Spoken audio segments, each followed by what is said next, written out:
മക്കൾ സെറ്റിലാവണം, നമ്മളൊരു വീട് വെക്കണം, സ്വസ്ഥമായിട്ട് താമസിക്കണം. ഇതിന് തടസ്സമായി നിൽക്കുന്ന പോരാട്ടങ്ങളെല്ലാം ശാസിക്കണം. അതിന് പറ്റുന്ന പാസ്റ്റർമാർ വന്ന് ഇന്ന് ഞാൻ നേരിടുന്ന വിഷയങ്ങളെല്ലാം ശാസിച്ച് പുറത്താക്കി എനിക്കൊരു സമാധാനം തന്ന് എന്നെ സെറ്റിൽ ഏൽപ്പിക്കുന്ന ഒരു ദൈവം വേണം. അപ്പം ഇനി സ്വർഗത്തിൽ പോകുന്ന കാര്യമോ, അത് കുറേ നാളായിട്ട് നമ്മൾ മിണ്ടാറില്ല. അത് ഉറപ്പുമില്ല, പോകുമെന്ന് ഉറപ്പുമില്ല, മിണ്ടാറുമില്ല. അതിനെക്കുറിച്ച് ആരും സംസാരിക്കാറേ ഇല്ല. ഇപ്പം സംസാരിക്കുന്ന മുഴുവൻ തടസ്സങ്ങൾ മാറിയോന്നാണ്. അതായത് നമ്മൾക്കെല്ലാം മുഴുവൻ തടസ്സങ്ങളാണ് എല്ലാത്തിലും. ഇങ്ങോട്ട് വരുമ്പോൾ ട്രാഫിക് തടസ്സം, പിള്ളേർ പരീക്ഷ എഴുതുമ്പം ബുദ്ധിക്കുറവ് തടസ്സം, മടി വേറൊരു തടസ്സം. ഇതെല്ലാം ഓരോ ആത്മാക്കളാണെന്ന് വെച്ചാൽ ഇതിനെല്ലാം ശാസിക്കാൻ വേണ്ടിയൊക്കെ പാസ്റ്റർമാരും ഇങ്ങനെ നടക്കുന്നുണ്ട്. ഈ കർത്താവിൻ്റെ വരവിനെക്കുറിച്ച് ഒരു ബോധ്യമോ ഉറപ്പോ സംസാരം ഒന്നും ഇന്നില്ല. അതുകൊണ്ട് നമ്മുടെ ഈ ടാർഗറ്റ് തന്നെ നമ്മളെങ്ങനെയെങ്കിലും സെറ്റിൽ ആവണം എന്നുള്ളതായതുകൊണ്ട് ഇപ്പം നിങ്ങളൊന്ന് ആലോചിക്കുക, ഒരു ചർച്ചിൽ കാനഡയിലേക്ക് വിസ നോക്കിയിരിക്കുന്നവർ, UK വിസ നോക്കിയിരിക്കുന്നവർ, പിന്നെ നല്ല ജോലി കിട്ടാൻ വേണ്ടി നോക്കിയിരിക്കുന്നവർ, ഇവർക്ക് വേണ്ടിയല്ല ഈ വിടുതൽ പ്രാർത്ഥന നടക്കുന്നതിനിടയിൽ ഏതെങ്കിലും ഒരാൾ ഞാൻ ഏതെങ്കിലും ഒരു നാട്ടിൽ മിഷണറി ആയിട്ട് പോകുകയെന്ന് പറയുവാണെങ്കിൽ അത് വലിയൊരു അത്ഭുതമായിരിക്കും. കാരണം അങ്ങനൊരു വിഷൻ കൊടുക്കുന്നതില്ല. ഈ പ്രാർത്ഥനകളിലൂടെ എല്ലാം കൊടുക്കുന്ന വിഷൻ എന്താ? നിങ്ങളുടെ ദാരിദ്ര്യം മാറും, നിങ്ങളുടെ രോഗങ്ങൾ മാറും, നിങ്ങൾ സമൃദ്ധിയായി ഈ ലോകത്ത് ജീവിക്കും.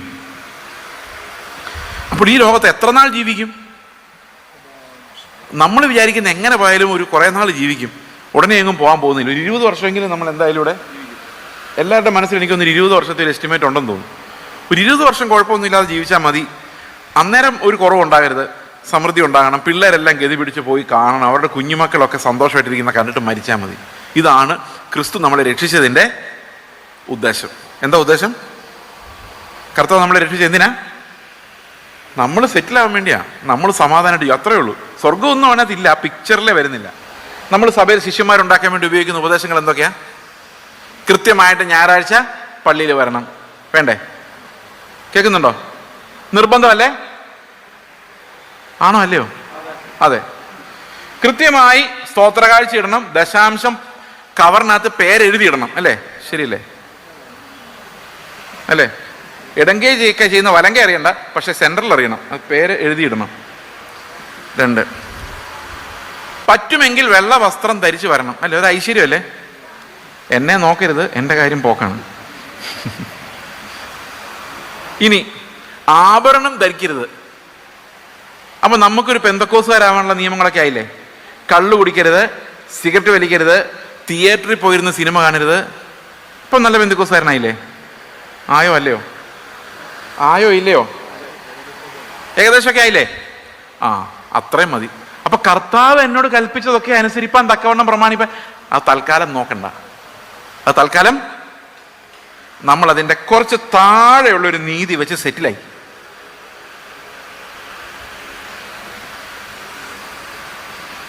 അപ്പൊ എന്താ സംഭവിച്ചതെന്ന് വെച്ച് കഴിഞ്ഞാൽ, യേശുക്രിസ്തുവിനെ അവന്റെ നീതിയെ എടുത്ത് ദൂരോട്ട് കളഞ്ഞിട്ട് നമ്മൾ നമ്മുടെ നീതി സ്ഥാപിച്ചു വെച്ചു. അതുകൊണ്ട് ഇന്ന് ശുശ്രൂഷയിൽ ഇറങ്ങുന്നവർ മുഴുവൻ മോഹങ്ങളുടെ കച്ചവടമാണ്. മുഴുവൻ എന്ന് പറയുമ്പോൾ 100-ന് 100 ഒരു 100-ന് 90 എന്ന് വേണേൽ പറയാം. എങ്ങനെ ഈ മോഹങ്ങൾ കച്ചവടം ചെയ്യുന്നറിയാം? പണ്ട് കാലത്ത് ഈ സൈക്കിളിലൊക്കെ നടന്നിട്ട്, ഞങ്ങളുടെ ചെറുപ്പകാലത്ത് ഈ മൂവിയുടെ ഫിലിംസ് ഉണ്ടല്ലോ, പൊട്ടിപ്പോയ ഫിലിമുകൾ കണ്ടിട്ടുണ്ടോ? അവസാനം റീല് അതിങ്ങനെ ഒരു ഇതിനകത്ത് ചുറ്റിയിട്ട് നമ്മളെ ഓടിച്ച് കാണിക്കും. ഒരു മെഷീനുണ്ട് അതിന്. അപ്പം മൂവി പോലെ കാണാം. ഇത് കാണാൻ വേണ്ടി ആൾക്കാരിങ്ങനെ റോഡിൽ നിൽക്കും, പൈസ മേടിച്ച് ഇമാര് ചെയ്യും. തന്നെ ചെറിയ ഒരു സാധനം വാങ്ങിക്കാനും കിട്ടും, അത് വെച്ച് ഇങ്ങനെ കാണാം. അപ്പം ഞാനിങ്ങനെ ഇരിക്കുക, മിഷണറി ആയിട്ട് പോകണം, ഏത് ദേശത്ത് പോകണം, എവിടെയാണ് കർത്താവിനെ കുറിച്ച് ഒട്ടും കേട്ടിട്ടില്ലാത്ത സ്ഥലത്ത് പോകണം എന്നൊക്കെ ആലോചിച്ചുകൊണ്ടിരിക്കുമ്പോഴാണ് ഈ പ്രവാചകൻ വരുന്നത്. പ്രവാചകൻ വന്ന് തലയിലോട്ട് കൈവച്ചിട്ട് പറയുന്നതെന്നറിയോ? നിന്നെ ഞാൻ തണുപ്പുള്ള ദേശത്തേക്ക്, അതേതാന്ന് മനസ്സിലായല്ലോ? തണുപ്പുള്ള ദേശത്താണ് കാശ് കൂടുതലുള്ളത്, മാമോൻ കൂടുതലുള്ളത്. കണ്ടിരിക്കുന്നു, നീ എയറോപ്ലെയിനിൽ കയറി പോകുന്നു. അപ്പൊ ഇവനിങ്ങനെ സ്വപ്നം കാണുമോ? ഓ, അതാണോ ദൈവത്തിന് എന്നെക്കുറിച്ചുള്ള പ്ലാൻ? എന്നാൽ പിന്നെ അങ്ങനെ ആയിക്കോട്ടെ. ഇതാണ് ഈ സ്വപ്നം കാണൽ എന്ന് പറയുന്നത്. ഈ മോഹം നമ്മുടെ ഉള്ളിൽ ജനിപ്പിക്കുക. ഞങ്ങളുടെ ചർച്ചിലെ ഒരു ദൂരദേശത്ത്, ഇന്ത്യക്കൊക്കെ വെളിയിൽ, ഒരു ക്രിസ്ത്യാനികൾ ഒട്ടും ഇല്ലാത്തൊരു ദേശത്ത് വർക്ക് ചെയ്ത ഒരു മിഷണറി ഒരു കുട്ടിയുണ്ട്. ഈ കുട്ടിയുടെ ഒരു പ്രവാചകൻ പറഞ്ഞാണ്, നിന്നെക്കുറിച്ച് പ്രാർത്ഥിച്ചപ്പോൾ 2000 പേരുള്ള ഒരു സദസ്സിൽ നീ ഇംഗ്ലീഷിൽ വർഷിപ്പ് ലീഡ് ചെയ്യുന്ന ഞാൻ കണ്ടു. അപ്പൊ ഇനി ആ കൊച്ചെന്തായിരിക്കും സ്വപ്നം കാണുന്നത്? ഇതിനാണ് സ്വപ്നങ്ങളുടെ കച്ചവടം. മോഹങ്ങൾ കച്ചവടം ചെയ്യുക. ആ മോഹങ്ങൾ നമ്മൾ വാങ്ങിക്കുന്നു, പൈസ കൊടുത്തു വിടുന്നു. ഇതാണ് പരിപാടി. മോഹങ്ങൾ നടന്നില്ലേലും കുഴപ്പമില്ല. ആ 5 മിനിറ്റ് നമ്മൾ ആ റീല് കണ്ടല്ലോ, അതിൻ്റെ ഒരു ആശ്വാസം. 5 മിനിറ്റ് എയറോപ്ലെയിനിൽ കയറിയല്ലോ, അതിൻ്റെ ഒരു ആശ്വാസം. അത് കാണിച്ചു തന്നയാൾക്ക് പൈസ കൊടുക്കുക, പോവുക. എൻ്റെ അടുത്തും ഈ ആൾക്കാർ വന്നിട്ടുണ്ട്. കർത്താവിൻ്റെ അടുത്ത് വരെ പോയിട്ടുണ്ട്. നീ ഒന്ന് ചാടിക്കോ, ഇപ്പം എല്ലാവർക്കും കാണാം. മിറക്കിൽ കണ്ടാൽ നിന്റെ പുറകെ ആൾക്കാർ വന്നോളൂ, നീ വലിയ ശുശ്രൂഷകനായി മാറും. എന്നോടൊരാൾ പറഞ്ഞാണ്, 200 പേരോട് സംസാരിക്കുന്ന നിങ്ങൾ 2000 പേരോട് സംസാരിക്കുന്ന തലത്തിലേക്ക് ദൈവം നിങ്ങൾ ഉയർത്താൻ പോകും. അപ്പം നമ്മുടെ എല്ലാ ഉള്ളിൽ ഈ അത്യാഗ്രഹം ഉണ്ടായി. അപ്പോൾ ആരുമില്ലാത്ത സിറിയയിലേക്കോ ആരുമില്ലാത്ത ഏതെങ്കിലും കുടുസ സ്ഥലത്തേക്ക് പോകാൻ എനിക്ക് തോന്നുന്നു. ഈ 2000 പേരുടെ വാഗ്ദത്തം കിടക്കുമല്ലേ. 2000 ആരാ? ഇതേ മലയാളികൾ, എത്ര കേട്ടാലും മതിയാകാത്ത മലയാളികൾ. അവർ പിന്നെ വന്ന് കേൾക്കുമെന്ന്. അതിനു വേണ്ടി എന്നെ ഉയർത്തുക ദൈവം. ഇത് എവിടത്തെ എന്താണ് ഈ പറഞ്ഞു വരുന്നത്? പഴയ നിയമം പറയുന്നതിനകത്ത് തെറ്റൊന്നുമില്ല. പക്ഷെ പഴയ നിയമം ഇവർ വായിക്കുന്നത് യഹൂദന്മാർ വായിച്ച പോലെയാണ്. പഴയ നിയമം ശിഷ്യന്മാർ വായിച്ച പോലെ വായിച്ചാൽ അതിനകത്ത് എല്ലാം ക്രിസ്തു ഉണ്ട്. പക്ഷെ ശിഷ്യന്മാർ വായിക്കുന്ന പോലെ വായിക്കണമെങ്കിൽ ആത്മാവ് വെളിപ്പെടുത്തണം. ആത്മാവിൽ വ്യാഖ്യാനിച്ചാൽ മാത്രമേ ശിഷ്യന്മാർ വായിച്ചതുപോലെ പഴയ നിയമം വായിക്കാൻ പറ്റുള്ളൂ. നമ്മൾ പഴയ നിയമം യഹൂദന്മാരെങ്ങനെ വായിച്ചിട്ട് ക്രിസ്തുവിനെ ക്രൂശിച്ചോ അതുപോലെ തന്നെ നമ്മൾ വായിച്ചിട്ട് ക്രിസ്തുവിനെ പള്ളിക്ക് പുറത്താക്കിയേക്കുക. സമാധാനമായോ? എല്ലാവർക്കും സന്തോഷമായോ? അല്ല, സന്തോഷമാകണം. കാരണം നമ്മൾക്ക് എന്താ പ്രശ്നം എന്ന് മനസ്സിലാവുമ്പോൾ നമുക്ക് സന്തോഷമേ വരാവുള്ളൂ. കാരണം നമ്മൾ എന്താ എവിടെ കിടക്കുന്ന അറിഞ്ഞാൽ നമുക്ക് രക്ഷപ്പെടാൻ പറ്റത്തുള്ളൂ, അല്ലേ? യോഹന്നാന്റെ സുവിശേഷം 15:12. യോഹന്നാൻ 15:12 വായിക്കാം. ഞാൻ നിങ്ങളെ സ്നേഹിച്ചിരിക്കുന്നത് പോലെ നിങ്ങളും തമ്മിൽ തമ്മിൽ സ്നേഹിക്കണമെന്നാകുന്നു എന്റെ കൽപ്പന. നിങ്ങളും തമ്മിൽ സ്നേഹിക്കണമെന്നാകുന്നു എന്റെ കൽപ്പന. അടുത്ത വാക്യം. എങ്ങനെയാ സ്നേഹിക്കുന്നേ? അടുത്ത വാക്യം. സ്നേഹിതർക്ക് വേണ്ടി ജീവനെ കൊടുക്കുന്നതിലും അധികമുള്ള സ്നേഹം ആർക്കുമില്ല. അപ്പൊ നമ്മളോട് കർത്താവ് ആവശ്യപ്പെടുന്ന ഒറ്റ കൽപ്പന എന്താ? പറ, ഒറ്റ കൽപ്പനയുള്ളൂ. എന്തോ? നമുക്ക് ബാക്കിയെല്ലാം മറക്കാം. കാരണം ഇതെല്ലാം കൂടെ ചുരുക്കി ഒറ്റ കൽപ്പന എന്ന് പറഞ്ഞിട്ടുണ്ടല്ലോ. ഇതാകുന്നു എൻ്റെ കൽപ്പന. എന്തോ അത്? കർത്താവ് എനിക്ക് വേണ്ടി എങ്ങനെ മരിച്ചോ അതുപോലെ എൻ്റെ അടുത്തിരിക്കുന്ന ആൾക്ക് വേണ്ടി ഞാൻ മരിക്കണം. ഒന്ന് അടുത്തിരിക്കുന്ന ആൾ ഒന്ന് നോക്കിക്കേ, മരിക്കുമോ അടുത്തിരിക്കുന്ന ആൾക്ക് വേണ്ടി? കുറച്ച് പൈസ മേടിച്ചിട്ട് തിരിച്ചു തന്നില്ലെങ്കിൽ അറിയാം ഈ സ്നേഹം ഇതിലേ പോകുന്നു. അപ്പോഴാണ് കർത്താവ് പറയുന്നത് അടുത്തിരിക്കുന്നതുകൊണ്ട് മരിക്കുക. ഈ പ്രമാണം അനുസരിക്കാതെ നമുക്ക് എങ്ങനെ ശിഷ്യരാകാൻ പറ്റും? പ്രിയ സഹോദരങ്ങൾ, അപ്പം നിങ്ങൾ എന്നോട് ചോദിക്കും, ഈ പറയുന്ന പ്രസംഗിക്കുന്ന പ്രസംഗകൻ ഇങ്ങനെ അടുത്തിരിക്കുന്നതിന് വേണ്ടി മരിക്കാനുള്ള സ്നേഹമുണ്ടോ? ചോദിക്കോ, നിങ്ങൾ ചോദിക്കോ?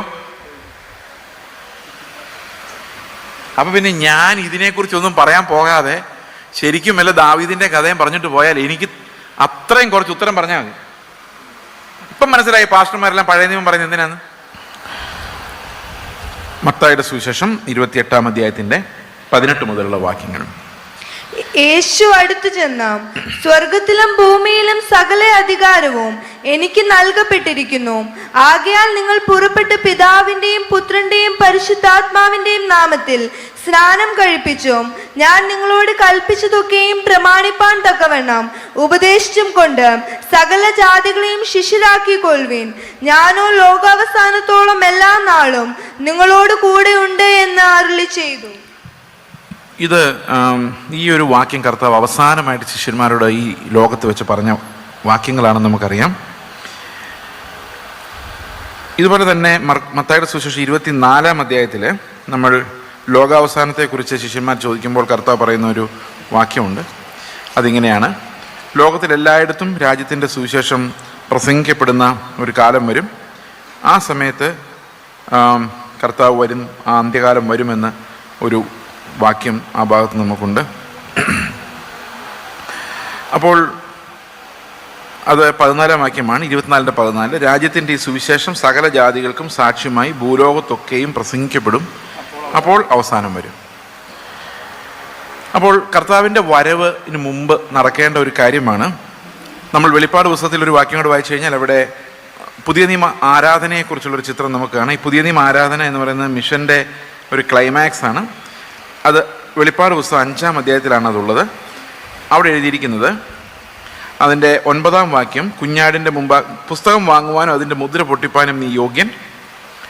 നീ അറുക്കപ്പെട്ടു നിന്റെ രക്തം കൊണ്ട് സർവ്വഗോത്രത്തിലും ഭാഷയിലും വംശത്തിലും ജാതിയിലും നിന്നുള്ളവരെ ദൈവത്തിനായി വിലയ്ക്ക് വാങ്ങി ഞങ്ങളുടെ ദൈവത്തിന് അവരെ രാജ്യവും പുരോഹിതന്മാരും ആക്കി വെച്ചു. ഇതുമായിട്ട് ബന്ധപ്പെട്ട ഒരു വാക്യം കൊണ്ട് നമുക്ക് വായിക്കാം. എഫേസ്യ ലേഖനം 1-ാം അധ്യായത്തിൽ കർത്താവിൻ്റെ ഉദ്ദേശം എന്താണ്, എന്തിനാണ് ഈ കർത്താവ് എന്തൊക്കെയാണ് ചെയ്യുന്നത്, എന്താണ് ഈ കർത്താവിൻ്റെ ഉദ്ദേശം, ഇങ്ങനൊരു മിഷൻ ആയിട്ട് നമ്മളെല്ലാം പറഞ്ഞു വിടാനുള്ള കർത്താവിൻ്റെ ഉദ്ദേശം എന്താണെന്ന് ചോദിച്ചു കഴിഞ്ഞാൽ എൻ്റെ 10-ാം വാക്യത്തിൽ പറയുന്നത്, സ്വർഗത്തിലും ഭൂമിയിലുമുള്ളതെല്ലാം പിന്നെയും ക്രിസ്തുവിൽ ഒന്നായി ചേർക്കുക എന്ന കാലസമ്പൂർണതയിലെ വ്യവസ്ഥയ്ക്കായിട്ട് തന്നെ. അപ്പോൾ ലോകത്തിൻ്റെ എല്ലാ ജാതികളും ഭാഷകളും വംശങ്ങളും ബാബേൽ ഗോപുരത്തിന് മുമ്പിൽ പിളർന്നു പോയ, തകർന്നു പോയ, ചിതറപ്പെട്ടു പോയ കർത്താവിൻ്റെ മക്കളെ, എല്ലാ ജാതികളെ ഒന്നിച്ചു കൂട്ടി വീണ്ടും ക്രിസ്തുവിൽ ഒന്നായി ചേർക്കുന്ന ഒരു കാലഘട്ടം കർത്താവ് മുമ്പിൽ കാണുന്നു. അതിനുവേണ്ടിയാണ് ഈ മിഷൻ എല്ലാം നടക്കുന്നത്. അപ്പോൾ കർത്താവിൻ്റെ വരവിന് വേണ്ടി കാത്തിരിക്കുന്നവർ ഇപ്പോൾ വളരെ കുറവാണ്. അതുകൊണ്ടാണ് മിഷൻ വളരെ ദരിദ്രമായി പോകുന്നത്. അതിന് പ്രധാനപ്പെട്ട കാരണം കർത്താവ് വന്നാൽ പോകുമെന്ന് ഉറപ്പുള്ള വിശ്വാസികൾ ഇന്ന് കുറവാണ്. കാരണം നമ്മളിന്ന് ഏതെങ്കിലും ഒരു വിശ്വാസികളോട് വഴിയിൽ നിന്ന് കാഷ്വലായിട്ട് സംസാരിച്ചു കഴിഞ്ഞാൽ നിങ്ങൾ എന്തിനു വേണ്ടിയാണ് പ്രാർത്ഥിക്കുന്നതെന്ന് ചോദിച്ചാൽ അവർ പ്രാർത്ഥിക്കുന്ന എല്ലാ ഈ ലോകത്തിലെ കാര്യങ്ങൾ നടക്കാൻ വേണ്ടിയാണ്. വിടുതൽ എന്നുള്ള വാക്കാണ് നമ്മൾ സാധാരണ ഉപയോഗിക്കുന്നതിന് വേണ്ടി. കഴിഞ്ഞ ദിവസം ഞങ്ങളുടെ വീട്ടിലൊരു പ്രായമായ ഒരു അമ്മച്ചി വന്നു. ആ അമ്മച്ചിയോട് ഞങ്ങൾ സംസാരിച്ചപ്പം വളരെ വർഷങ്ങളായിട്ട് ചെറുപ്പം തൊട്ടേ പെന്തക്കോസ്തിൽ പോകുന്ന ഒരു അമ്മച്ചിയാണ്. ആ അമ്മച്ചി പറഞ്ഞത്, ഞങ്ങൾ വീട് വയ്ക്കാൻ വേണ്ടി പരിശ്രമിച്ചു, നടന്നില്ല. സ്ഥലം എടുത്തു കഴിഞ്ഞപ്പോൾ മുഴുവൻ കല്ലായിരുന്നു. അപ്പോൾ കല്ലെല്ലാം മാറ്റി കഴിഞ്ഞപ്പോഴേക്കും പിന്നെ വീട് വയ്ക്കാനുള്ള പണം ഇല്ലാതായിപ്പോയി. എന്നിട്ട് അവർ പറഞ്ഞു, ഞങ്ങളുടെ മക്കളെല്ലാം അനുഗ്രഹിക്കപ്പെടും, ഞങ്ങൾ ഈ വീട് വയ്ക്കും, ഈ അനുഗ്രഹത്തിനുള്ള തടസ്സങ്ങളെല്ലാം മാറും, ഞാനത് പ്രാർത്ഥിക്കുന്നുണ്ട്, നിങ്ങളും പ്രാർത്ഥിക്കണം. ഓക്കെ, സന്തോഷം. അപ്പോൾ ഇനി എന്ത് നടക്കും? അവരുടെ മക്കളെല്ലാം രക്ഷപ്പെടും, വീട് വയ്ക്കും, നന്നായിട്ട് അവിടെ താമസിക്കും, വിടുതലായി. ഈ വിടുതലിന് വേണ്ടിയുള്ള പരിശ്രമമാണ് ഇന്ന് മിക്കവാറും എല്ലായിടത്തും നടക്കുന്നത്. അതായത് മക്കൾ സെറ്റിലാവണം, നമ്മളൊരു വീട് വയ്ക്കണം, സ്വസ്ഥമായിട്ട് താമസിക്കണം. ഇതിന് തടസ്സമായി നിൽക്കുന്ന പോരാട്ടങ്ങളെല്ലാം ശാസിക്കണം. അതിന് പറ്റുന്ന പാസ്റ്റർമാർ വന്ന് ഇന്ന് ഞാൻ നേരിടുന്ന വിഷയങ്ങളെല്ലാം ശാസിച്ച് പുറത്താക്കി എനിക്കൊരു സമാധാനം തന്ന് എന്നെ സെറ്റിൽ ഏൽപ്പിക്കുന്ന ഒരു ദൈവം വേണം. അപ്പം ഇനി സ്വർഗത്തിൽ പോകുന്ന കാര്യമോ, അത് കുറേ നാളായിട്ട് നമ്മൾ മിണ്ടാറില്ല. അത് ഉറപ്പുമില്ല, പോകുമെന്ന് ഉറപ്പുമില്ല, മിണ്ടാറുമില്ല. അതിനെക്കുറിച്ച് ആരും സംസാരിക്കാറേ ഇല്ല. ഇപ്പം സംസാരിക്കുന്ന മുഴുവൻ തടസ്സങ്ങൾ മാറിയോന്നാണ്. അതായത് നമ്മൾക്കെല്ലാം മുഴുവൻ തടസ്സങ്ങളാണ് എല്ലാത്തിലും. ഇങ്ങോട്ട് വരുമ്പോൾ ട്രാഫിക് തടസ്സം, പിള്ളേർ പരീക്ഷ എഴുതുമ്പം ബുദ്ധിക്കുറവ് തടസ്സം, മടി വേറൊരു തടസ്സം. ഇതെല്ലാം ഓരോ ആത്മാക്കളാണെന്ന്. ഇതിനെല്ലാം ശാസിക്കാൻ വേണ്ടിയൊക്കെ പാസ്റ്റർമാരും ഇങ്ങനെ നടക്കുന്നുണ്ട്. ഈ കർത്താവിൻ്റെ വരവിനെക്കുറിച്ച് ഒരു ബോധ്യമോ ഉറപ്പോ സംസാരമോ ഒന്നുമില്ല. അതുകൊണ്ട് നമ്മുടെ ഈ ടാർഗറ്റ് തന്നെ നമ്മളെങ്ങനെയെങ്കിലും സെറ്റിൽ ആവണം എന്നുള്ളതായതുകൊണ്ട് ഇപ്പം നിങ്ങളൊന്ന് ആലോചിക്കുക, ഒരു ചർച്ചിൽ കാനഡയിലേക്ക് വിസ നോക്കിയിരിക്കുന്നവർ, UK വിസ നോക്കിയിരിക്കുന്നവർ, പിന്നെ നല്ല ജോലി കിട്ടാൻ വേണ്ടി നോക്കിയിരിക്കുന്നവർ, ഇവർക്ക് വേണ്ടിയല്ല ഈ വിടുതൽ പ്രാർത്ഥന നടക്കുന്നതിനിടയിൽ ഏതെങ്കിലും ഒരാൾ ഞാൻ ഏതെങ്കിലും ഒരു നാട്ടിൽ മിഷണറി ആയിട്ട് പോകുകയെന്ന് പറയുവാണെങ്കിൽ അത് വലിയൊരു അത്ഭുതമായിരിക്കും. കാരണം അങ്ങനൊരു വിഷൻ കൊടുക്കുന്നതില്ല. ഈ പ്രാർത്ഥനകളിലൂടെ എല്ലാം കൊടുക്കുന്ന വിഷൻ എന്താ? നിങ്ങളുടെ ദാരിദ്ര്യം മാറും, നിങ്ങളുടെ രോഗങ്ങൾ മാറും, നിങ്ങൾ സമൃദ്ധിയായി ഈ ലോകത്ത് ജീവിക്കും. അപ്പോൾ ഈ ലോകത്ത് എത്ര നാൾ ജീവിക്കും? നമ്മൾ വിചാരിക്കുന്ന എങ്ങനെ പോയാലും ഒരു കുറേ നാൾ ജീവിക്കും, ഉടനെ എങ്ങും പോകാൻ പോകുന്നില്ല. ഒരു 20 വർഷമെങ്കിലും നമ്മൾ എന്തായാലും ഇവിടെ എല്ലാവരുടെ മനസ്സിൽ എനിക്കൊന്നൊരു 20 വർഷത്തെ ഒരു എസ്റ്റിമേറ്റ് ഉണ്ടെന്ന് തോന്നുന്നു. ഒരു 20 വർഷം കുഴപ്പമൊന്നുമില്ലാതെ ജീവിച്ചാൽ മതി. അന്നേരം ഒരു കുറവുണ്ടാകരുത്, സമൃദ്ധി ഉണ്ടാകണം, പിള്ളേരെല്ലാം ഗതി പിടിച്ച് പോയി കാണണം, അവരുടെ കുഞ്ഞുമക്കളൊക്കെ സന്തോഷമായിട്ടിരിക്കുന്ന കണ്ടിട്ട് മരിച്ചാൽ മതി. ഇതാണ് ക്രിസ്തു നമ്മളെ രക്ഷിച്ചതിൻ്റെ ഉദ്ദേശം. എന്താ ഉദ്ദേശം? കർത്താവ് നമ്മളെ രക്ഷിച്ചത് എന്തിനാ? നമ്മൾ സെറ്റിലാവാൻ വേണ്ടിയാണ്, നമ്മൾ സമാധാനമായിട്ട്. അത്രയേ ഉള്ളൂ. സ്വർഗ്ഗമൊന്നും അതിനകത്തില്ല, ആ പിക്ചറിലേ വരുന്നില്ല. ഇതെങ്ങനെയാണ് നമ്മൾ മനസ്സിലാക്കുന്നതെന്ന് വെച്ച് കഴിഞ്ഞാൽ, ഈ സ്വർഗത്തെക്കുറിച്ചുള്ള അല്ലെങ്കിൽ നിത്യതയെക്കുറിച്ചുള്ളൊരു വിഷൻ നമുക്കില്ലെങ്കിൽ നമുക്ക് ഒരിക്കലും മിഷണറി ആവാൻ പറ്റത്തില്ല. ഒരു മിഷന് വേണ്ടി ആരെയും പറഞ്ഞുവിടാൻ പറ്റില്ല. ഞാനതിനൊരു എക്സാമ്പിൾ പറയാം. ഞാൻ രക്ഷിക്കപ്പെടുന്ന സമയത്ത് 1994 ഞാൻ രക്ഷിക്കപ്പെടുന്നത്. 1994 നവംബർ, ഇപ്പോൾ ഏതാണ്ട് 30 വർഷമാകുമ്പോൾ. ആ കാലഘട്ടത്തിൽ നിങ്ങളൊക്കെ ആ സമയത്ത് വിശ്വാസികളായിരുന്ന ചിലരെങ്കിലും ഇവിടെ കാണുമായിരിക്കും. അന്ന് ഏത് കൺവെൻഷൻ നടന്നാലും അതിൻ്റെ പ്രധാന തീം കർത്താവ് വരാറായി, രക്ഷപ്പെടുക, സുവിശേഷത്തിൻ്റെ പ്രസംഗമാണ്. മുഴുവൻ പാട്ടുകളും പ്രത്യാശ ഗാനങ്ങളാണ്. നിങ്ങൾക്ക് ഓർമ്മയുണ്ടോ? സ്വർഗ്ഗനാട്ടിലൻ പ്രിയൻ തീർത്തിടും സ്വന്തം വീട്ടിൽ ചേർന്നിടുവാൻ. നാട്ടുകാർ പാടിക്കണം. കുഞ്ഞു പിള്ളേർ വാ തുറന്ന് ആദ്യം പാടുന്നത് അക്കരയ്ക്ക് യാത്ര ചെയ്യും സിയോൻ സഞ്ചാരി. ഓർമ്മയുണ്ടത്? എങ്ങോട്ട് യാത്ര ചെയ്യും? കാനഡയ്ക്കാണോ? അല്ല. UK-ക്കാണോ? ഓസ്ട്രേലിയക്കാണോ? അല്ല. അക്കരയ്ക്ക് യാത്ര ചെയ്യുന്ന കാര്യം കുഞ്ഞു പിള്ളേർ വരെ പാടിക്കൊണ്ടെന്ന്. മൽപ്രിയൻ എന്നേശ് നായകൻ എപ്പോൾ വരും? സിയോൻ യാത്രയിൽ മനമേ ഭയമൊന്നും വേണ്ട. എല്ലാം പ്രത്യാശ ഗാനങ്ങളായിരുന്നു. രാജാതിരാജൻ മഹിമയോടെ വാനമേഘത്തിൽ. ഇതൊക്കെ ആൾക്കാർ പോപ്പുലറായിട്ട് ചെണ്ടയടിച്ച് പാടിക്കൊണ്ട് നടന്ന ഒരു കാലം ഉണ്ടായിരുന്നു. അപ്പോൾ രാജാതിരാജൻ മഹിമയോടെ വാനമേഘത്തിൽ എഴുന്നള്ളാറായി എന്ന് പറഞ്ഞാൽ അർത്ഥം നാമും അതിൻ്റെ കൂടെ പോകാറായി. പോകുമെന്ന് ഉറപ്പില്ലാത്ത നമ്മൾ എങ്ങനെ പാടും? ഇന്ന് പോകുമെന്ന് ഉറപ്പുള്ളവർ വളരെ കുറവാണ്. അതുകൊണ്ട് ഈ കർത്താവ് വരണമെന്ന് വലിയ ആഗ്രഹമില്ല. ഈ പോകുമെന്ന് ഉറപ്പില്ലാത്തവർ കർത്താവ് വരണമെന്ന് അങ്ങനെ ആഗ്രഹിക്കാൻ പറ്റുമോ? അപ്പൊ അതുകൊണ്ട് കർത്താവ് വരാറായി, പെട്ടെന്ന് വേല തീർക്കണം, അങ്ങനൊരു ബേർഡനില്ല. അതുകൊണ്ട് മിഷണറി ആയിട്ട് പോകണമെന്നുള്ള ബേർഡനും ഇല്ല. കാരണം എന്താ? അതൊരു വഴി. ആ ഒരു വഴി ചിന്തിച്ചാൽ അത് അങ്ങനെയാണ്. അപ്പോൾ പ്രത്യാശ നഷ്ടപ്പെട്ടു പോയാൽ നമുക്ക് എന്ത് പറ്റില്ല? മിഷണറി വേല പറ്റുകയില്ല. കാരണം സ്വർഗത്തെക്കുറിച്ചൊരു വിഷൻ നമുക്കില്ലെങ്കിൽ നമ്മുടെ വിഷൻ മുഴുവൻ ഈ നശിച്ചു പോകുന്ന ലോകത്തെക്കുറിച്ചായിരിക്കും. പ്രാർത്ഥനകൾ മുഴുവൻ ഈ ലോകത്തിൽ ജയിക്കാൻ വേണ്ടിയുള്ളതായിരിക്കും. കർത്താവിൻ്റെ തേജസ്സിനെ കുറിച്ചുള്ള വിഷൻ നമുക്ക് പോയി കഴിഞ്ഞാൽ പിന്നെ നമ്മുടെ പ്രാർത്ഥനകളും ആഗ്രഹങ്ങളും എല്ലാം ഈ ലോകത്തിൻ്റെ തേജസ്സിനെ സംബന്ധിക്കുന്നതായിരിക്കും. ഈ ലോകത്തിലെ തേജസ് എങ്ങനെ നമുക്ക് വരുന്നേ? ഈ ലോകത്തിൻ്റെ തേജസ് നമുക്ക് ലഭിക്കാൻ ചില വഴികളുണ്ട്. നല്ല പോലെ സമ്പാദിക്കുക. അപ്പോൾ നല്ലൊരു മഹത്വം ഉണ്ടാകത്തില്ലേ? ആൾക്കാർ പുകഴ്ത്തി പറയുന്ന കേൾക്കാം. നല്ല വിദ്യാഭ്യാസം ഉണ്ടാവുക, നല്ല ആരോഗ്യം ഉണ്ടാവുക, നല്ല വേഷവിധാനങ്ങളിലൂടെ പ്രത്യക്ഷപ്പെടുക. അപ്പോൾ ആൾക്കാർ പുകഴ്ത്തുന്ന കേൾക്കാം. അതാണ് മഹത്വം. മഹത്വം എന്ന് പറഞ്ഞാൽ എന്താ? ഈ പുകഴ്ത്തുന്നതാ, അല്ലേ? പുകഴ്ത്താനുള്ളതുണ്ടാവുക, അതിനാണ് നമ്മൾ മഹത്വം എന്ന് പറയുന്നത്. ഒരാളെ നമുക്ക് പുകഴ്ത്താൻ എന്തെങ്കിലും ഉണ്ടെങ്കിൽ അയാൾക്ക് എന്തുണ്ട്? മഹത്വമുണ്ട്. അപ്പൊ ഈ ലോകത്ത് നമ്മൾ പുകഴ്ത്തപ്പെടാൻ ആഗ്രഹിക്കുന്നു. നമ്മൾ പലപ്പോഴും പറയാറില്ലേ, നിന്നെ നിന്ദിച്ചവരുടെ നടുവിൽ മാനിക്കുന്ന ദൈവം. അപ്പൊ എന്ത് ചെയ്യണം? ഈ ലോകം മുഴുവൻ എന്നെ പുകഴ്ത്തി പറയണം. കൊള്ളാമെന്ന് മറ്റുള്ളവരെ കൊണ്ട് പറയിപ്പിക്കണം. അപ്പൊ അങ്ങനെ പറയിപ്പിക്കണമെങ്കിൽ എൻ്റെ കാശ് വേണം, പുത്തൻ വേണം, അല്ലെ? അങ്ങനെയല്ല പറയുന്നത്, അല്ലേ? മാമോൻ വേണം. ഈ മാമോൻ ഇല്ലാത്തവൻ ആരെങ്കിലും പുകഴ്ത്തുവോ? ഓക്കെ. അപ്പോൾ എന്തുകൊണ്ടാണ് ഇന്ന് മിഷണറിമാരില്ലാത്തത്? ഇതിനു മുമ്പ് സംസാരിച്ച ബ്രദർ പറഞ്ഞത് കുറെ 300 വർഷങ്ങളോളം മുൻപ് നടന്ന കഥയാണെന്നാണ് ഞാൻ ഓർക്കുന്നത്. അന്നത്തെ കാലത്ത് ഈ 1700കളിലാണ് അമേരിക്കയിൽ ഒരു മിഷണറി പ്രസ്ഥാനം ആദ്യമായിട്ട് തുടങ്ങുന്നത്. മോഡേൺ മിഷൻസ് ആരംഭിക്കുന്ന അവിടെയാണ്. അത് റെഡ് ഇന്ത്യൻസിന് വേണ്ടിയുള്ളൊരു മിഷണറി വർക്കായിരുന്നു. ഈ റെഡ് ഇന്ത്യൻസിനിടയിൽ വർക്ക് ചെയ്യാൻ വേണ്ടി അന്ന് പോയ ആള് ജോനാഥൻ എഡ്വേർഡ്സ് എന്ന് പറയുന്ന ഒരു ശുശ്രൂഷകനായിരുന്നു. അദ്ദേഹത്തിൻ്റെ പ്രസംഗങ്ങളൊക്കെ ഇപ്പോഴും അവൈലബിൾ ആണ്, ബുക്സൊക്കെ അവൈലബിൾ ആണ്. അതായിരുന്നു ആദ്യത്തെ മിഷൻ. അന്ന് TB, ട്യൂബർക്കുലോസിസ് വളരെയധികം സ്പ്രെഡായിരുന്ന ഒരു കാലമായിരുന്നു. TBക്ക് മരുന്നൊന്നുമില്ല. അപ്പോൾ അദ്ദേഹത്തിൻ്റെ മിഷനകത്ത് ഒത്തിരി പേര് മിഷണറിമാരായിട്ട് പോവുകയും മരിക്കുകയും ചെയ്തു. ഡേവിഡ് ബ്രൈനാർഡ് എന്ന് പറഞ്ഞൊരു ബ്രദർ ഉണ്ടായിരുന്നു. അദ്ദേഹം വളരെ കുറച്ച് നേരം മിഷൻ ചെയ്തുള്ളൂ. ആ മിഷൻ്റെ സമയത്ത് അദ്ദേഹം TB ബാധിതനായി മരിച്ചുപോയി. ഈ TB പിടിച്ച ആളെ കൊണ്ട് ഇദ്ദേഹം താമസിപ്പിച്ച സ്വന്തം വീട്ടിലാണ്. സ്വന്തം വീട്ടിൽ താമസിച്ചു. മകള് തന്നെ ശുശ്രൂഷിച്ചു, ആഹാരം ഉണ്ടാക്കി കൊടുത്തു. മകൾക്കും TB വന്നു, മരിച്ചുപോയി. അവർക്കതൊന്നും ഒരു പേടിയല്ലായിരുന്നു. ഈ മരണം എന്ന് പറഞ്ഞൊരു പേടിയല്ലായിരുന്നു. കർത്താവിൻ്റെ അടുത്ത് പോകാനുള്ള ഒരു ഷോർട്ട് കട്ടായിട്ട് അവർ കണ്ടുകൊണ്ടിരുന്നത്. അങ്ങനെയുള്ളൊരു കാഴ്ച ഉള്ളവർക്കേ ഒരു മിഷണറി ആകാൻ സാധിക്കുള്ളൂ. ഈ 1700 മുതൽ 1950, 1750 മുതൽ 1950 വരെയുള്ള 200 വർഷക്കാലം നമുക്ക് വേണമെങ്കിൽ അതിനെ മിഷണറി കാലഘട്ടം എന്ന് വിളിക്കാവുന്ന ഒരു കാലഘട്ടമായിരുന്നു. അന്ന് അമേരിക്കയിൽ സ്റ്റുഡൻറ് വോളണ്ടറി മൂവ്മെന്റ് എന്ന് പറഞ്ഞൊരു മൂവ്മെന്റ് ഉണ്ടായിരുന്നു, SVM. അവർ 10,000-ഓളം മിഷണറിമാരെയാണ് ലോകത്തിന്റെ വിവിധ ഭാഗങ്ങളിലേക്ക് അയച്ചത്.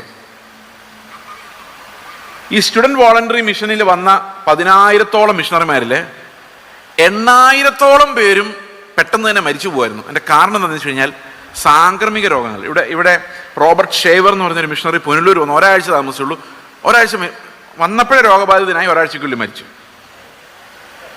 അപ്പോൾ അവസാനം അമേരിക്കയിൽ നിന്ന് മിഷണറിമാർ പോകുന്നത് എങ്ങനെയാണെന്നറിയോ?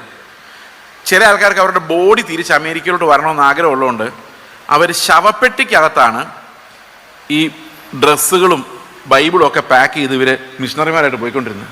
തിരിച്ച് അതേ ശവപ്പെട്ടി വരാൻ തയ്യാറായിട്ടാണ് അവർ പോകുന്നത്. അല്ലെങ്കിൽ അടക്കാനുള്ള പെട്ടി സഹിതം പോയിക്കൊണ്ടിരുന്ന ഒരു കഥ കേട്ടിട്ടുണ്ട്.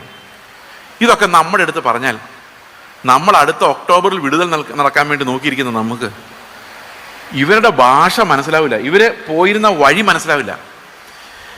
ഇങ്ങനെ പറഞ്ഞു കഴിഞ്ഞാൽ നമ്മൾ പറഞ്ഞാൽ തന്നെ അത് അധികപ്പറ്റായിട്ട് ആൾക്കാർക്ക് തോന്നുള്ളൂ. കാരണം ആ ഒരു കാലഘട്ടം 1950 ശേഷം, ഈ 1950 എന്താ സംഭവിച്ചെന്നറിയാം. ഇത് നിന്നു പോകാനുള്ള ഒരു കാരണം ഞാൻ പറയാം. ആ സമയത്താണ് അമേരിക്ക ഭയങ്കര വലിയൊരു ഡൊമിനൻ്റ് ശക്തിയായിട്ട് മാറിയത്, ലോകം മുഴുവൻ. ഇൻഡസ്ട്രിയൽ റെവല്യൂഷൻ്റെ ഭാഗമായിട്ട്. അതിനേക്കാൾ ഉപരി പറഞ്ഞാൽ 2ാം ലോകമഹായുദ്ധത്തിന് മുമ്പ് ലോകത്തെ മുഴുവൻ നിയന്ത്രിച്ചുകൊണ്ടിരുന്ന 2 ശക്തികൾ എന്ന് പറയുന്നത് ഇംഗ്ലണ്ടും പാരീസും ആയിരുന്നു. ഇംഗ്ലണ്ടും ഫ്രാൻസും. അവരുടെ കയ്യിലായിരുന്നു ലോകം മിക്കവാറും ഉണ്ടായിരുന്നു. ഇംഗ്ലണ്ട് സൂര്യനസ്തമിക്കാത്ത സാമ്രാജ്യമായിട്ട് ഇന്ത്യയിലൊക്കെ ഉണ്ടായിരുന്നു. പക്ഷെ 2ാം ലോകമഹായുദ്ധം കഴിഞ്ഞതോടുകൂടി ഇവർക്ക് ഇന്ത്യ പോലെ വലിയൊരു രാജ്യത്തെ കൊണ്ടു നടക്കാൻ പറ്റാത്ത അവസ്ഥ വന്നു. ഇവിടുത്തെ ദാരിദ്ര്യം, ഇവിടുത്തെ കഷ്ടതയെല്ലാം അവർക്ക് അവിടെ ഇരുന്ന് മാനേജ് ചെയ്യാൻ പറ്റാത്ത അവസ്ഥ വന്നു. ഇവിടുത്തെ മൂവ്മെൻറ്റ്, ഇൻഡിപെൻഡൻസ് മൂവ്മെൻറ്റ് വർദ്ധിച്ചു വന്നു. ഇന്ത്യ സ്വാതന്ത്ര്യം പ്രാപിച്ചു. അങ്ങനെ ബ്രിട്ടൻ്റെ കീഴിലുള്ള അനേകം രാജ്യങ്ങൾ പോയി. അവരുടെ സമ്പത്തിനകത്ത് വലിയ കുറവ് വന്നു, അധികാരത്തിനകത്ത് വലിയ കുറവ് വന്നപ്പോൾ അമേരിക്കയും സോവിയറ്റ് യൂണിയനും, അതായത് മോസ്കോയും വാഷിങ്ടണും ലോകത്തിലെ ഏറ്റവും വലിയ ശക്തികളായിട്ട് മാറി. ഇഷ്ടംപോലെ പണം. അപ്പോൾ സ്വാഭാവികമായിട്ട് നമുക്ക് ഇഷ്ടംപോലെ പണം വരുമ്പോൾ നമ്മൾ വ്യാഖ്യാനിക്കുന്നത് എങ്ങനെയാണെന്ന് വെച്ച് കഴിഞ്ഞാൽ ദൈവം തന്നതാ ബ്രദറെ, അങ്ങനെയല്ലേ വ്യാഖ്യാനിക്കുന്നത്? ഇത് എവിടെ നിന്നെല്ലാം അടിച്ചു മാറ്റിയെന്ന് നമുക്ക് അറിയാമായിരിക്കും. പക്ഷെ അത് പറഞ്ഞു വരുമ്പോൾ അതെങ്ങനെയാണ് വരുന്നത്? എത്രയോ എടുത്ത ചൂഷണം കൊണ്ടായിരിക്കും അവർ ആ പണം ഉണ്ടാക്കിയത്. പക്ഷെ പറഞ്ഞു വരുമ്പോൾ ദൈവം തന്നു. അപ്പൊ ദൈവം പണം തരും എന്നുള്ളൊരു ഫിലോസഫി 1950 തൊട്ടാണ് അമേരിക്കയിൽ സ്പ്രെഡാകുന്നത്. അമേരിക്കയിൽ എന്ത് സ്പ്രെഡായാലും അത് പെന്തക്കോസിൽ കേരളത്തിൽ സ്പ്രെഡാവും, അതിന് സംശയമില്ല. അവിടെ എന്ത് സ്പ്രെഡായാലും ഏതെങ്കിലും ഒരു വഴി അത് പെന്തക്കോസ് സഭയ്ക്കകത്ത് വന്നിരിക്കും.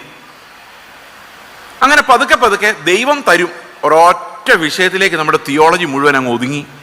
1980-90 ഈ സുവിശേഷം പറയുന്ന, ആ ബേസിക് സുവിശേഷം പറയുന്ന ആളുകൾ തന്നെ നമ്മുടെ ഇടയിൽ നിന്ന് അപ്രത്യക്ഷമായി. ഈ ബേസിക് സുവിശേഷം പറയുന്ന ആളുകൾ അപ്രത്യക്ഷമായി എന്ന് പറഞ്ഞു കഴിഞ്ഞാൽ അതെങ്ങനെ മനസ്സിലാക്കാം? പണ്ട് കാലത്ത് ട്രാക്റ്റുകൾ എഴുതുമ്പോൾ ട്രാക്റ്റിന്റെ ടൈറ്റിൽ ഇങ്ങനെ ആയിരിക്കും, ഇന്ന് നീ മരിച്ചാൽ നിന്റെ നിത്യത എവിടെ? ഓർമ്മയുണ്ടോ? ട്രാക്റ്റ് ആരെങ്കിലും കണ്ടിട്ടുണ്ടോ? എല്ലാ പ്രസംഗങ്ങളുടെ എല്ലാ അവസാന ഒരു ചോദ്യമുണ്ട്, ഇന്ന് നീ മരിച്ചാൽ നിന്റെ നിത്യത എവിടെ? ഇന്ന് ചോദിക്കുന്നത് എന്നാന്നറിയോ? സാമ്പത്തിക പ്രശ്നങ്ങളുണ്ടോ? കടഭാരത്തിലാണോ? പ്രാർത്ഥിക്കാൻ സമീപിക്കുക. ഇത് നേരത്തെ ഈ പറഞ്ഞ കാര്യങ്ങളാണ് ഞാൻ പറയുന്നത്. എന്നെ അനുഗമിക്കുക. നിന്റെ കണ്ണ് നിനക്ക് ഇടർച്ച വരുത്തിയെങ്കിൽ അത് ചൂഴ്ന്നെടുത്ത് എറിഞ്ഞ് കളയുക. ഉപദേശിക്കാൻ പറ്റുമോ കർത്താവ് പഠിപ്പിച്ചതെല്ലാം? നിങ്ങളുടെ പുതപ്പൊരുത്തനെടുത്താൽ ഉടുപ്പും കൂടെ കൊടുക്കുക. നിങ്ങളോട് ചോദിക്കുന്ന എല്ലാവർക്കും കൊടുക്കുക. ഒന്ന് ഉപദേശിച്ച് ശിഷ്യരാക്കാൻ പറ്റുമോ? എന്താ കർത്താവ് പറഞ്ഞു? ഒന്നുകൂടെ നോക്കിയേ. ഞാൻ നിങ്ങളോട് കൽപ്പിച്ചതൊക്കെയും പ്രമാണിപ്പാൻ തക്കവണ്ണം ഉപദേശിച്ചും കൊണ്ട് സകല ജാതികളെയും ശിഷ്യരാക്കുവിൻ. അപ്പോൾ ഈ നമ്മൾ ഇന്ന് ലോകത്ത് എവിടെ നോക്കിയാലും ഇതിന്റെ ആദ്യത്തെ 2 കാര്യങ്ങളല്ലാതെ ഈ 3ാമത്തെ കാര്യത്തിലോട്ട് ഇറങ്ങാൻ കഴിയാത്തത് കൊണ്ടാണ് നമ്മുടെ കൂട്ടത്തിൽ നിന്ന് മിഷണറിമാരുണ്ടാകാത്തത്. കാരണം അവർക്ക് കർത്താവ് പറഞ്ഞത് കേട്ടിട്ടില്ല, കർത്താവ് പറഞ്ഞ പഠിപ്പിച്ചിട്ടില്ല. ഈ കർത്താവ് പറഞ്ഞ അനുസരിച്ച് ആരെങ്കിലും ഉണ്ടെങ്കിലല്ലേ ഇത് പഠിപ്പിക്കാൻ പറ്റും. ഇനി അതൊക്കെ പോട്ടെ, യോഹന്നാന്റെ സുവിശേഷത്തിൽ ഇരിക്കുമ്പോൾ കർത്താവ് പറയാണ്, ഒറ്റ കൽപ്പനയിലേക്ക് ഞാൻ ഇതെല്ലാം ചുരുക്കിത്തരാം ഈസി ആകാൻ വേണ്ടി. ഇത്രയും കൽപ്പനകൾ നിങ്ങൾ ഓർക്കണ്ട, ഒറ്റ കൽപ്പനയിലേക്ക് ഞാൻ ചുരുക്കിത്തരാം. അതെന്താന്ന് ചോദിച്ചു കഴിഞ്ഞാൽ, ഞാൻ നിങ്ങളെ എങ്ങനെ സ്നേഹിച്ചോ അതുപോലെ നിങ്ങൾ അങ്ങോട്ടും ഇങ്ങോട്ടും സ്നേഹിച്ചാൽ മതി. Okay, fine. എന്നിട്ട് പൗലോസ് അത് എടുത്തു പറയുന്നുണ്ട് ഗലാത്യ ലേഖനത്തിൽ, തൻ്റെ സഹോദരനെ സ്നേഹിക്കുക എന്നുള്ളതിനേക്കാൾ മുകളിൽ യാതൊരു ന്യായപ്രമാണവും ഇല്ല. അപ്പൊ പ്രമാണം മുഴുവനും കൂടെ ചുരുക്കി ഒരൊറ്റ വാക്യത്തിൽ, പഴയ നിയമത്തിൽ 2 ഉണ്ടായിരുന്നു, പുതിയ നിയമത്തിൽ 1 ഉള്ളൂ. എന്തോ? നിന്റെ സഹോദരനെ നിന്റെ സഹോദരനെ ഞാൻ നിന്നെ എങ്ങനെ സ്നേഹിച്ചോ അതേപോലെ സ്നേഹിക്കാം. നമുക്ക് ആ വാക്യം ഒന്ന് വായിക്കാം. ഒറ്റ കൽപ്പന. അപ്പൊ കർത്താവ് പറഞ്ഞ ഈ ഒരു ഒറ്റ കൽപ്പന അനുസരിക്കാൻ നമ്മൾ ഉപദേശിക്കണമെന്നാണ് വേദപുസ്തകത്തിൽ പറയുന്നത്. യോഹന്നാന്റെ സുവിശേഷം 15:12. യോഹന്നാൻ 15:12 വായിക്കാം. ഞാൻ നിങ്ങളെ സ്നേഹിച്ചിരിക്കുന്നത് പോലെ നിങ്ങളും തമ്മിൽ തമ്മിൽ സ്നേഹിക്കണമെന്നാകുന്നു എന്റെ കൽപ്പന. നിങ്ങളും തമ്മിൽ സ്നേഹിക്കണമെന്നാകുന്നു എന്റെ കൽപ്പന. അടുത്ത വാക്യം. എങ്ങനെയാ സ്നേഹിക്കുന്നേ? അടുത്ത വാക്യം. സ്നേഹിതർക്ക് വേണ്ടി ജീവനെ കൊടുക്കുന്നതിലും അധികമുള്ള സ്നേഹം ആർക്കുമില്ല. അപ്പൊ നമ്മളോട് കർത്താവ് ആവശ്യപ്പെടുന്ന ഒറ്റ കൽപ്പന എന്താ? പറ. ഒറ്റ കൽപ്പനയുള്ളൂ. എന്തോ? നമുക്ക് ബാക്കി എല്ലാം മറക്കാം. കാരണം ഇതെല്ലാം കൂടെ ചുരുക്കി ഒറ്റ കൽപ്പന എന്ന് പറഞ്ഞിട്ടുണ്ടല്ലോ. ഇതാകുന്നു എന്റെ കൽപ്പന. എന്തോ അത്? കർത്താവ് എനിക്ക് വേണ്ടി എങ്ങനെ മരിച്ചോ അതുപോലെ എൻ്റെ അടുത്തിരിക്കുന്ന ആൾക്ക് വേണ്ടി ഞാൻ മരിക്കണം. ഒന്ന് അടുത്തിരിക്കുന്ന ആൾ ഒന്ന് നോക്കിക്കേ. മരിക്കുവോ അടുത്തിരിക്കുന്ന ആൾക്ക് വേണ്ടി? കുറച്ച് പൈസ മേടിച്ചിട്ട് തിരിച്ചു തന്നില്ലെങ്കിൽ അറിയാം ഈ സ്നേഹം ഇതിലേ പോകുന്നു. അപ്പോഴാണ് കർത്താവ് പറയുന്നത് അടുത്തിരിക്കുന്നതുകൊണ്ട് മരിക്കുക. ഈ പ്രമാണം അനുസരിക്കാതെ നമുക്ക് എങ്ങനെ ശിഷ്യരാകാൻ പറ്റും? പ്രിയ സഹോദരങ്ങളെ, അപ്പം നിങ്ങൾ എന്നോട് ചോദിക്കും, ഈ പറയുന്ന പ്രസംഗിക്കുന്ന പ്രസംഗകൻ ഇങ്ങനെ അടുത്തിരിക്കുന്നതിന് വേണ്ടി മരിക്കാനുള്ള സ്നേഹമുണ്ടോ? ചോദിക്കോ? നിങ്ങൾ ചോദിക്കോ? അപ്പൊ പിന്നെ ഞാൻ ഇതിനെക്കുറിച്ചൊന്നും പറയാൻ പോകാതെ ശരിക്കും വല്ല ദാവീദിന്റെ കഥയും പറഞ്ഞിട്ട് പോയാൽ എനിക്ക് അത്രയും കുറച്ച് ഉത്തരം പറഞ്ഞാൽ മതി. ഇപ്പം മനസ്സിലായി പാസ്റ്റർമാരെല്ലാം പഴയ നിയമം പറയുന്നത് എന്തിനാന്ന്? പഴയ നിയമം പറയുന്നതിനകത്ത് തെറ്റൊന്നുമില്ല. പക്ഷെ പഴയ നിയമം ഇവർ വായിക്കുന്നത് യഹൂദന്മാർ വായിച്ച പോലെയാ. പഴയ നിയമം ശിഷ്യന്മാർ വായിച്ച പോലെ വായിച്ചാൽ അതിനകത്ത് എല്ലാം ക്രിസ്തു ഉണ്ട്. പക്ഷെ ശിഷ്യന്മാർ വായിക്കുന്ന പോലെ വായിക്കണമെങ്കിൽ ആത്മാവ് വെളിപ്പെടുത്തണം. ആത്മാവിൽ വ്യാഖ്യാനിച്ചാൽ മാത്രമേ ശിഷ്യന്മാർ വായിച്ചതുപോലെ പഴയ നിയമം വായിക്കാൻ പറ്റുള്ളൂ. നമ്മൾ പഴയ നിയമം യഹൂദന്മാരെങ്ങനെ വായിച്ചിട്ട് ക്രിസ്തുവിനെ ക്രൂശിച്ചോ അതുപോലെ തന്നെ നമ്മൾ വായിച്ചിട്ട് ക്രിസ്തുവിനെ പള്ളിക്ക് പുറത്താക്കിയേക്കുക. സമാധാനമായോ? എല്ലാവർക്കും സന്തോഷമായോ? അല്ല, സന്തോഷമാകണം. കാരണം നമ്മൾക്ക് എന്താ പ്രശ്നം എന്ന് മനസ്സിലാവുമ്പോൾ നമുക്ക് സന്തോഷമേ വരാവുള്ളൂ. കാരണം നമ്മൾ എന്താ എവിടെ കിടക്കുന്ന അറിഞ്ഞാൽ നമുക്ക് രക്ഷപ്പെടാൻ പറ്റത്തുള്ളൂ, അല്ലേ? ഓക്കെ. അപ്പോൾ ഈ ഒരു കൽപ്പന നമ്മുടെ മുമ്പിൽ ഇങ്ങനെ നിൽക്കുക. അപ്പൊ ഈ ഒരു കൽപ്പന നിൽക്കുന്നത് കൊണ്ട് നമ്മൾ എല്ലാവരും അനുസരണം കെട്ടവരാണ്. സമ്മതിച്ചോ? അയ്യോ, ഞങ്ങളെക്കുറിച്ച് അങ്ങനെ പറഞ്ഞ് ഞങ്ങൾ സമ്മതിക്കൂല. ഞങ്ങൾ സ്നാനപ്പെട്ട് ആഭരണം ധരിക്കാതെ വെള്ളവസ്ത്രം ഇട്ട്, ശരിക്കും പറഞ്ഞാൽ ആഭരണം ധരിക്കാതെ വെള്ളവസ്ത്രം ഇട്ട് ചെന്ന് ഓരോ കടയിൽ ചെന്ന് വില പേശി തർക്കുത്തരം പറയുമ്പോഴാണ് ആൾക്കാർ വിചാരിക്കുന്നത് പെന്തിക്കോസുകാരാണ്.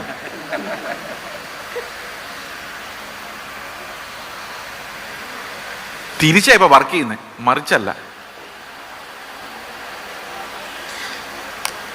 ആഭരണമൊന്നും ഇടാതെ കല്യാണം ആലോചിക്കാൻ ചെല്ലുമ്പം ഈ കല്യാണം ആലോചിക്കുന്നുണ്ടോ? പെന്തിക്കോസുകാർ കല്യാണം ആലോചിക്കുന്നത്. ഇപ്പൊ കല്യാണം ആലോചിക്കുന്നതിന് ഏറ്റവും പ്രധാനപ്പെട്ട കാര്യം ഗൾഫിലോ അല്ല അമേരിക്കയിലോ പോകാൻ, ഗൾഫൊന്നും വേണ്ട, ഇപ്പം UK എവിടെയെങ്കിലും പോകാനുള്ള ചാൻസ് ഉള്ളവരെയാണ് ഇന്ന് മാർക്കറ്റിൽ ഏറ്റവും. ആഭരണം ഇല്ല, പക്ഷെ ബാക്കി എല്ലാ മോഹങ്ങളോട് ഇരിപ്പുണ്ട്. ജീവനത്തിന്റെ പ്രതാപം, കൊതി, ലോകത്തോടുള്ള അസാമാന്യമായ കൊതി. ഞാൻ വിചാരിച്ചിട്ട് ലോകത്തിൽ ഏറ്റവും വലിയ അത്യാഗ്രഹികൾ നമ്മൾ വിശ്വാസികളാണ്. കാരണം നമുക്ക് എന്തും ചെയ്തു തരാൻ കഴിവുള്ളൊരു ദൈവമുണ്ട്. പിന്നെ ആശിക്കുന്നതിനാ കുഴപ്പം? ബാക്കിയുള്ളവർക്ക് അങ്ങനെ ഒരു ദൈവം ഇല്ലാത്തതുകൊണ്ട് ഒരുത്തനവിടെ ഇരുന്നുകൊണ്ട് ആഗ്രഹിക്കുന്നൊരു പരിധിയുണ്ട്. കാരണം അവന് തന്നെ അറിയാം എനിക്ക് ഇത്രയും കപ്പാസിറ്റി ഉള്ളൂ, ഇത്ര ആഗ്രഹിക്കും. പക്ഷെ നമുക്ക് അങ്ങനെയല്ല. നമുക്ക് ദൈവം നമ്മളെ ഇങ്ങനെ സുഖിപ്പിക്കാൻ വേണ്ടി ഇരിക്കുന്ന ഒരാളായതുകൊണ്ട് എന്ത് ചോദിച്ചാലും തരുന്ന ദൈവം ആയതുകൊണ്ട് അത്യാഗ്രഹം എന്ന് പറഞ്ഞാൽ നമുക്ക് മതിയാകാത്ത രീതിയിലാണ് വളരുന്നത്. വീടൊന്നും ചെറുതൊന്നും പോരാ, വണ്ടിയൊന്നും ചെറുതൊന്നും പോരാ, ഇത് പിള്ളേരുടെ ഭാവി എന്ന് പറഞ്ഞാൽ ചെറിയ ശമ്പളമൊന്നും പോരാ, എല്ലാം ഭയങ്കര മോഹങ്ങളാണ്. കാരണം ദൈവം ഭയങ്കര ശക്തനാണല്ലോ. തരട്ടെന്ന്, എൻ്റെ ആഗ്രഹം എല്ലാം തീർത്ത് തരട്ടെന്ന്. ചുമ്മാ.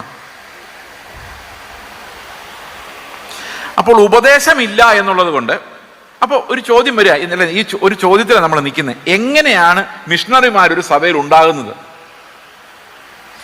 മിഷണറിമാരുണ്ടാകത്തതിൻ്റെ ഒരു കാരണം ഞാൻ പറഞ്ഞത് എന്താണെന്നറിയോ? എന്താ പറഞ്ഞേ? പ്രത്യാശയില്ല. പ്രത്യാശയില്ലെങ്കിൽ നമ്മൾ എന്തിനാണ് കർത്താവിൻ്റെ വേലയ്ക്ക് വേണ്ടി ആളെ കൂട്ടുന്നത്? മോഹങ്ങൾ മാത്രമേ ഉള്ളൂ. അതുകൊണ്ട് ഇന്ന് ശുശ്രൂഷയിൽ ഇറങ്ങുന്നവർ മുഴുവൻ മോഹങ്ങളുടെ കച്ചവടമാണ്. മുഴുവൻ എന്ന് പറയുമ്പോൾ 100-ന് 100 ഒരു 100-ന് 90 എന്ന് വേണേൽ പറയാം. എങ്ങനെ ഈ മോഹങ്ങൾ കച്ചവടം ചെയ്യുന്നറിയാം? പണ്ട് കാലത്ത് ഈ സൈക്കിളിലൊക്കെ നടന്നിട്ട് ഞങ്ങളുടെ ചെറുപ്പകാലത്ത് ഈ മൂവിയുടെ ഫിലിംസ് ഉണ്ടല്ലോ, പൊട്ടിപ്പോയ ഫിലിമുകൾ കണ്ടിട്ടുണ്ടോ? അവസാനം റീല് അതിങ്ങനെ ഒരു ഇതിനകത്ത് ചുറ്റിയിട്ട് നമ്മളെ ഓടിച്ച് കാണിക്കും. ഒരു മെഷീൻ ഉണ്ട് അതിന്. അപ്പം മൂവി പോലെ കാണാം. ഇത് കാണാൻ വേണ്ടി ആൾക്കാരിങ്ങനെ റോഡിൽ നിൽക്കും, പൈസ മേടിച്ച് ഇമാര് ചെയ്യും. തന്നെ ചെറിയ ഒരു സാധനം വാങ്ങിക്കാനും കിട്ടും, അത് വെച്ച് ഇങ്ങനെ കാണാം. അപ്പം ഞാനിങ്ങനെ ഇരിക്കുക, മിഷണറി ആയിട്ട് പോകണം, ഏത് ദേശത്ത് പോകണം, എവിടെയാണ് കർത്താവിനെ കുറിച്ച് ഒട്ടും കേട്ടിട്ടില്ലാത്ത സ്ഥലത്ത് പോകണം എന്നൊക്കെ ആലോചിച്ചുകൊണ്ടിരിക്കുമ്പോഴാണ് ഈ പ്രവാചകൻ വരുന്നത്. പ്രവാചകൻ വന്ന് തലയിലോട്ട് കൈവച്ചിട്ട് പറയുന്നത് എന്നാന്നറിയോ?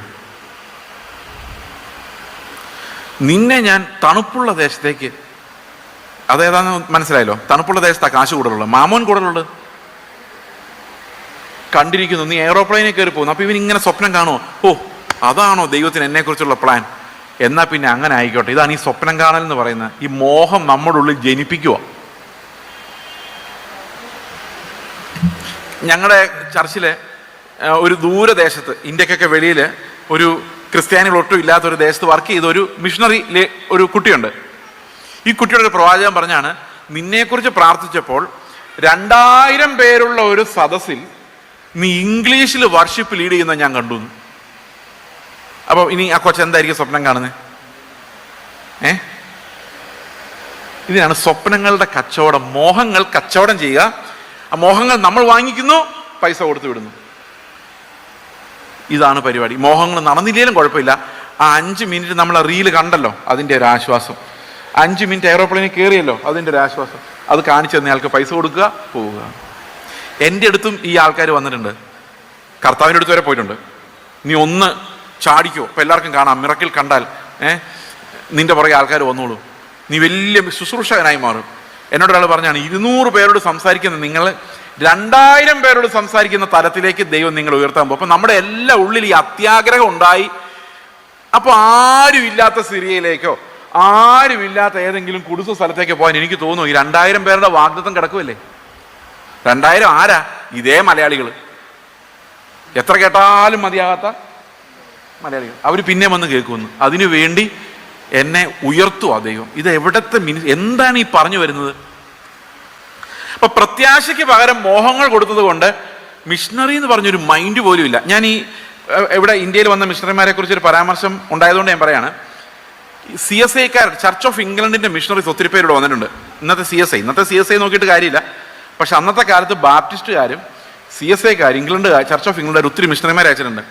അപ്പോൾ ഈ ചർച്ച് ഓഫ് സൗത്ത് ഇന്ത്യയുടെ, അതായത് CSIയുടെ പാട്ടുപുസ്തകത്തിനകത്ത് ഞാനൊരു പാട്ട് കാണുകയാണ് കഴിഞ്ഞ ദിവസം, പഴയൊരു പാട്ടുപുസ്തകത്തിനകത്ത്. അതിനകത്തൊരു രോഗികളെ സന്ദർശിക്കുമ്പോൾ പാടേണ്ട പാട്ടെന്നും പറഞ്ഞുകൊണ്ട് ഒരു പാട്ടുണ്ട്. ഈ പാട്ട് ഞാൻ വായിച്ച് ശരിക്കും ഞാൻ ഞെട്ടിപ്പോയി. എങ്ങനെ ആ പാട്ട് എങ്ങനെയാണെന്നറിയോ? അതിനകത്ത് കർത്താവ് ഇങ്ങോട്ട് സംസാരിക്കുന്ന പോലെ കർത്താവ് പറയാണ്, രോഗവും ദുഃഖവും പ്രയാസവും ഈ ലോകം നിൻ്റേതല്ല എന്ന് കാണിക്കാൻ നീ എൻ്റെ അടുത്തേക്ക് വരാൻ വേണ്ടി ഞാൻ നിനക്ക് അയക്കുന്ന ദൂതന്മാരാണ്. ഇതാ ഈ രോഗിയുടെ അടുത്ത് എന്ന് പറയുന്നുണ്ട്. അടുത്തത്, നീ വിശുദ്ധീകരിക്കപ്പെട്ടില്ലെങ്കിൽ നിനക്ക് അനുസരിക്കാൻ പറ്റത്തില്ല. നിന്റെ വിശുദ്ധീകരണമാണ് നിന്റെ അനുസരണം. എന്നിട്ട് പറയാണ്, ക്രൂശിൽ നിനക്ക് വേണ്ടി രക്തം ചൊരിഞ്ഞ് വേദന സഹിച്ച് മരിച്ച എന്നെ നീ ഓർത്തുകൊള്ളുക, അപ്പോൾ നിന്റെ മനസ്സിന് സ്വസ്ഥത ലഭിക്കും. രോഗിയോട് ചെന്ന് പാടുന്നതാണ്. ഇത് അവസാനത്തെ സ്റ്റാൻസാണ്, ഞെട്ടിപ്പിച്ച് കളയുന്നത്. എന്നാന്നറിയോ? ഒരു നാൾ നീ തേജസ്സോടെ എൻ്റെ മുമ്പിൽ നിൽക്കും, അന്ന് നിന്റെ ശരീരത്തിൽ രോഗമോ ദുഃഖമോ പ്രയാസമോ ഉണ്ടാവുകയില്ല. രോഗിയായി കിടക്കുന്നയാള് നീ ഒരു 50 വർഷം കൊണ്ട് ജീവിക്കും എന്നല്ല അവർ പാടിയിട്ട് പോകുന്നേ, മരിച്ചാൽ അവിടെ കാണാമെന്ന് പറഞ്ഞാ അന്തക്കാലം. അപ്പൊ മിഷണറിമാരുണ്ടാകുമ്പോൾ അവർക്കറിയാം പോകുമ്പോൾ ചിലപ്പോൾ 1 വർഷമൊക്കെ ജീവിക്കുള്ളൂ, സാരമില്ല എന്നും പറഞ്ഞുകൊണ്ടാണ് പോകുന്നത് ഇവര്. അത് എന്തുകൊണ്ടാണ് പോകുന്നതെന്ന് ചോദിച്ചു കഴിഞ്ഞാൽ ഈ ജീവൻ അത്ര വിലയേറിയതായി എണ്ണാത്തത് കൊണ്ടാണ്. ഞങ്ങളുടെ സഭയിൽ നിന്ന് 10ഓളം മിഷണറിമാര്, അതിൽ കൂടുതലുണ്ട്, മിഷണറിമാരായിട്ട് പല സ്ഥലത്ത് പോയിട്ടുണ്ട്. ഇന്ത്യയിൽ വർക്ക് ചെയ്യുന്ന മിഷണറിമാരെ കുറിച്ചല്ല ഞാൻ പറയുന്നത്, ഇന്ത്യക്ക് വെളിയിൽ. ഇവരെ ആരെയും ഞാൻ പറഞ്ഞു വിട്ടല്ല, ഞാൻ കാരണം പോയതുമല്ല. അതിനകത്ത് എനിക്കൊരു ചെറു വിരലിന്റെ പങ്കാളിത്തം പോലും ഇല്ല. അവർ പോകാൻ കാരണം അവർ മരണഭയത്തെ ജയിച്ചു എന്നുള്ളതുകൊണ്ട് മാത്രമാണ്. ഒടുക്കത്തെ ശത്രുവായ മരണഭയം. ആ മരണഭയം നമ്മളിൽ നീങ്ങാതെ ഒരു മിഷണറി ഉണ്ടാവില്ല. കാരണം ഡിട്രീഷ് ബോൺഹോഫർ പറഞ്ഞ പോലെ കർത്താവ് ഒരാളെ വിളിക്കുമ്പോൾ വരിക ഞാൻ നിന്നെ മുതലാളിയാക്കാം എന്നല്ല, വരിക മരിക്കുക എന്നാണ് ആ വിളി. അപ്പൊ വരിക മരിക്കുക എന്നുള്ള വിളി കേൾക്കാത്ത ഒരാൾക്ക് ഒരിക്കലും മിഷണറി ആയിട്ട് പോകാൻ സാധിക്കത്തില്ല. അപ്പോൾ അന്നത്തെ കാലത്ത് എങ്ങനെ മിഷണറിമാരുണ്ടായി? നമ്മൾ സാധാരണ ഒരു പാട്ട് എപ്പോഴും പാടാറുണ്ടല്ലോ, ആകർഷിക്ക എന്നെ പ്രിയ രക്ഷക നീ മരിച്ച ക്രൂശിങ്കൽ. ആ പാട്ട് കേട്ടിട്ടുണ്ടോ? കേട്ടിട്ടില്ല? ഓക്കെ, അത് സാധാരണയൊക്കെ പാടാറുള്ള പാട്ടാണ്. അതിനകത്തുണ്ട് ഒരു സ്റ്റാൻസ, അത് മലയാളികൾ വെട്ടിക്കളഞ്ഞു. മലയാളത്തിലോട്ട്, ഇംഗ്ലീഷ് പാട്ട് മലയാളത്തിലോട്ട് ഡ്രോമി നീറർ നീറർ, ആ പാട്ടിന്റെ മലയാളമാണ് ഞാൻ പറഞ്ഞത്. ഇംഗ്ലീഷിലുണ്ടെന്ന മലയാളത്തിലില്ല. ഒരു സ്റ്റാൻസ് വെട്ടിക്കളഞ്ഞത്.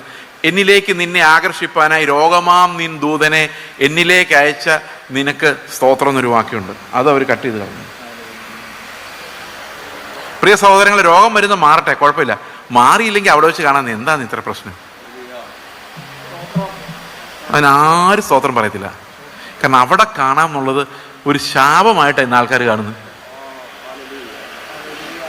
സ്തോത്രം പറയാൻ ധൈര്യമുണ്ടോ?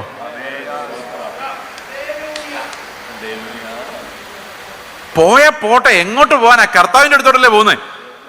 അല്ലേ? ആ, അതായി പ്രശ്നം. പോകുന്നു എങ്ങോട്ടെന്ന് അറിയാൻ വയ്യാതെ എങ്ങനെ. അപ്പൊ ഒരു കാരണം ഞാൻ പറഞ്ഞത്, ഈ പ്രത്യാശ എന്താക്കി മാറ്റി? മോഹങ്ങളാക്കി മാറ്റി. ഇനി അടുത്ത പറയാൻ പോകുന്നത് നിങ്ങൾക്ക് എല്ലാവർക്കും എന്നോട് ചിലപ്പം ദേഷ്യം ഉണ്ടാകുമായിരിക്കും, കുഴപ്പമില്ല.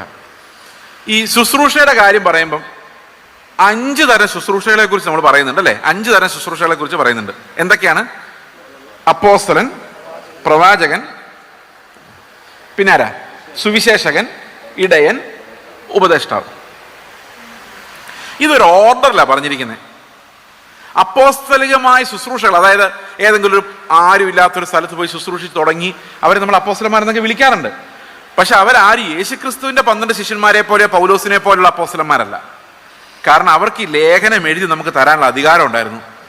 ചർച്ചിന്റെ ഫൗണ്ടേഷനായി മാറാനുള്ള അധികാരം അപ്പോസ്തലന്മാർക്കുണ്ടായിരുന്നു. അതുപോലെ തന്നെ പ്രവാചകന്മാർ. ഈ അപ്പോസ്തലന്മാരുടെ മെസ്സേജസ് നിങ്ങൾ ശ്രദ്ധിച്ചു നോക്കിയാൽ മനസ്സിലാവും, അതെല്ലാം പഴയ നിയമ പ്രവാചകന്മാരുടെ കൊട്ടേഷൻസാണ്. അവർ സ്ഥാപിച്ചുകൊണ്ടിരുന്നത് പഴയ നിയമ പ്രോഫറ്റ്സ് എന്തൊക്കെ പറഞ്ഞോ അതെല്ലാം ക്രിസ്തുവിനെ കുറിച്ചായിരുന്നു. ആ ക്രിസ്തുവാണ് യേശു എന്ന് തെളിയിക്കാൻ വേണ്ടിയാണ് ഈ അപ്പോസ്തലന്മാർ നടക്കുന്നത്. അപ്പൊ അതാണ് സഭയുടെ ഫൗണ്ടേഷൻ. എല്ലാ സഭയിലും അപ്പോസ്തലനും പ്രവാചകനും ഉണ്ടാകണം നിർബന്ധമില്ല. നമ്മുടെ പുതിയ നിയമ പ്രവാചകന്മാരുണ്ട്, അത് എല്ലാ സഭകളിലും ഉണ്ടാകണം. പക്ഷേ ഈ പഴയ നിയമ പ്രോഫറ്റ്സ് ഇനി ഉണ്ടാവത്തില്ല. ഓക്കെ, ഇനി നിങ്ങൾ ശ്രദ്ധിച്ചു നോക്കിയാൽ ശുശ്രൂഷകളായിട്ട് അപ്പോൾ 3 കാര്യങ്ങൾ നമുക്ക് എസെൻഷ്യൽ ആയിട്ടൊരു സഭയിൽ വേണമെന്ന് നിർബന്ധം പിടിക്കാം. ഒന്ന് സുവിശേഷകൻ, മറ്റൊന്ന് ഇടയൻ, ഉപദേഷ്ടാവ്. ഇതിന്റെ ഓർഡർ എന്താണ്? ആദ്യം അപ്പോസ്തലൻ, പ്രവാചകൻ, പിന്നെ സുവിശേഷകൻ, ഇടയൻ, ഉപദേഷ്ടാവ്. അപ്പൊ സുവിശേഷകന്റെ പണി എന്തോ? സുവിശേഷകന്റെ പണി എന്തോ? സുവിശേഷം പറയാ. സുവിശേഷം പറയുന്നവർ എവിടെയാ പോകുന്നേ? അവിശ്വാസികളെടുത്താണോ വിശ്വാസികളെടുത്താണോ? അവിശ്വാസികളെടുത്ത്. അപ്പൊ ഈ അവിശ്വാസി ആര്? സുവിശേഷകൻ. അപ്പൊ മിഷണറി ആരാ? സുവിശേഷകനാ. ഇപ്പൊ മിഷണറി അല്ലെങ്കിൽ സുവിശേഷകൻ എന്ന് പറയുന്നത്, ഒരു സുവിശേഷകനും മിഷണറിയും തമ്മിലുള്ള വ്യത്യാസം എന്താണെന്ന് വെച്ച് കഴിഞ്ഞാൽ, ഒരു സുവിശേഷകൻ അതാത് ജീവിത സാഹചര്യങ്ങളിൽ ചുറ്റുമുള്ളവരുടെ സുവിശേഷം പറയുമ്പോൾ, ഒരു മിഷണറി ഒരു സംസ്കാരം വിട്ട്, ദേശം വിട്ട് അപരിചിതമായൊരു സംസ്കാരത്തിലേക്ക് പോയി സുവിശേഷം പറയാൻ വേണ്ടി മുഴുവൻ സമർപ്പിക്കുന്ന ഒരാളെയാണ് നമ്മൾ മിഷണറി എന്ന് പറയുന്നത്. നമ്മളുമായി ഒരു ബന്ധവുമില്ലാത്ത ഒരു സമൂഹത്തിലേക്ക്, നമ്മളുമായി യാതൊരു ബ്രിഡ്ജും ഇല്ലാത്ത ഒരു കമ്മ്യൂണിറ്റിയിലോട്ട് പോകുക എന്നുള്ളതാണ് ഒരു മിഷണറി എന്നുള്ളതുകൊണ്ട് ഉദ്ദേശിക്കുന്നത്. അപ്പോൾ ഭാഷ വേറെ ആയിരിക്കും, സംസ്കാരം വേറെ ആയിരിക്കും. അപ്പം ഞാൻ അവിടെ ചെന്ന് അവരുമായിട്ട് അഡാപ്റ്റ് ചെയ്ത് അങ്ങനെ മിഷണറി ആയിട്ട് മാറും. ഈ സുവിശേഷകന്റെ ആദ്യം കൊടുക്കാനുള്ള കാരണം, സുവിശേഷകര് പോയി ആൾക്കാരെ പിടിച്ച് ഇടയനെ ഏൽപ്പിക്കും. ഇടയൻ അവരെ പരിപാലനം ചെയ്യുകയും ഉപദേഷ്ടാവിനെ കൊണ്ട് അവർക്ക് വചനം മനസ്സിലാക്കി കൊടുപ്പിക്കുകയും ചെയ്യും. ഉപദേഷ്ടാവിന്റെ പണി എന്താ? ഉപദേശം കൊടുക്കുക. ഓക്കെ, ഇന്ന് പാസ്റ്റർ എന്ന് പറയുന്ന ഒരൊറ്റ തസ്തിക മാത്രമേ ഉള്ളൂ. തസ്തികയായിട്ട്. ആ ഒരൊറ്റ ശുശ്രൂഷ മാത്രമേ ബഹുമാനിക്കപ്പെടുന്നുള്ളൂ. എനിക്കൊരു ഉപദേഷ്ടാവിൻ്റെ കൃപാവരമുള്ള ആളാണ്, പക്ഷെ എന്നെ എല്ലാവരും പാസ്റ്റർ എന്നാണ് വിളിക്കുന്നത്. കാരണം പാസ്റ്റർ അല്ലെങ്കിൽ ഇടയൻ മാത്രമേ ബഹുമാനിക്കപ്പെടുന്നുള്ളൂ. ശരിക്കും എൻ്റെ പണി ഉപദേശി പണിയാണ്. ഐ ആം ആൻ ഉപദേശി, നോട്ട് എ പാസ്റ്റർ. പക്ഷെ ഞാൻ ബൈബിൾ കോളേജിൽ പഠിച്ചതായതുകൊണ്ടും ഓക്കെ. അപ്പൊ എൻ്റെ പേരെന്താണ്? ഓട്ടോമാറ്റിക്കലി എന്താണ്? നിങ്ങൾ ശ്രദ്ധിച്ചിട്ടുണ്ടോ? നമ്മൾ ആദ്യം ബൈബിൾ കോളേജിൽ നിന്ന് ഇറങ്ങുമ്പോൾ സുവി എന്ന് പറഞ്ഞു, സുവി ചേസ് ജോസഫ്. അത് ഏറ്റവും ലോവർ ഗ്രേഡാണ് സുവിശേഷകൻ. അത് മൂത്ത് കഴിയുമ്പോൾ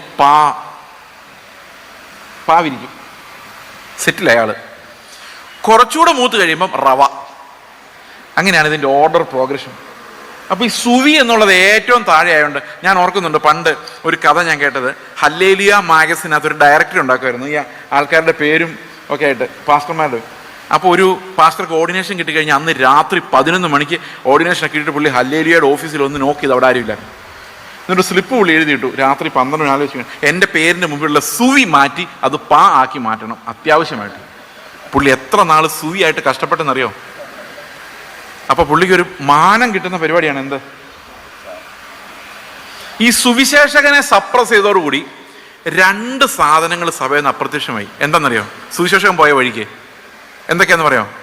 ഭൂതങ്ങൾ പോകുന്ന പരിപാടി, രോഗികൾ സൗഖ്യമാകുന്നവർ രണ്ടും പോയി. ഇത് രണ്ടും അവരുടെ കയ്യിരുന്ന സാധനങ്ങളായിരുന്നു. ഭൂതങ്ങൾ സഭയ്ക്കകത്താണോ വെളിയിലാണോ എന്ന് ചോദിച്ചാൽ ഇപ്പൊ പറയാൻ പറ്റില്ല. പക്ഷെ അത് വെളിയിലാണ് കാണേണ്ടത്.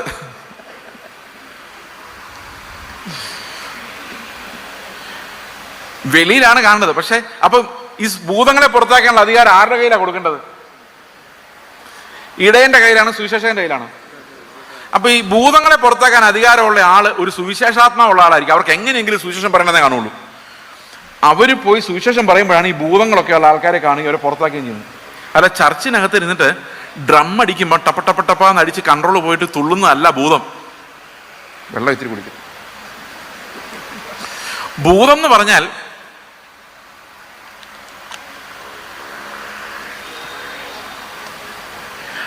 ഈ ഭൂതത്തെ പുറത്താക്കുക എന്ന് പറഞ്ഞു കഴിഞ്ഞാൽ അത് സുവിശേഷം പറയുമ്പം അത് ഇളകുക എന്ന് പറഞ്ഞാൽ സഹിക്കാൻ പറ്റത്തില്ല. ഇനി സുവിശേഷം പറഞ്ഞില്ലെങ്കിലും കർത്താവ് പുറത്താക്കിയ ഭൂതങ്ങളൊക്കെ ഒരു വല്ലാത്ത ഷേപ്പിലായിരുന്നു എല്ലാം കിടന്നത്, അല്ലാതെ ഡ്രം അടിച്ച് ഇളക്കിയതല്ല. മനസ്സിലായോ? അപ്പോൾ ഒരു ദേശത്ത് ചെല്ലുമ്പോൾ ഞാൻ ഓർക്കുന്നുണ്ട്, 2 ബ്രദറൻ സഹോദരന്മാർ എൻ്റെ സുഹൃത്തുക്കളാണ്. അവർ ഒരു വീട്ടിൽ ചെന്നപ്പോൾ അവിടെ ഭൂതം ഇളകി. കാരണം ഈ ബ്രദറുകാർ ഭൂതം ഇളകുക എന്ന് പറഞ്ഞു കഴിഞ്ഞാൽ അവർക്ക് ഭയങ്കര എന്താ ചെയ്യേണ്ടതെന്ന് അറിയാൻ മേല. അപ്പോൾ ഒരു ബ്രദറുകാരൻ പറഞ്ഞു നമുക്ക് പോകാൻ രക്ഷപ്പെടാമെന്ന്, കാരണം ഈ ഭൂതം എന്ത് ചെയ്യുമെന്ന് അറിയാൻ മേല, ഒരു പേടിയായിരുന്നു. അപ്പോൾ മറ്റേ പുള്ളി പറഞ്ഞു പാസ്റ്റർമാർ പുറത്താക്കുന്ന കണ്ടിട്ടുണ്ട്, നമുക്കൊന്ന് ട്രൈ ചെയ്യാന്ന് പറഞ്ഞു. പുള്ളി യേശുവിൻ്റെ നാമത്തിൽ പോന്ന് പറഞ്ഞ ഉടനെ ആ ഭൂതം അങ്ങ് പോയി. ഒരു ഭയങ്കര അനുഭവമായിരുന്നു. കാരണം സുവിശേഷ പ്രവൃത്തി ചെയ്യുമ്പോഴേ ഇത് വരുന്നത്. ഈ സുവിശേഷ വേലയ്ക്ക് ഇറങ്ങുമ്പം അവിടെയാണ് ഈ ഭൂതങ്ങളെ, രോഗികളെയും, ഞാൻ ഇത്തിരി മുമ്പ് പറഞ്ഞില്ലേ രോഗം വന്ന് മരിച്ചാൽ നമുക്ക് എന്നാ കുഴപ്പം, അങ്ങ് പോയാൽ പോരെന്ന്. പക്ഷെ നമ്മൾ പോയാലും കുഴപ്പമില്ല. ഈ വഴി കിടക്കുന്നവരുണ്ടല്ലോ, നമ്മൾ സുവിശേഷം പറയുമ്പോൾ അവിടെ രോഗിയായിരിക്കുന്നവൻ അങ്ങനെ പോകാൻ വിടാൻ പറ്റില്ല. അവൻ പോകുന്ന എവിടെ ആയിരിക്കും? അവനെയാണ് സൗഖ്യമാക്കി. ഈ രോഗശാന്തി, ഭൂതങ്ങളിൽ നിന്നുള്ള വിടുതൽ എന്നൊക്കെ പറയും നടക്കേണ്ടത് സഭയ്ക്ക് വെളിയില, സഭയ്ക്ക് അകത്തല്ല. അതൊരു കൺവെൻഷൻ സ്റ്റേജിലല്ല നടക്കേണ്ടത്. അതൊക്കെ സുവിശേഷകരുടെ കയ്യിൽ നടന്നു പോകേണ്ട കാര്യങ്ങളാണ്. എത്രയൊക്കെ മനസ്സിലായി ഞാൻ പറയുന്നത്? അപ്പൊ കൃപാവരങ്ങൾ ഒതുക്കപ്പെട്ടു. കൃപാവരങ്ങളുള്ള ശുശ്രൂഷകളില്ല. ഇന്ന് ഓർഡിനേഷൻ സർട്ടിഫിക്കറ്റ് വെച്ചുള്ള ശുശ്രൂഷകളേ ഉള്ളൂ. പ്രിയ സഹോദരങ്ങളെ, ഇന്ന് ബൈബിൾ കോളേജിൽ നിന്ന് വെളിയിറങ്ങുന്നവരിൽ ചിലർ സുവിശേഷകരായിരിക്കാം, ചിലർ ഇടയന്മാരായിരിക്കാം, ചിലർ ഉപദേഷ്ടാക്കന്മാരായിരിക്കാം. പക്ഷെ അവർക്ക് ആ ശുശ്രൂഷകൾ എന്താണെന്ന് പോലും അറിയില്ല. ഞാൻ ആന്ധ്രയിൽ മിഷണറി ആയിട്ട് പോയി. അവിടെ 8 വർഷം കഴിഞ്ഞപ്പം, 10 വർഷമാണ് ആകെ ഉണ്ടായിരുന്നത്. 8-9 വർഷം വരെ ഞാൻ വിചാരിച്ചിരുന്നത് മിഷണറി എന്ന് പറഞ്ഞു കഴിഞ്ഞാൽ എല്ലാ പണിയും ചെയ്യുന്ന ആളെന്നായിരുന്നു.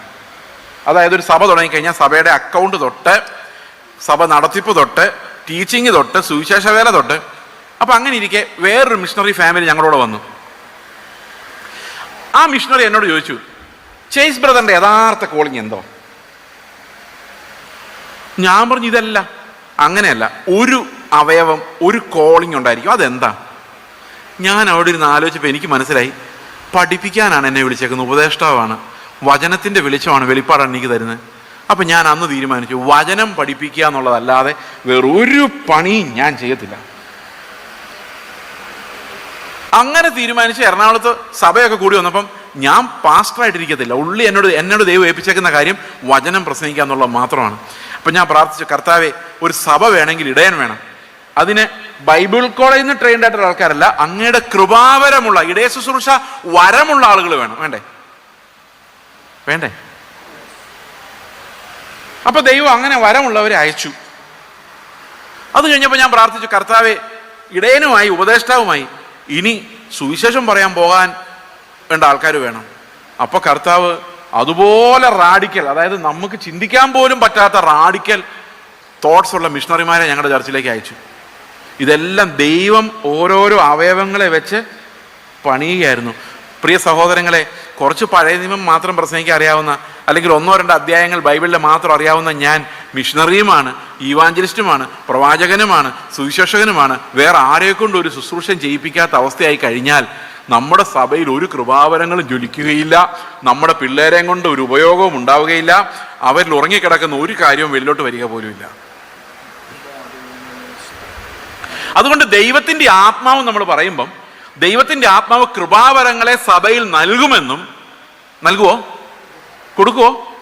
കൊടുക്കുമെന്ന് നമുക്ക് വിശ്വാസം ഉണ്ടാകണം. അങ്ങനെയാണെങ്കിലേ വേറൊരാൾക്ക് ഉപദേഷ്ടാവിൻ്റെ വരമുണ്ടോ നമുക്കറിയില്ല. ഓക്കെ, അപ്പോൾ രണ്ടാമത്തെ പ്രധാനപ്പെട്ട വിഷയം എന്ന് പറയുന്നത് എന്താണ്? ഒന്നാമത്തെ വിഷയം ഞാൻ എന്താ പറഞ്ഞത്? പ്രത്യാശ ഇല്ലാതെ പോയി, അതുകൊണ്ട് നമുക്ക് മിഷണറിമാരായിട്ട് പോകാൻ പറ്റുന്നില്ല. രണ്ടാമത്, സുവിശേഷകൻ എന്ന് പറയുന്ന ഒരു വർഗം തന്നെ വംശനാശം വന്ന അവസ്ഥയിലായി പോയി. അങ്ങനെ ഒരു കൂട്ടരേ ഇന്നില്ല. സുവിശേഷം പറയാൻ പോകുന്ന ആളുകൾ ഇന്നില്ല, അത്ഭുതങ്ങൾ നടക്കുന്നില്ല, അല്ലേ? ഞങ്ങൾ പ്രസംഗിക്കുമ്പോൾ ആൾക്കാർ പറയാം, അവരൊക്കെ ബ്രദറുകാരെ പോലെ, ഇവരിങ്ങനെ വചനം ഇങ്ങനെ പറഞ്ഞുകൊണ്ടിരിക്കുക, അല്ലേ? അങ്ങനെ പറയുന്നത്. എന്നെക്കുറിച്ച് എല്ലാവരും പറയുന്നത് ബ്രദറുകാരനാണ്. എന്താ കാരണം എന്നറിയോ? വചനം പറയുന്ന എല്ലാം ബ്രദറുകാരാണോ? കഴിഞ്ഞ ദിവസം ഒരു പാസ്റ്റർ പ്രസംഗിച്ചതാണ്. 1 കൊരിന്ത്യർ ലേഖനം 4-ാം അധ്യായത്തിൽ ഒരു വാക്യമുണ്ട്, വചനത്തിലല്ല, 4-ാം അധ്യായത്തിൽ 20-ാം വാക്യം. ഇതൊന്ന് ഇതിൻ്റെ പോകുന്ന വഴി നമുക്കൊന്ന് ഓടിച്ചിട്ടൊന്ന് നോക്കാം. 4:20. ദൈവരാജ്യം വചനത്തിലല്ല, ശക്തിയിൽ അത്രയാകുന്നു. അവർ പറഞ്ഞെന്നറിയോ? നിങ്ങൾ ഇങ്ങനെ വചനം പ്രസംഗിച്ചുകൊണ്ടൊന്നും കാര്യമില്ല. ഞങ്ങൾ കൈ വീശുമ്പോഴാണ് ആൾക്കാർ വീഴുന്നത്. അപ്പൊ ആർക്കാ ശക്തി? ഞാൻ കൈ വീശ ഒന്നും സംഭവിക്കത്തില്ല, കണ്ടോ? ഊതിയാൽ ഒന്നും സംഭവിക്കും. ഞാൻ ഇങ്ങനെ വചനം പറയുള്ളൂ. അപ്പൊ അവർ ഊതിയാലോ കൈ വീശാലോ എന്ത് സംഭവിക്കും? ആൾക്കാരെല്ലാം പോകുന്നു ഒരു അടി 50 അടി പുറകോട്ട്, മുമ്പോട്ട് വരികയല്ല കേട്ടോ, എല്ലാം പുറകോട്ട് പോകുന്നു. അപ്പൊ ശക്തി ആർക്കാണ്? അവർക്കാണ്. ഈ വചനം എന്താ പറഞ്ഞേക്കുന്നറിയോ? തൊട്ടുമുമ്പുള്ള വാക്യത്തിൽ പറഞ്ഞേക്കുന്നത് എന്താണെന്നറിയോ? 4:19 കർത്താവിന് ഇഷ്ടമെങ്കിൽ, ചിലർ ചീർത്തിരിക്കുന്നു, കർത്താവിന് ഇഷ്ടമെങ്കിൽ വേഗം നിങ്ങളുടെ അടുക്കൽ വന്ന്, ചീർത്തിരിക്കുന്നവരുടെ വാക്കല്ല, ശക്തി തന്നെ കണ്ടറിയും. അവരുടെ വാക്കിനെ കുറിച്ചാണ് പറയുന്നത്. അത് ഇംഗ്ലീഷിൽ പറയുമ്പം അവരുടെ ടോക്ക് എന്ന് എഴുതിയിരിക്കുന്നത്, വചനം എന്നല്ല. വചനം എന്ന് മലയാളത്തിൽ ട്രാൻസ്ലേറ്റ് ചെയ്തിരിക്കുന്ന. അവിടെ കുറെ പേര് കൊരിന്ത് സഭ പറയുന്നുണ്ടായിരുന്നു, പൗലോസ് പോയി, ഇനി പൗലോസ് ഒന്നും ഈ നാട്ടിലോട്ട് വരത്തില്ല, അവൻ വലിയ വലിയ സഭകൾ സ്ഥാപിച്ചു പോയി, ഇനി നമുക്ക് അപ്പല്ലോസിന്റെ വിഭാഗമായിട്ട് പോകാം. അപ്പൊ വേറെ കുറെ ആൾക്കാർ പറയും, വേണ്ട, ഞാൻ പൗലോസിന്റെ ആള് തന്നെയാണ്. അപ്പൊ വേറെ ഒരുത്തും പറയും, ഇവന്മാരെയൊക്കെ വിട്ടു, ഒന്നാമത്തെ ആള് പത്രോസാണ്, ഞാൻ കേഫാവിന്റെ. ഇങ്ങനെ പറഞ്ഞുകൊണ്ടിരിക്കുന്ന ആൾക്കാർ അവിടെ ഉള്ളത് കൊണ്ട് പൗലോസ് പറയാണ്, ചില ആളുകൾ ചീർത്തിരിക്കുന്നു, എന്നാൽ ദൈവം അനുവദിച്ചാൽ ഞാനവിടെ വരും. ചീർത്തിരിക്കുന്നവരുടെ വചനമല്ല, ദൈവത്തിന്റെ ശക്തിയാണെന്നറിയും. അതിനകത്ത് ഒരു വചനം എടുത്താണ് ഇവർ തട്ടിക്കൊണ്ടിരിക്കുന്നത്. അപ്പോൾ രണ്ടാമത്തെ പ്രധാനപ്പെട്ട കാര്യം എന്ന് പറഞ്ഞത്, എന്തുകൊണ്ട് മിഷണറിമാർ ഉണ്ടാകുന്നില്ല? എന്തുകൊണ്ട് സുവിശേഷകൻ അപ്രത്യക്ഷനായി? സുവിശേഷകൻ ഇല്ലെങ്കിൽ പിന്നെ എന്തില്ല? മിഷണറി ഇല്ല. മനസ്സിലായോ? കാരണം ഓരോ മിഷണറിയും ഒരു സുവിശേഷകനാണ്. ഇനി മൂന്നാമത്തെ കാര്യം എന്താണെന്ന് വെച്ച് കഴിഞ്ഞാൽ, ഞാൻ ആദ്യം പറഞ്ഞ ഗ്രേറ്റ് കമ്മീഷന്റെ രണ്ടാമത്തെ ഭാഗം, അതെന്തായിരുന്നു? രണ്ടാമത്തെ ഭാഗം, ഞാൻ നിങ്ങളെ പ്രമാണിപ്പാൻ കൽപ്പിച്ചതൊക്കെയും പ്രമാണിപ്പാൻ തക്കവണ്ണം അവരെ ഉപദേശിക്കണം. ഈ കർത്താവ് പ്രമാണിക്കാൻ പറഞ്ഞ കാര്യം, കൽപ്പിച്ചു തന്ന കാര്യങ്ങളൊക്കെ ഭയങ്കര ബുദ്ധിമുട്ടുള്ള കാര്യങ്ങളാണ്. അത് എളുപ്പമാണോ? നിങ്ങൾക്ക് എന്ത് തോന്നുന്നു? കർത്താവ് നമ്മോട് കൽപ്പിച്ചതൊക്കെ അനുസരിക്കാൻ എളുപ്പമാണോ പ്രയാസമാണോ? പ്രയാസമാണെന്ന് മാത്രമല്ല, അത് നടക്കുന്ന കാര്യമല്ല. അപ്പൊ നിങ്ങൾ പറയാം, ആഹാ അത്രയ്ക്കായോ, എന്നാൽ നടത്തി കാണിക്കും, എനിക്ക് സന്തോഷമേ ഉള്ളൂ. എനിക്കിങ്ങനെ കാണണമെന്ന് ആഗ്രഹമുണ്ട്. സ്വത്തെല്ലാം വിറ്റ് അനുസരിച്ച് കാണിക്കണം കേട്ടോ. രണ്ടുടുപ്പുണ്ടെങ്കിൽ ഒന്നും ഇല്ലാത്ത ആരെങ്കിലും സംഘടിപ്പിച്ച് അവർക്ക് കൊടുത്തിട്ട്, കയ്യിൽ എന്ത് ചോദിച്ചാലും എടുത്തു കൊടുത്ത്, അങ്ങനെയുള്ള ആരെങ്കിലും ഉണ്ടോ നമ്മുടെ ഇടയിൽ? നിങ്ങളുടെ കണ്ണ് നിനക്ക് ഇടർച്ച വരുന്നുണ്ടെങ്കിൽ അത് ചൂഴ്ന്നെടുത്ത് എറിഞ്ഞു കളയുക. കണ്ണ് എപ്പോഴെല്ലാം ഇടർച്ച വരുത്തിയേക്കുന്നു? അടുത്ത വീട്ടിലൊരു ഡ്രസ്സ് കാണുമ്പം അല്ലേ, അല്ലെങ്കിൽ ഒരു കാറ് കാണുമ്പം, അല്ലെങ്കിൽ ഒരു വീട് കാണുമ്പോൾ തോന്നുന്നില്ലേ എനിക്ക് എന്നാ ഇങ്ങനത്തെ ഒരെണ്ണം കിട്ടുന്നെന്ന് തോന്നുന്നില്ലേ? അത് ഇടർച്ചയാ അല്ലേ? ആണോ? ചൂഴ്ന്നെടുത്ത് എറിഞ്ഞ് കളഞ്ഞോ ആരെങ്കിലും? കൈ നിനക്ക് ഇടർച്ചയാണെങ്കിൽ അത്. അപ്പൊ നമ്മൾ ഇത്രയും വലിയ കൽപ്പനകൾ പഠിപ്പിക്കാൻ വേണ്ടി പോവുക. പുതിയ ചർച്ച് പണിതു, ആൾക്കാർ വന്നു, സ്നാനപ്പെട്ടു, ഇനി ഇത് പഠിപ്പിക്കണം. പഠിപ്പിക്കാൻ വേണ്ടി ഞാൻ ചെന്ന് നിൽക്കുകയാണ്. ഒരു കരണത്തടിച്ചാൽ മറ്റേ കരണം കാണിച്ചു കൊടുക്കണം. അപ്പൊ ഇരുന്ന ആൾ പറയും, ഇന്നലെ നീ വഴക്കുണ്ടാക്കുന്നത് ഞാൻ കണ്ടതാ, അന്ന് എന്താ കരണം കാണിച്ചു കൊടുക്കാഞ്ഞത്? ഊടുപാട ചോദ്യങ്ങളാ. അപ്പൊ സഭ ഒരു കാര്യം കണ്ടുപിടിച്ചു, വലിയ വലിയ ഉപദേശങ്ങളിലോട്ടൊന്നും പോകണ്ട, നമുക്ക് ചെറിയ ചെറിയ ഉപദേശങ്ങൾ പറഞ്ഞ് ഇവരെ ശിഷ്യരാക്കാം. ഏതാ ചെറിയ ചെറിയ ഉപദേശങ്ങൾ? നമ്മൾ സഭയിൽ ശിഷ്യന്മാരുണ്ടാക്കാൻ വേണ്ടി ഉപയോഗിക്കുന്ന ഉപദേശങ്ങൾ എന്തൊക്കെയാ? കൃത്യമായിട്ട് ഞായറാഴ്ച പള്ളിയിൽ വരണം, വേണ്ടേ? കേൾക്കുന്നുണ്ടോ? നിർബന്ധമല്ലേ? ആണോ അല്ലയോ? അതെ. കൃത്യമായി സ്തോത്രകാഴ്ച ഇടണം, ദശാംശം കവറിനകത്ത് പേരെഴുതിയിടണം, അല്ലേ? ശരിയല്ലേ? അല്ലേ? ഇടങ്കേ ഒക്കെ ചെയ്യുന്ന വലങ്കേ അറിയണ്ട, പക്ഷെ സെൻട്രൽ അറിയണം, അത് പേര് എഴുതിയിടണം. 2, പറ്റുമെങ്കിൽ വെള്ള വസ്ത്രം ധരിച്ചു വരണം, അല്ലേ? ഒരു ഐശ്വര്യമല്ലേ? എന്നെ നോക്കരുത്, എൻ്റെ കാര്യം പോക്കാണ്. ഇനി ആഭരണം ധരിക്കരുത്. അപ്പൊ നമുക്കൊരു പെന്തക്കോസുകാരാവാനുള്ള നിയമങ്ങളൊക്കെ ആയില്ലേ? കള്ളു കുടിക്കരുത്, സിഗരറ്റ് വലിക്കരുത്, തിയേറ്ററിൽ പോയിരുന്ന് സിനിമ കാണരുത്. ഇപ്പൊ നല്ല പെന്തക്കോസുകാരനായില്ലേ? ആയോ അല്ലയോ? ആയോ ഇല്ലയോ? ഏകദേശമൊക്കെ ആയില്ലേ? അത്രയും മതി. അപ്പൊ കർത്താവ് എന്നോട് കൽപ്പിച്ചതൊക്കെ അനുസരിപ്പാൻ തക്കവണ്ണം പ്രമാണിപ്പാൻ അത് തൽക്കാലം നോക്കണ്ട. അത് തൽക്കാലം നമ്മൾ അതിൻ്റെ കുറച്ച് താഴെയുള്ളൊരു നീതി വെച്ച് സെറ്റിലായി.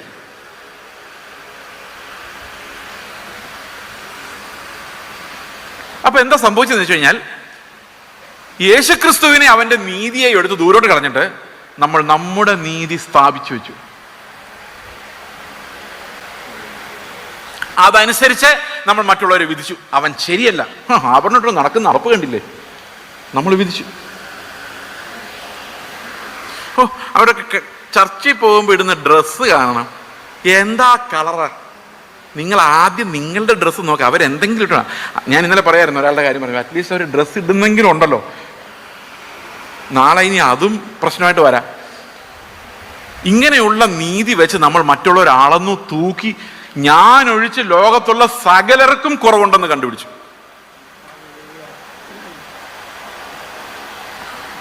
TPM-കാരാണെങ്കിൽ അതിനകത്ത് 1-2 നിയമങ്ങളൂടെ ഉണ്ട്. പണ്ടുണ്ടായിരുന്നു, ഇപ്പൊ അതൊക്കെ പോയി. രോഗം വന്നാൽ ഹോസ്പിറ്റലിൽ പോകാൻ പാടില്ല. ഇത് രസകരമായിട്ട് റോമാലേഖനത്തിൽ ഇവരെ കുറിച്ച് പരാമർശിച്ചിട്ടുണ്ട്. എന്താണെന്നറിയോ? റോമാലേഖനം 10:1-2 വായിച്ചു നോക്കി, അവിടെ ഇതിനെക്കുറിച്ചാണ് പറയുന്നത്. എന്താ പറയുന്നത് നോക്കി? സഹോദരന്മാരെ അവർ രക്ഷിക്കപ്പെടണമെന്ന് തന്നെ. രക്ഷിക്കപ്പെടുവോ? ആവോ, രക്ഷിക്കപ്പെടണം തന്നെയാണ് എന്റെ ആഗ്രഹം. ആരാ ഇവരൊക്കെ? എന്ന് തന്നെ എന്റെ ഹൃദയവാഞ്ചയും അവർക്ക് വേണ്ടി ദൈവത്തോടുള്ള യാചനയുമാകുന്നു. ഓക്കെ. അവർ പരിജ്ഞാനപ്രകാരമല്ലെങ്കിലും ദൈവത്തെ സംബന്ധിച്ച് എരിവുള്ളവർ എന്ന് ഞാൻ അവർക്ക് സാക്ഷ്യം പറയുന്നു. എക്സാക്ട്ലി. ഈ എവിടെയാണോ നിങ്ങൾ എരിവ് കാണുന്നത് എന്ന് കാണുന്നത്, അപ്പം മനസ്സിലാക്കിയോണം, അവിടെ എന്ത് നിയമമാണോ അവർ പറയുന്നത്, അവർ അത് കർത്താവ് പറഞ്ഞ കാര്യമായിരിക്കില്ല. കർത്താവ് പറഞ്ഞതിനെ കുറിച്ച് എരിയാൻ ഗട്ട്സ് ഉള്ള ഒരാൾ പോലും നമ്മുടെ ഇടയിലില്ല. നിങ്ങൾ ഇന്നേ വരെ സ്വത്തൊന്നും വിറ്റ് ദരിദ്രർക്ക് കൊടുത്തില്ലേ, എന്നിട്ട് കർത്തൃമേശ എടുക്കാൻ വന്നേക്കോണം, അങ്ങനെ ചോദിച്ചിട്ടുണ്ടോ ആരെങ്കിലും ഇന്നേ വരെ? അവിടെ ഒന്നും എരിയാൻ ഒരാളെ പോലും കിട്ടില്ല. എരിയുന്നുണ്ടെങ്കിൽ അതിനർത്ഥം ബൈബിളിൽ അത് രേഖപ്പെടുത്താത്ത ഒരു ഉപദേശമായിരിക്കും. അങ്ങനെ എരിയാനേ നമുക്ക് കപ്പാസിറ്റി ഉള്ളൂ. ആ എരിവിലാണ് എൻ്റെ നീതി ഇരിക്കുന്നത്. നിങ്ങൾക്ക് എന്നോട് എന്താ തോന്നുന്നു എനിക്കറിയാൻ മേല. അടുത്ത വാക്യോട് വായിക്കുമ്പോൾ സമാധാനവും. വായിച്ചോ. അവർ ദൈവത്തിന്റെ നീതി അറിയാതെ സ്വന്തം നീതി സ്ഥാപിക്കാൻ ഇച്ഛിച്ചുകൊണ്ട് അന്വേഷിച്ചും കൊണ്ട് ദൈവത്തിന്റെ നീതിക്ക് കീഴ്പ്പെട്ടില്ല. അപ്പൊ എന്തുണ്ടായി? ദൈവത്തിന്റെ നീതി അങ്ങ് വിട്ടിട്ട് സ്വന്തം നീതി ഉണ്ടായി. ഈ സ്വന്തം നീതിയുടെ പ്രത്യേകത എന്ന് പറഞ്ഞാൽ അധ്വാനം മുഴുവൻ എൻ്റെയാണ്. അപ്പൊ എനിക്ക് അതിൻ്റെ ഒരു ഗമയുണ്ട്. ഈ സ്വന്തം നീതിയുടെ ഒരു പ്രത്യേകത എന്താണെന്നറിയാമോ? നിങ്ങൾ ഈ പാട്ട് കേട്ടില്ലേ, അവൻ ആർക്കും ബാക്കി എന്താ കടക്കാരനല്ല. അത് സ്വന്തം നീതിയുടെ റിസൾട്ടാ. ഞാൻ ഇത്രയും കർത്താവിന് വേണ്ടി അധ്വാനിച്ചപ്പോ ഞാൻ അധ്വാനിച്ചത്, അപ്പൊ പ്രതിഫലം ആര് തരണം? കർത്താവ് തരണം. അപ്പം ഞാൻ കർത്താവിന് വേണ്ടി എന്തോ ചെയ്തു എന്ന് എനിക്ക് തോന്നുന്നത് എന്തുകൊണ്ടാന്ന് വെച്ച് കഴിഞ്ഞാൽ ഈ സ്വയനീതി എൻ്റെ ഉള്ളിലുള്ളത് കൊണ്ടാണ്. ഞാൻ ചെയ്തു, അതാണ് എൻ്റെ നീതി. ചില ആൾക്കാർ പറയാറുണ്ട്, വിശ്വാസി വന്നിട്ട് 50 വർഷം ഇന്നേ വരെ നിനക്ക് വൈബ്രേഷൻ ഉണ്ടെങ്കിൽ തന്നെ എഫക്റ്റ് ഉള്ളൂ. ഞാനൊരു ഹോസ്പിറ്റലിൽ കയറിയിട്ടില്ല. നല്ല കാര്യം, പക്ഷെ ബൈബിളിൽ പറഞ്ഞിട്ടില്ല കയറരുതെന്ന്. ഞാനും ഹോസ്പിറ്റലിൽ കയറിയിട്ട് 10-20 വർഷമായി, പക്ഷെ ബൈബിളിൽ പറഞ്ഞിട്ടില്ല കയറരുതെന്ന് പറഞ്ഞിട്ടില്ല. അപ്പോൾ എരിവ് കൂടും, അവിടെ എരിവ് കൂടും. മനസ്സിലായോ? അത് എൻ്റെ നീതിയാണ്, അത് ഞാൻ സ്ഥാപിച്ചേ പറ്റൂ. ഓക്കെ, അപ്പോൾ സ്വന്തം നീതി സ്ഥാപിക്കാൻ ഇച്ഛിച്ചുകൊണ്ട് നമ്മളെല്ലാവരും, അത് പെന്തക്കോസ്ത് സഭ മാത്രമല്ല, ലോകത്തിലെ കാത്തലിക് ചർച്ച് ആയാലും ലോകത്തിലെ ഏത് സഭയായാലും സത്യോപദേശം അവിടെ പഠിപ്പിക്കുന്നില്ലെങ്കിൽ അത് സ്വന്തം നീതി മാത്രമേ സ്ഥാപിക്കുകയുള്ളൂ. കർത്താവിനെ വിട്ടുകളയും, പതുക്കെ കർത്താവിനെ വിട്ടുകളയും. നിങ്ങൾ ഏത് സഭയെ നോക്കിയാലും അത് കാണാം. പതുക്കെ യേശു കർത്താവിന്റെ ടീച്ചിങ്സും സെർമൺ ഓൺ ദ മൗണ്ട് പുതിയ നിയമം മുഴുവൻ അപ്രത്യക്ഷമാവും. അപ്പൊ നിങ്ങൾ ചോദിക്കും, ഇതൊക്കെ പറയാൻ എളുപ്പമാ പാസ്റ്ററെ, നിങ്ങൾ എന്നാ ഒന്ന് കാണിച്ചതാ, ഇത് ജീവിച്ച് കാണിച്ചതാ. പക്ഷെ എനിക്ക് ജീവിച്ച് കാണിച്ചു തരാനുള്ള കപ്പാസിറ്റി ഇല്ല. ശ്രദ്ധിക്കുന്നുണ്ടോ എന്നെ? ഇനി ഞാൻ ജീവിച്ച് കാണിക്കുമെന്ന് വിചാരിച്ചോ, അതിനകത്തും പ്രോബ്ലം ഉണ്ട്. ഞാൻ നിങ്ങളോട് പറയാണ്, സഹോദരങ്ങളെ, നിങ്ങളെല്ലാവരും വിശുദ്ധ ജീവിതം നയിച്ചില്ലെങ്കിൽ നിങ്ങൾ നരകത്തിൽ പോകും. ഞാൻ നിങ്ങളോട് പറയാമെന്ന് വിചാരിച്ചോ. അപ്പൊ ഞാൻ ചെയ്ത ആളാകൊണ്ടാണല്ലോ അങ്ങനെ പറയുന്നത്. ഓക്കെ, അപ്പൊ നിങ്ങൾ എന്നോട് തിരിച്ചൊരു ചോദ്യം ചോദിക്കുക, പാസ്റ്റർ സ്വർഗത്തിൽ പോവോ? അപ്പൊ ഞാൻ എന്ത് പറയും? ഞാൻ പോകും. എന്തുകൊണ്ടാ? വിശുദ്ധ ജീവിതം നയിക്കുന്നുണ്ട്. അപ്പൊ നിങ്ങൾക്ക് ഇനി സ്വർഗത്തിൽ പോകാൻ ആരെ പോലെ ആയാൽ മതി? അപ്പൊ സ്വർഗത്തിൽ പോകാനുള്ള വഴി ആരാ? ഇനി ആരാ? ഞാനാണ്. ക്രിസ്തു ചെയ്തോ പറഞ്ഞ ഒന്നും ഞാൻ അനുസരിച്ചിട്ടില്ല. പക്ഷെ എൻ്റെ നീതി സ്ഥാപിച്ചിട്ട് ഞാൻ നീതിമാനായിട്ട് ആ നീതി നിങ്ങളുടെ തലയിൽ വെച്ചിട്ട് നിങ്ങളുടെ പറയാണ് എന്നെ പോലെ ആയാലേ സ്വർഗത്തിൽ പോകുള്ളൂ. അത് സുവിശേഷം കറക്റ്റാണോ? ഇതാണ് സ്വയനീതിയുടെ സ്പിരിറ്റ് എന്ന് പറയുന്നത്. വ്യാപരിക്കുന്ന മുഴുവൻ ഇതാ. അപ്പൊ നിങ്ങൾ പിന്നെ എന്നോടൊരു ചോദ്യം ചോദിക്കാം, ഈ കർത്താവ് പ്രമാണിക്കാൻ കൽപ്പിച്ചതൊക്കെ നമ്മൾ എങ്ങനെ പ്രമാണിക്കും? ആഗ്രഹമുണ്ടോ? എങ്ങനെ പ്രമാണിക്കണ്ടേ? യേശു കർത്താവ് നമ്മോട് കൽപ്പിച്ചതൊക്കെ നമ്മൾ പ്രമാണിക്കണ്ടേ? അല്ലേ? അപ്പൊ എന്ത് ചെയ്യും? അതിനു വേണ്ടിയാണ് നമ്മൾ റോമാലേഖനം 1:6 അപ്പോസ്തലനായ പൗലോസ് പറയുന്നു. എന്താ പറയുന്നത് നോക്കിയേ, അത് ഗ്രേറ്റ് കമ്മീഷൻ തന്നെ കേട്ടോ. കർത്താവ് ശിഷ്യന്മാരോട് മത്തായിയുടെ സുവിശേഷം 28:20 പറഞ്ഞ അതേ കാര്യം പൗലോസ് റോമാലേഖനം 1:6 പറയുന്നു. എങ്ങനെ പറയുന്നു? ഞങ്ങൾ അവന്റെ നാമത്തിനായി സകല ജാതികളുടെയും ഇടയിൽ വിശ്വാസത്തിന് അനുസരണം വരുത്തേണ്ടതിന്. അപ്പൊ എങ്ങനെ അനുസരണം വരുള്ളൂ? ഈ കർത്താവ് കൽപ്പിച്ചിരിക്കുന്ന കാര്യങ്ങളുടെ അനുസരണം എങ്ങനെ മാത്രമേ വരുള്ളൂ? വിശ്വാസത്തിലൂടെ മാത്രമേ വരുള്ളൂ. അവിടെ എന്താ എഴുതിയിരിക്കുന്നത്? എൻ്റെ ഉള്ളിൽ കർത്താവ് തന്നിരിക്കുന്ന വിശ്വാസത്തിന് അനുസരണം വരേണ്ടതിന്. അപ്പം അപ്പോസ്തലന്മാരുടെ ഉദ്ദേശം എന്താ? അപ്പോസ്തലന്മാർ ഈ ലേഖനങ്ങളെല്ലാം എഴുതിയതിന്റെ ഉദ്ദേശം എന്താ? കർത്താവ് കൽപ്പിച്ച കൽപ്പനകളെ നമ്മോട് കൽപ്പിച്ചതൊക്കെയും പ്രമാണിക്കാൻ തക്കവണ്ണം ഞാൻ വിശ്വാസമുള്ളവനായി മാറണം. ഞാൻ മാത്രമല്ല, ലോകത്തിലെ സകല ജാതികളിലും ശരിയായ വിശ്വാസം ഉണ്ടാവുകയും അത് അനുസരണമായി മാറുകയും വേണം. മനസ്സിലാവുന്നുണ്ടോ? അപ്പൊ ഫെയ്ത്ത് എങ്ങനെയാണ് അനുസരണമായി മാറുന്നത്? ഞാനത് വളരെ ചുരുക്കമായിട്ട് നിങ്ങളോട് പറയാം. എങ്ങനെയാണ് ഈ ഫെയ്ത്ത് അനുസരണമായി മാറുന്നത്? ക്രിസ്ത്യൻ ലൈഫ് ആരംഭിക്കുന്നത് വിശ്വാസം നമുക്ക് അനുസരണമായി മാറണം. ഓക്കെ, ഇത് നമുക്ക് റോമാലേഖനം 3-ാം അധ്യായത്തിന്റെ 19-ാം വാക്യം വായിക്കാം. ന്യായപ്രമാണം പറയുന്നത് എല്ലാ ന്യായപ്രമാണത്തിന് കീഴിലുള്ളവരോട് പ്രസ്താവിക്കുന്നു എന്ന് നാം അറിയുന്നു. അങ്ങനെ ഏതു വായും അടഞ്ഞ് സർവ്വലോകവും ദൈവസന്നിധിയിൽ ശിക്ഷായോഗ്യമായി തീരേണ്ടതിനത്രേ. അപ്പോൾ ഈ ന്യായപ്രമാണം ഞാൻ നിങ്ങളുടെ മുമ്പിൽ പറഞ്ഞു. ദൈവത്തിന്റെ പ്രമാണം എന്തായിരുന്നു? ആ പ്രമാണം ഞാൻ നിങ്ങളെ സ്നേഹിച്ചതുപോലെ നിങ്ങളും പരസ്പരം സ്നേഹിക്കണമെന്നാകുന്നു എന്റെ കൽപ്പന. അപ്പൊ ഇത് കേട്ട് കഴിയുമ്പോൾ ഞാൻ നേരത്തെ പറഞ്ഞ വരയുണ്ടല്ലോ, നമ്മുടെ നീതി അല്ലെ, ക്രിസ്തുവിൻ്റെതല്ലാത്തൊരു നീതി സ്ഥാപിക്കുന്ന കാര്യം ഞാൻ പറഞ്ഞില്ലേ. അവരെല്ലാം അതുവരെ വിചാരിച്ചുകൊണ്ടിരുന്നത് എന്തോ ഞങ്ങൾ നീതിമാന്മാരാണ്, അവരാരും നീതിമാന്മാരല്ല. അങ്ങനെയല്ലേ ചിന്തിച്ചുകൊണ്ടിരുന്നേ. ഞങ്ങൾ സിനിമ കാണാൻ പോകുന്നില്ല, ഞങ്ങൾ സിഗരറ്റ് വലിക്കുന്നില്ല, ഞങ്ങൾ കള്ളു കുടിക്കുന്നില്ല അല്ലേ, പിന്നെന്തോ ഞങ്ങൾ ആഭരണം ധരിക്കുന്നില്ല, ഞങ്ങൾ വെള്ളവസ്ത്രം ധരിക്കുന്നു, ഞങ്ങൾ കൃത്യമായി ചർച്ചിൽ പോകുന്നു, ഞങ്ങൾ ഭാര്യയും ഭർത്താവും തമ്മിൽ അടി ഉണ്ടാക്കുന്നില്ല, ഞങ്ങൾ അയൽവക്കാരുടെ പ്രശ്നം ഉണ്ടാക്കുന്നില്ല. അവരതിരുവാന്തം വന്നാലേ പ്രശ്നമുള്ളൂ, ഇല്ലെങ്കിൽ പ്രശ്നമൊന്നുമില്ല. ഞങ്ങൾ വളരെ ഡീസൻ്റ് ആയിട്ടുള്ള ആൾക്കാരാണ്, അവരെല്ലാം പ്രശ്നക്കാരാണ്. ഇങ്ങനെ പറഞ്ഞുകൊണ്ടാണ് നടന്നത്. പക്ഷെ ഇപ്പോൾ കർത്താവിൻ്റെ വചനം പറയുകയാണ്, നിന്നെ പോലെ തന്നെ നിന്റെ സ്നേഹിതനെ ഞാൻ നിങ്ങളെ എങ്ങനെ സ്നേഹിച്ചോ അതുപോലെ തന്നെ നിങ്ങൾ അയൽക്കാരനെ സ്നേഹിച്ചില്ലെങ്കിൽ നിങ്ങൾ എൻ്റെ കൽപ്പന ലംഘിച്ചു എന്ന് പറയുമ്പോൾ ഇവിടെ ഇരിക്കുന്ന എല്ലാവരും പാപികളായി മാറിയോ? മാറിയില്ല? മാറിയോ ഇല്ലയോ? അപ്പൊ ദൈവത്തിന്റെ പ്രമാണം ശരിക്കും എന്താ ചെയ്തത്? ദൈവത്തിന്റെ പ്രമാണം എന്താ ചെയ്തത്? സകലരെയും പാപികളാക്കി മാറ്റി. അതായത് ആ പ്രമാണം വെച്ച് നോക്കുമ്പം ക്രിസ്തുവിന്റെ നിലവാരമുള്ള ആരുമില്ല.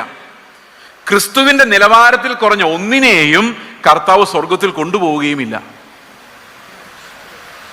എത്ര പേർക്ക് മനസ്സിലായി? മനസ്സിലാവുന്നുണ്ടോ? അപ്പൊ സ്വർഗത്തിൽ പോകണമെങ്കിൽ നമുക്ക് ആരുടെ നിലവാരം വേണം? ക്രിസ്തുവിന്റെ നിലവാരം വേണം. പക്ഷെ ക്രിസ്തുവിന്റെ നിലവാരമുള്ള ഒരാളും ഈ കൽപ്പനകളുടെ അനുസരണം കൊണ്ട് ഉണ്ടാകുന്നില്ല. അതായത് ആവരണം ഊരിയത് കൊണ്ടോ മോഹങ്ങൾ മാറിയോ? എവിടെ മോഹങ്ങൾ മാറി? മോഹങ്ങൾ തുടങ്ങിയിട്ടേ ഉള്ളൂ. അത് പോയാൽ പോയി, വേറെ 100,000 കാര്യങ്ങളുണ്ട്. ഓക്കെ, ഇങ്ങനെയുള്ള കാര്യങ്ങളാൽ എന്ത് സംഭവിക്കുന്നില്ല? ദൈവത്തിന്റെ നിലവാരം, ക്രിസ്തുവിന്റെ നിലവാരത്തിലേക്ക് പോകാൻ നമുക്ക് ഇതുകൊണ്ടൊന്നും സാധിക്കില്ല. അതുകൊണ്ട് പൗലോസ് പറയുകയാണ്, ഇതുവരെ തുറന്നിരുന്ന നമ്മുടെ വായി, നമ്മളെ നാട്ടുകാരുടെ മുഴുവൻ പറഞ്ഞുകൊണ്ടിരുന്നത് നിങ്ങളൊന്നും ശരിയല്ല ഞങ്ങളെ പോലെ ആകെ, നിങ്ങളൊന്നും ശരിയല്ല ഞങ്ങളെ പോലെ ആകെ. ഇപ്പം പുതിയ കൽപ്പന വന്നപ്പോൾ എന്ത് സംഭവിച്ചു?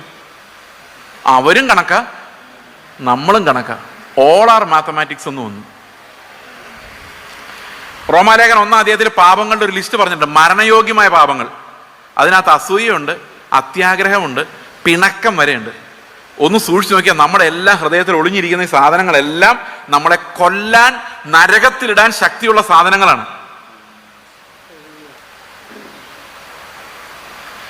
ആദവും ഹവ്വയും ഒരു പഴം പറിച്ചു തിന്നതേ ഉള്ളൂ. എന്തോ ആയിരുന്നു ദൈവത്തിന്റെ ക്രോധം.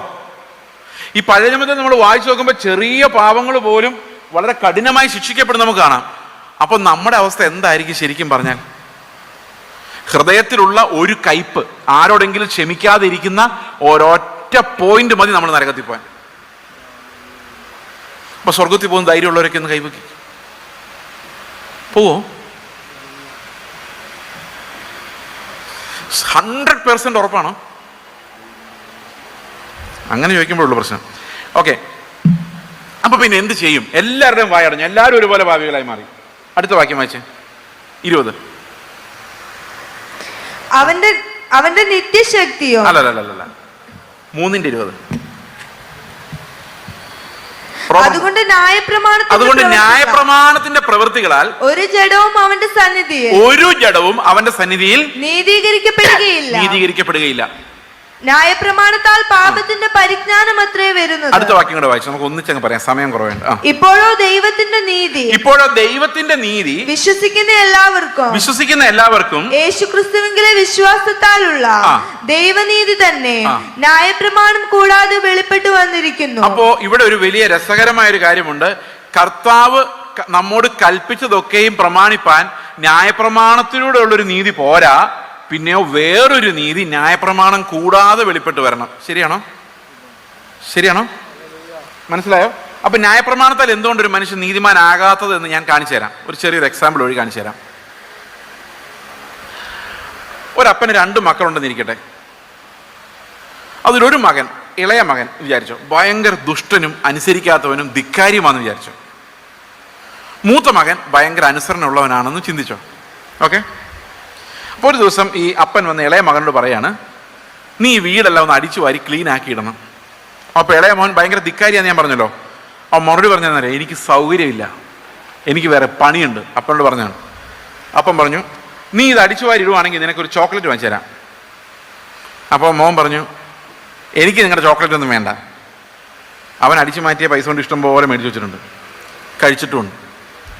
അപ്പം അപ്പം പറഞ്ഞു, ഞാൻ തിരിച്ചു വരുമ്പോഴേക്ക് നീ ഇത് അടിച്ചു വാരി ഇട്ടില്ലെങ്കിൽ നിന്നെ ഞാൻ വീടിന് പുറത്താക്കും, എനിക്ക് ഇങ്ങനൊരു മകനില്ല. അപ്പോൾ അവന് പ്രായം മൈനറാ, 16 വയസ്സേ ഉള്ളൂ. അവൻ ചിന്തിക്കുകയാണ്, അപ്പം വെളിയിറക്കി വിട്ടാൽ ഞാൻ എങ്ങനെ ജീവിക്കും? അതുകൊണ്ട് അവൻ ഓടിപ്പോയി ചൂലെടുത്തുകൊണ്ട് വന്ന് അപ്പം പോയി കഴിഞ്ഞപ്പം എന്ത് ചെയ്യാനാ, വിതയ്ക്കാത്തിടന്ന് കൊയ്യുകയും വിതറാത്തിടന്ന് ചേർക്കുകയും ചെയ്യുന്ന ദുഷ്ട മനുഷ്യനായ ഒരു അപ്പൻ എനിക്ക് വന്നു പോയതുകൊണ്ട് ഇത് ചെയ്തല്ലേ പറ്റൂ, അല്ലേ ആ ദുഷ്ടൻ എന്നെ പുറത്താക്കും എന്ന് പറഞ്ഞുകൊണ്ട് ഇവൻ ഇതെല്ലാം അടിച്ചു വാരിയിട്ടു, ക്ലീനാക്കി. രണ്ടാമത്തെ മോൻ എന്ത് ചെയ്യുന്നറിയോ, ഒരു ദിവസം ആലോചിക്കുകയാണ്, ഈ അപ്പനും അമ്മയും എനിക്ക് വേണ്ടി എന്തുമാത്രം കഷ്ടപ്പെടുന്നു, എന്നിട്ട് ഞാൻ തന്നെ പോയി ഇന്ന് ക്ലീൻ ആക്കിയിട്ട് അവർക്കൊരു സന്തോഷമാകും എന്നും പറഞ്ഞ് അവൻ തന്നെ ഇത് ക്ലീൻ ആക്കിയിടുന്നു. രണ്ടുപേരും ന്യായപ്രമാണത്തിന്റെ കൽപ്പന അനുസരിച്ചു. എന്തായിരുന്നു ന്യായപ്രമാണം പറഞ്ഞത്? ക്ലീൻ ആക്കിയിടണം. ആദ്യത്തവൻ അനുസരിച്ചത് പേടിച്ചിട്ടാണ്, രണ്ടാമത്തവൻ അനുസരിച്ച് സ്നേഹത്തിലാണ്. രണ്ടുപേരും കൽപ്പന അനുസരിച്ചു. കൽപ്പന അനുസരിച്ചാൽ മതി ഒരാൾ നീതിമാനാകാൻ? ഇതിലാരാ നീതിമാൻ? ആദ്യത്തെ ആളോ രണ്ടാമത്തെ ആളോ? രണ്ടാമത്തെ ആൾ. അപ്പൊ കൽപ്പന കൃത്യമായി അനുസരിച്ചാലും അപ്പൻ വന്നൊരു പൊടി പോലും ഇല്ലാതെ ക്ലീനായിട്ട് ആ റൂം കണ്ടാലും ഈ ആദ്യത്തെ മകൻ നീതിമാനല്ല. എന്തുകൊണ്ട് നീതിമാനല്ല?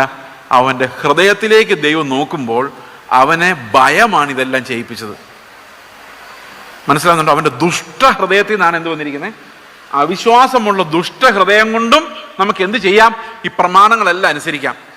അവിശ്വാസമുള്ള ദുഷ്ട ഹൃദയം കൊണ്ട് തന്നെ എല്ലാ പ്രമാണം അനുസരിക്കുക, ആഭരണം ഊരാൻ, വെള്ളവസ്ത്രം ധരിക്കുക, എല്ലാം ചെയ്യാം, ആശ്രയി പോകാതിരിക്കുക. അപ്പോഴും അവിശ്വാസമുള്ളൊരു ദുഷ്ട ഹൃദയം നമുക്ക് ഉണ്ടായിരുന്നേക്കാം. നരകത്തിലെങ്ങാനും ഇടുമോന്ന് പേടിച്ച് ചെയ്യുന്നതായിരിക്കാം. എത്ര പേർക്ക് മനസ്സിലായി ഞാൻ പറയുന്നത്? നമ്മൾ നന്നായിട്ടുണ്ടാകണമെന്ന് യാതൊരു നിർബന്ധമില്ല. ദശാംശം നിങ്ങൾ 10,000 രൂപ കിട്ടുമ്പം 1000 രൂപ കൃത്യമായിട്ട് എണ്ണി നിക്ഷേപിക്കുമ്പം നിങ്ങൾ നീതിമാനൊന്നും ആകുന്നില്ല. ഈ ദശാംശം 999 ആയി പോയാൽ ദൈവം എൻ്റെ ബിസിനസ്സും തകർത്ത് എന്നെ നാനാവിധമാക്കുന്ന ഒരു ദൈവമാണ് ചിലപ്പോൾ നിങ്ങൾ ദൈവത്തെക്കുറിച്ച് തെറ്റിദ്ധരിക്കുന്നുണ്ടാവും. അല്ലെങ്കിൽ 100 രൂപ കിട്ടുമ്പോൾ 1000 രൂപ കിട്ടുമ്പോൾ പ്രസാദിക്കുന്ന ദൈവം നിങ്ങൾക്ക് സമ്പത്ത് എന്ന് അനുഗ്രഹിക്കും, നിങ്ങൾ അത്യാഗ്രഹിക്കുന്നുണ്ടാകും. അതിനകത്തുനിന്നായിരിക്കാം ഒരുപക്ഷെ ദശാംശം വന്നത്. ദശാംശം വീണു എന്നുള്ളത് കൊണ്ട് നിങ്ങൾ നീതിമാനായോ? ഇല്ല. ഹൃദയങ്ങളെ പരിശോധിക്കുന്ന ദൈവത്തിന് മുമ്പിൽ യാതൊരു കൽപ്പനയുടെ അനുസരണവും നമ്മളെ നീതിമാനാക്കുന്നില്ല. അതുകൊണ്ടാണ് പൗലോസ് പറഞ്ഞേ, ശരീരം ചുടാനേൽപ്പിച്ചാലും നിങ്ങൾക്കുള്ളതെല്ലാം അന്നദാനം ചെയ്താലും നിങ്ങളുടെ ഹൃദയം കഠിന ഹൃദയമായിട്ടിരിക്കാം.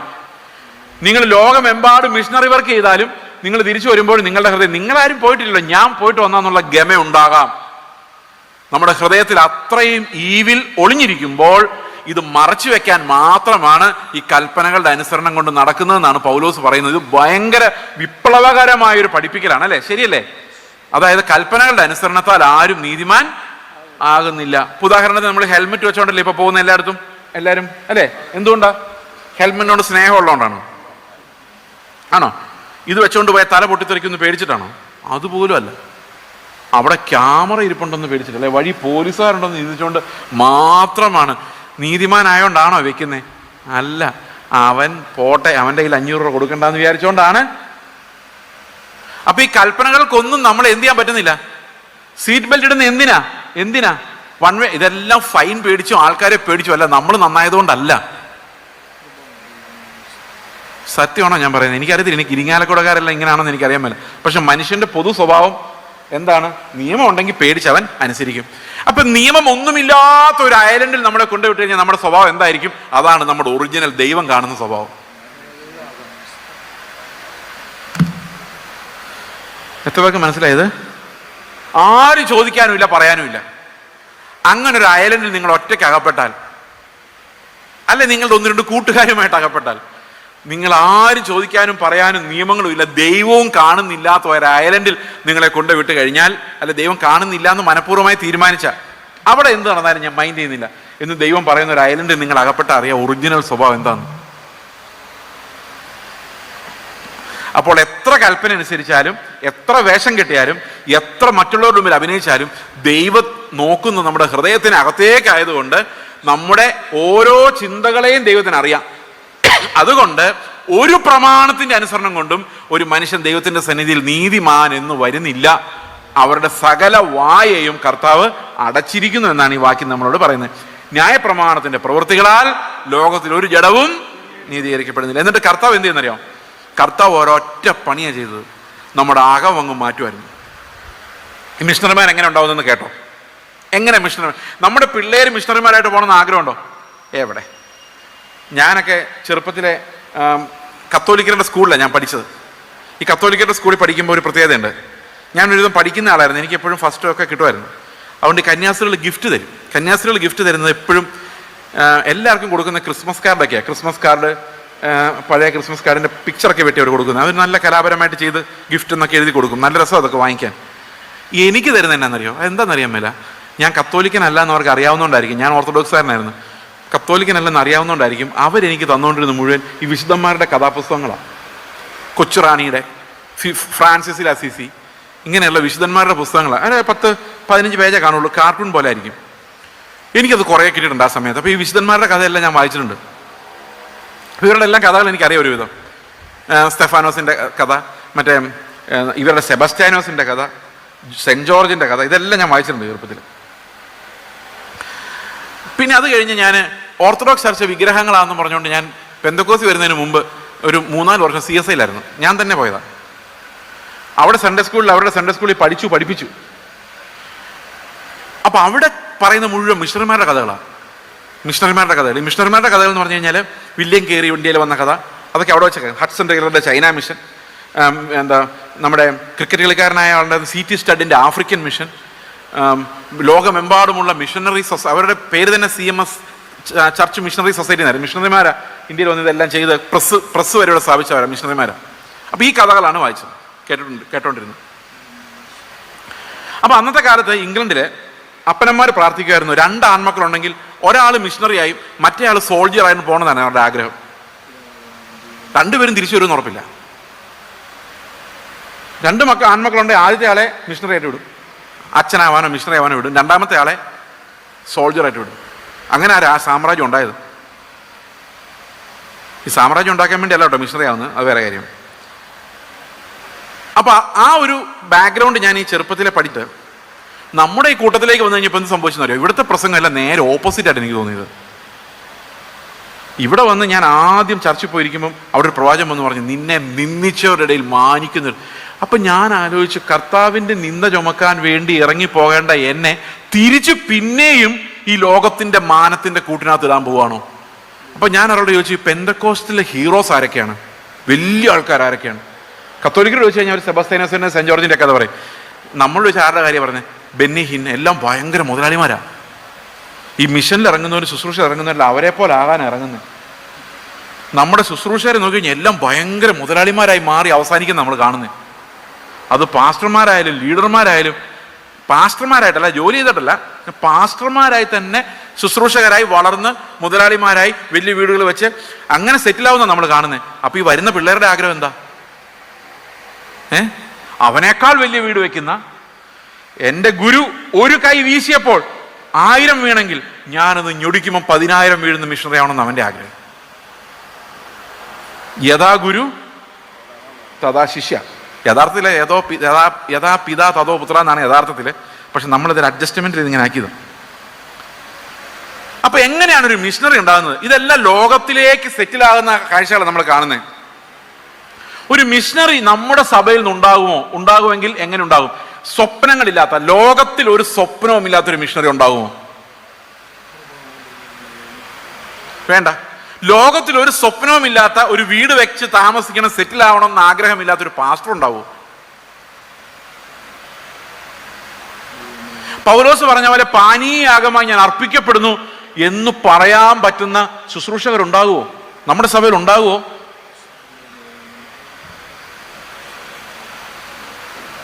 നമ്മൾ എന്ത് പ്രവൃത്തി ചെയ്താലും നമുക്ക് അങ്ങനെ ആകാൻ പറ്റില്ല. നമുക്ക് ചെയ്യാൻ പറ്റും, പക്ഷെ അങ്ങനെ ആകാൻ പറ്റില്ല. അങ്ങനെ ആകണമെങ്കിൽ ദൈവം തന്നെ അങ്ങനെ ആക്കണം.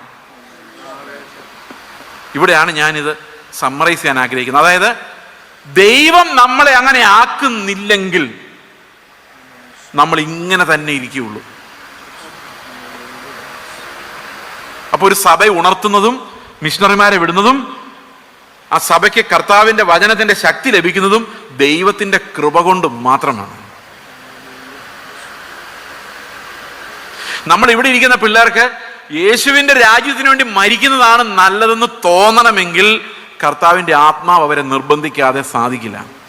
അത് 2 കൊരിന്ത്യർ 5:14 പറയുന്നത്, ക്രിസ്തുവിന്റെ സ്നേഹം ഞങ്ങളെ നിർബന്ധിക്കുന്നു. ഒരുവൻ എല്ലാവർക്കും വേണ്ടി മരിച്ചിരിക്കെ എല്ലാവരും മരിച്ചു, ഞങ്ങൾ ഓൾറെഡി മരിച്ചവരാണ്, ഇനി ഒരു മരണമില്ല, ഇനി കർത്താവിൻ്റെ അടുത്തേക്ക് ഞങ്ങൾ പോവുകയുള്ളൂ എന്ന ഫെയ്ത്താണ് ഈ ധൈര്യം നമുക്ക് നൽകുന്നത്.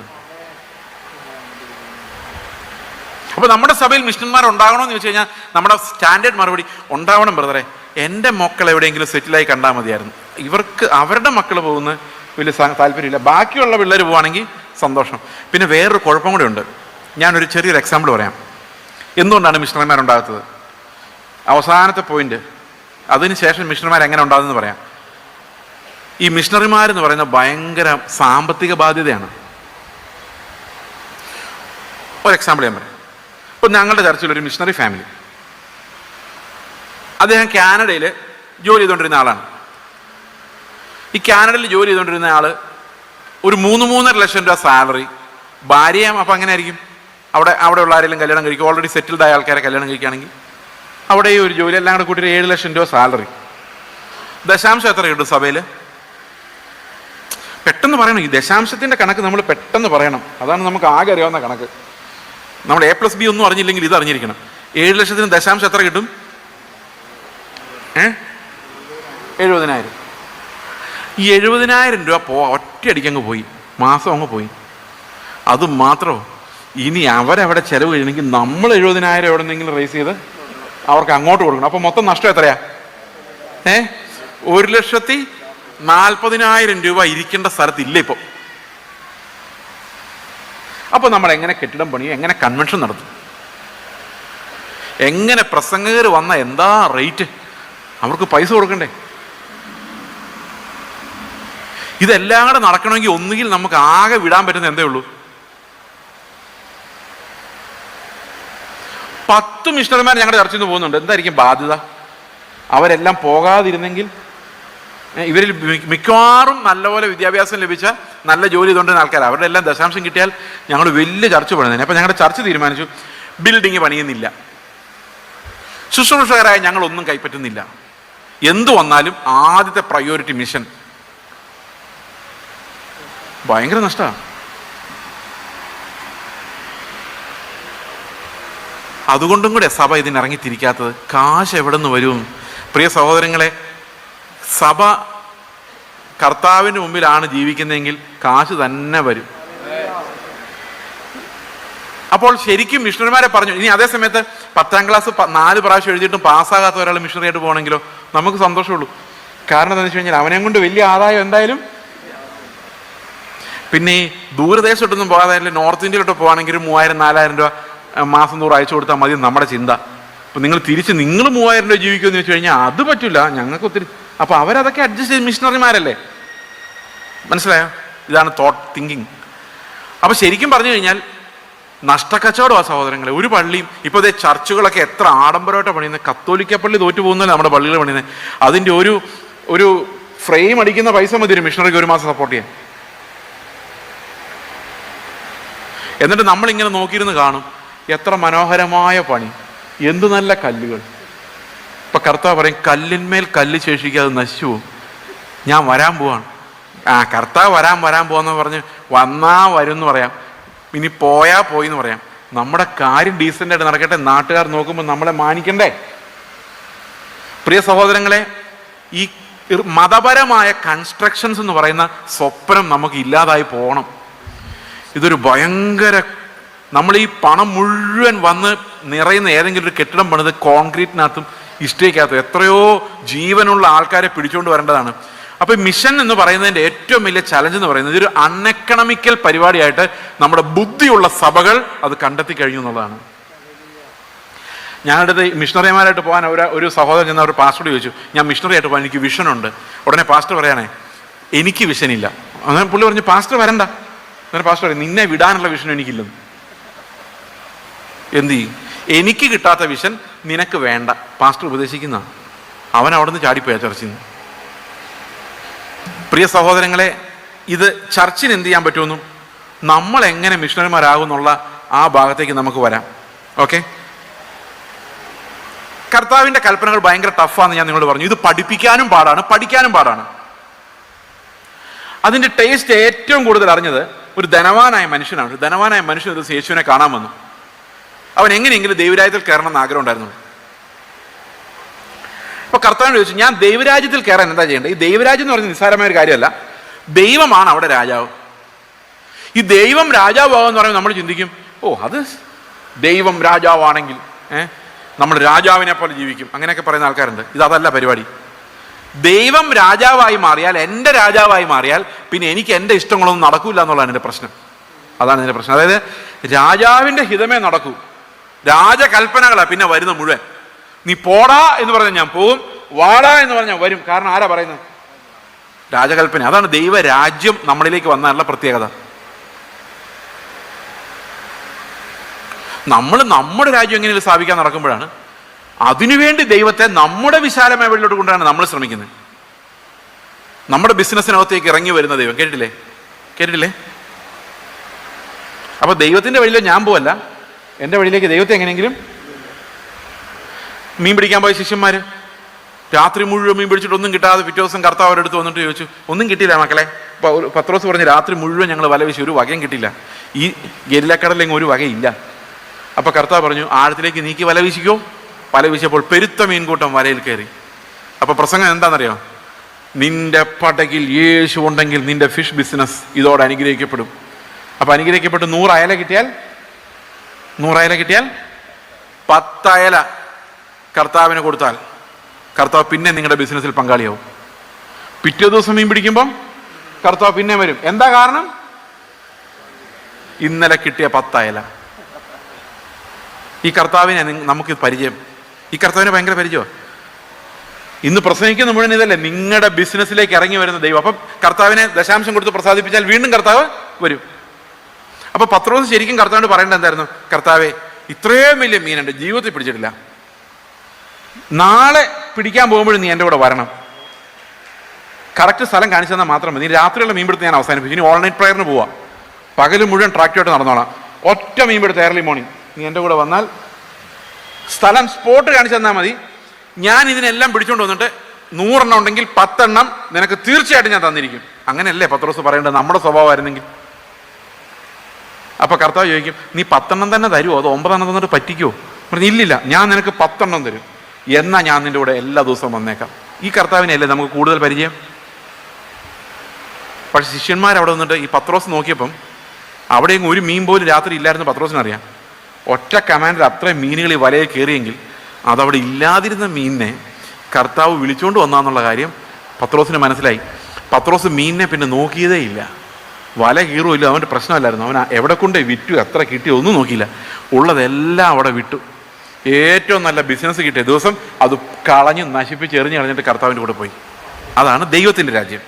കർത്താവ് ഇങ്ങോട്ട് ഇറങ്ങി വന്ന് പിന്നെ മീൻ പിടിക്കുമായിരുന്നെങ്കിലോ അത് പത്രോസിൻ്റെ രാജ്യമായിരുന്നേനെ.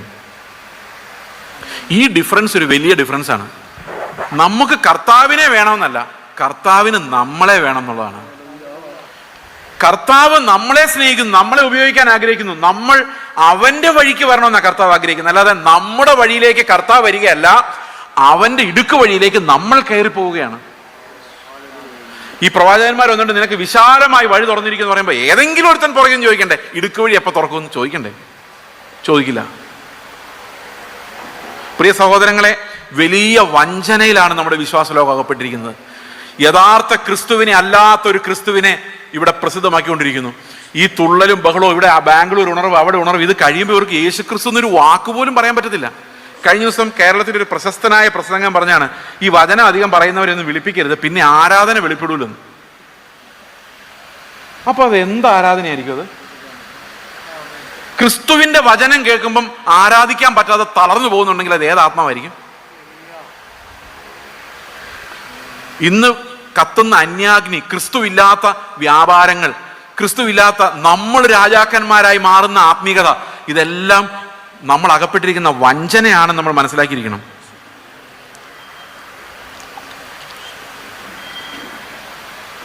അപ്പോൾ ഈ ധനവാനായ മനുഷ്യരോട് കർത്താവ് പറഞ്ഞു, നീ നിനക്കുള്ളതെല്ലാം വിറ്റ് ദരിദ്രർക്ക് കൊടുത്തിട്ട് എന്നെ അനുഗമിക്കുക. അപ്പോൾ ഇവന് ഭയങ്കര സമ്പത്തുള്ള ആളായതുകൊണ്ട് അവൻ ദുഃഖിച്ച് കടന്നുപോയി. കാശുള്ളവർക്കാണ് കൊടുക്കാൻ പാട്, കാശില്ലാത്തവർക്ക് കൊടുക്കാൻ വലിയ പാടൊന്നുമില്ല. നിങ്ങളുടെ കയ്യിലുള്ള മുഴുവൻ കൊടുക്കാമെന്ന് വെച്ച് കഴിഞ്ഞാൽ നിങ്ങളുടെ കയ്യിൽ ആകെ 500 രൂപ ഉണ്ടെങ്കിൽ അപ്പം തന്നെ നിങ്ങൾ എടുത്ത് കൊടുക്കും. അതേസമയത്ത് നിങ്ങളുടെ 5 കോടി ഉണ്ടെങ്കിൽ നിങ്ങൾ അപ്പം തന്നെ എടുത്ത് കൊടുക്കുമോ? 500 രൂപ കൊടുത്തു കഴിഞ്ഞാൽ പിന്നെ 4,99,99,900 കാണുള്ളൂ. 500 കട്ടാവും. അപ്പം 5 കോടി തയ്ക്കാൻ ഇനി 500 എവിടെ നിന്ന് ഉണ്ടാക്കാമെന്ന് ആലോചിക്കേണ്ടി വരും. Round figure ആക്കണ്ടേ? ഉള്ളവന് കൊടുക്കാൻ പറ്റില്ല. അതുകൊണ്ടാണ് ഇല്ലാത്തവൻ 500 രൂപ, ആകെ ഉള്ളവൻ 500 രൂപയ്ക്ക് അത്ര വിലയുള്ളൂ, അവനെടുത്ത് കൊടുക്കുക. അല്ല വേറെ എന്താ ചെയ്യാനാ? ഇതുകൊണ്ടും വലിയ കാര്യമൊന്നുമില്ല. പക്ഷെ ഈ ഉള്ളവന് കൊടുക്കാൻ പാടില്ല. അതാണ് ധനവാൻ കാണിക്കുന്നത്. ഈ ധനവാൻ തിരിച്ചു പോയി കഴിഞ്ഞപ്പോൾ കർത്താവ് ശിഷ്യന്മാരോട് പറഞ്ഞൊരു കാര്യമുണ്ട്. എന്താണെന്നറിയോ? ധനവാൻ ദൈവരാജ്യത്തിൽ കിടക്കുന്നതിനേക്കാൾ എളുപ്പം ഒരൊട്ടകം സൂചിക്കുഴയിലൂടെ കിടക്കുന്നതാണ്. നിങ്ങൾ സൂചിക്കുഴ കണ്ടിട്ടുണ്ടോ? അതിൽ ഒട്ടകം കിടക്കുമോ? കിടക്കൂല. പക്ഷെ നമ്മുടെ ചർച്ചിൽ ഒട്ടകങ്ങൾ വന്നില്ലേ നമ്മുടെ പരിപാടി നടക്കുമോ? വലിയ ആത്മാക്കൾ വരണ്ടേ, വിലയേറിയ ആത്മാക്കൾ. അപ്പം നമുക്ക് 2 വഴിയുണ്ട്. ഒന്നുകിൽ സൂചിക്കുഴ വലുതാക്കാം, അതാണ് വഴി. സൂചിക്കുഴ എവിടം വരെ വലുതാക്കാം? ഒരു ഒട്ടകം കയറുന്ന പോലെ വലുതാക്കണം. അപ്പം ചില പണ്ഡിതന്മാർ വന്ന് പറഞ്ഞു, യെരുശലേമിലേക്ക് പോകുന്ന വഴിയിൽ ഒരു ഗേറ്റ് ഉണ്ട്, ആ ഗേറ്റിൻ്റെ പേര് സൂചിക്കുഴ എന്നാണ്. അത് ഇത്തിരി കുനിഞ്ഞ ഗേറ്റാണ്. ഒട്ടകങ്ങൾ പോകുമ്പം ഒന്ന് കുനിഞ്ഞാൽ കയറിപ്പോകാം. അപ്പോൾ ധനവാന്മാരെ ചർച്ചിനകത്ത് കയറ്റണമെങ്കിൽ എന്ത് ചെയ്യണം? ഒന്ന് കുനിഞ്ഞാൽ മതി. ഒന്ന് കുനിയുമ്പോൾ 10% കുറയും. അപ്പോൾ ധനവാന്മാർക്കകത്ത് കയറാം. പക്ഷെ കർത്താവ് പറഞ്ഞ സൂചിക്കുഴ അതല്ല, നമ്മൾ തയ്ക്കുന്ന സൂചി തന്നെയാണ്. ഈ തയ്ക്കുന്ന സൂചി ഉണ്ടല്ലോ, നമ്മുടെ കയ്യിരിക്കുന്ന കുഞ്ഞു സൂചി, അതിനകത്തോടെ ഒരു ഒട്ടകം കയറുന്ന കാര്യം തന്നെയാണ് കർത്താവ് പറഞ്ഞത്. അതെനിക്കെങ്ങനെ അറിയാമെന്നല്ലേ? അടുത്ത വാക്യത്തിൽ ശിഷ്യന്മാർ ഇത് കേട്ട് പേടിച്ചു പോകുന്നുണ്ട്. ശിഷ്യന്മാർ ചകിതരായി എന്നാണ് അത് ഹിന്ദിയിൽ എഴുതിയിരിക്കുന്നത്. ഓ ചകിത് ഹോകെ, അത് ആശ്ചര്യം, ഞെട്ടലോടുണ്ടാകുന്ന ഒരു ആശ്ചര്യം ഉണ്ടല്ലോ. അപ്പൊ ഇവർ പറയാണ്, അയ്യോ സൂചിക്കുഴയോ? അടുത്ത വാക്യം എന്താ? ശിഷ്യന്മാർ അത് കേട്ട് ആശ്ചര്യപ്പെട്ടു. അപ്പൊ ആ കുനിഞ്ഞു പോകുന്ന കാര്യമാണെങ്കിൽ ഇത്ര ആശ്ചര്യപ്പെടേണ്ട കാര്യമുണ്ടോ? കുനിഞ്ഞു പോകുന്ന കാര്യമാണെങ്കിൽ ആശ്ചര്യപ്പെട്ടു, ഞെട്ടേണ്ട കാര്യമുണ്ടോ? എന്നിട്ട് അടുത്ത ചോദ്യം എന്നറിയോ? ശിഷ്യന്മാരെന്താ ചോദിച്ചേ? അങ്ങനെയെങ്കിൽ രക്ഷിക്കപ്പെടുവാൻ ആർക്ക് കഴിയുമെന്ന് ചോദിച്ചത്. അപ്പോൾ സൂചിക്കുഴ പോലൊരു കുഞ്ഞു വഴിയുമായിട്ട് വന്നാൽ രക്ഷിക്കപ്പെടാൻ ഒട്ടകം പോകില്ല എന്നുള്ള കാര്യം നമുക്ക് എല്ലാവർക്കും അറിയാം. പക്ഷെ ഒരു പൂച്ച പോലും പോകില്ല. ധനവാൻ ഒട്ടകമാണെങ്കിൽ ഞാൻ അറ്റ്ലീസ്റ്റ് ഒരു പൂച്ചയെങ്കിലും ആണല്ലോ, അല്ലെങ്കിൽ ഒരു പാറ്റയെങ്കിലും ആണല്ലോ, അല്ലെങ്കിൽ ഉറുമ്പെങ്കിലും ആണല്ലോ, അല്ലെങ്കിൽ കൊതുകെങ്കിലും ആണല്ലോ. ഇതൊന്നും കിടക്കൂല. അതെങ്ങനെ മനസ്സിലായത് അത് അങ്ങനെയാന്ന്? അടുത്ത വാക്യത്തിൽ കർത്താവ് പറയുന്നു, അത് മനുഷ്യരാൽ അസാധ്യം. ഏത് അസാധ്യം? ഈ ദൈവരാജ്യത്തിൽ കിടക്കുക എന്ന് പറയുന്നു, കർത്താവിന്റെ പ്രമാണങ്ങൾ അനുസരിക്കുക എന്ന് പറയുന്നു, യേശു ക്രിസ്തുവിന്റെ കൽപ്പനകൾ അനുസരിക്കുക എന്ന് പറയുന്നു, മനുഷ്യരാൽ അസാധ്യം. അവിടെ നിൽക്കരുത്. അടുത്ത വാക്യം പറയാണ്, ദൈവത്താൽ സകലതും സാധ്യം. അപ്പോൾ ഒരു മിഷണറി ഉണ്ടാകണമെങ്കിലും, നമ്മൾ ദൈവത്തിന്റെ ഏതെങ്കിലും ഒരു കൽപ്പന അനുസരിക്കണമെങ്കിലും അത് ദൈവത്താൽ മാത്രമേ സാധിക്കുകയുള്ളൂ. അതാണ് നമ്മൾ റോമാലേഖനത്തിൽ വായിച്ചത്. ഇതല്ല ഒന്ന് തന്നെയാണ്. റോമാലേഖനം പറയുന്നത് അവൻ നമ്മുടെ ഹൃദയങ്ങളെ മാറ്റുന്ന ഒരു നീതി, ന്യായപ്രമാണത്തിലൂടെ അല്ലാത്ത ഒരു നീതി നമുക്ക് കാണിച്ചു തന്നു എന്നാണ്. ഇതാണ് ബൈബിളിന്റെ ഏറ്റവും വലിയ സന്ദേശം. ഞാനൊരു നല്ല പ്രസംഗം ഉണ്ടാക്കിക്കൊണ്ട് വന്നതല്ല കേട്ടോ. ബൈബിൾ ഇതാന്ന് പറയാൻ വേണ്ടി വന്ന, ഇതാണ് ബൈബിൾ, ഇതാണ് വേദോസം നമ്മളെ പഠിപ്പിക്കുന്നത്. ഇനി ഇതിന്റെ ഉത്തരം എങ്ങനെയാണ്? നമുക്ക് സൂചിക്കുഴക്കട കിടക്കണോ വേണ്ടയോ? പറ, കിടക്കണോ വേണ്ടയോ? കിടക്കണം. ഒട്ടകം കിടക്കൂല, അംബാനി അദാനി ഒന്നും കിടക്കൂല. നമ്മൾ കിടക്കുവോ? കിടക്കൂല. കാരണം അവർ ആ ഒട്ടകമാണെങ്കിൽ നമ്മൾ ഒരു ഈച്ചയെങ്കിലുമാണ്. ഒരു ഈച്ച പോലും ഇതിനകത്ത് കിടക്കൂല. അപ്പൊ പിന്നെ എന്ത് ചെയ്യും? നിക്കോദോമസിന്റെ കർത്താവ് പറയാണ്, നീ വീണ്ടും ജനിക്കാതെ ദൈവരാജ്യത്തിൽ കിടക്കരുത്. അതും കൂടെ കൂട്ടി ചേട്ടോ ഒന്ന് ചിന്തിച്ച് നോക്കി. ഒട്ടകം സൂചിക്കുഴയുടെ കിടക്കണമെങ്കിൽ വീണ്ടും ജനിക്കണം. എങ്ങനെ വീണ്ടും ജനിക്കണം? വീണ്ടും ഒരു നല്ല ഒട്ടകമായിട്ട് ഇന്നോട് ജനിച്ചാൽ സൂചിക്കുഴയുടെ കയറുവോ? ഇനി ഞാൻ ദൈവരാജ്യത്തിൽ കിടക്കണമെങ്കിൽ ഞാൻ ഒന്നും കൂടെ ജനിക്കണം. കുറച്ചും കൂടെ ഡീസൻ്റ് ആയ ഞാനായിട്ട് ഒന്നും കൂടെ ജനിച്ചാൽ മതിയോ? പല ആൾക്കാർ അങ്ങനെ ചിന്തിച്ചിട്ടുണ്ടാവും, ഒരു ചാൻസ് കൂടെ കിട്ടുമായിരുന്നെങ്കിൽ, ചെറുപ്പം തൊട്ട് ജീവിക്കാൻ ഒരു ചാൻസ് കൂടെ കിട്ടുമായിരുന്നെങ്കിൽ. ഞാൻ നല്ലപോലെ LKG പോയി പഠിച്ചേനെ, നല്ലപോലെ 10th ക്ലാസ്സിൽ പാസ്സായേനെ, നല്ലൊരു ജോലി സംഘടിപ്പിച്ചേനെ, കുറച്ചുകൂടി നല്ലൊരു കല്യാണമെങ്കിലും കഴിച്ചേനെ, ഒരു ചാൻസ് കൂടെ കിട്ടുമായിരുന്നേ. പക്ഷെ അങ്ങനൊരു ചാൻസ് എനിക്ക് കിട്ടത്തില്ല. കിട്ടിയത് അനുഭവിക്കാമെന്ന് മാത്രമേ ഉള്ളൂ.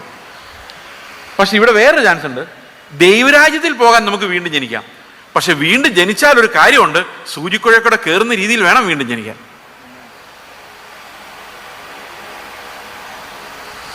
അപ്പൊ എന്തായിട്ട് ജനിക്കേണ്ടി വരും?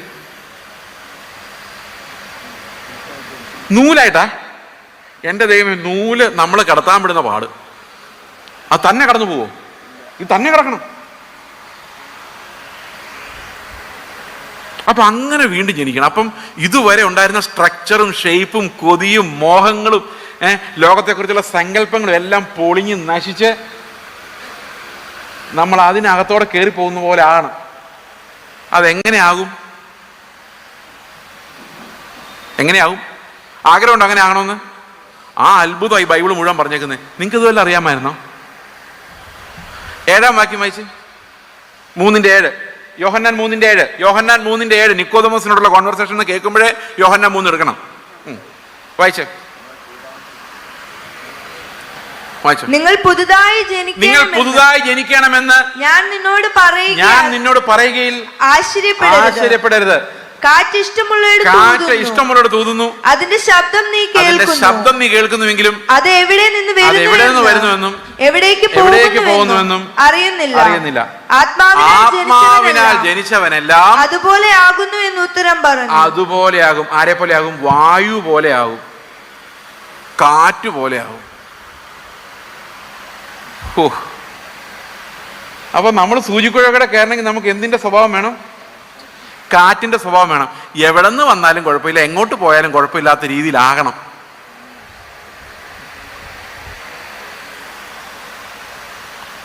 അങ്ങനെ ആകുമ്പം നമ്മൾ സൂചിക്കുഴയുടെ കയറി ഇറങ്ങും. എന്ന് പറഞ്ഞാൽ കർത്താവിന് ഏത് പരിസ്ഥിതിയിലും നമ്മളെ വിളിക്കാനും കൊണ്ടുപോകാനും ഒക്കെ പറ്റണം.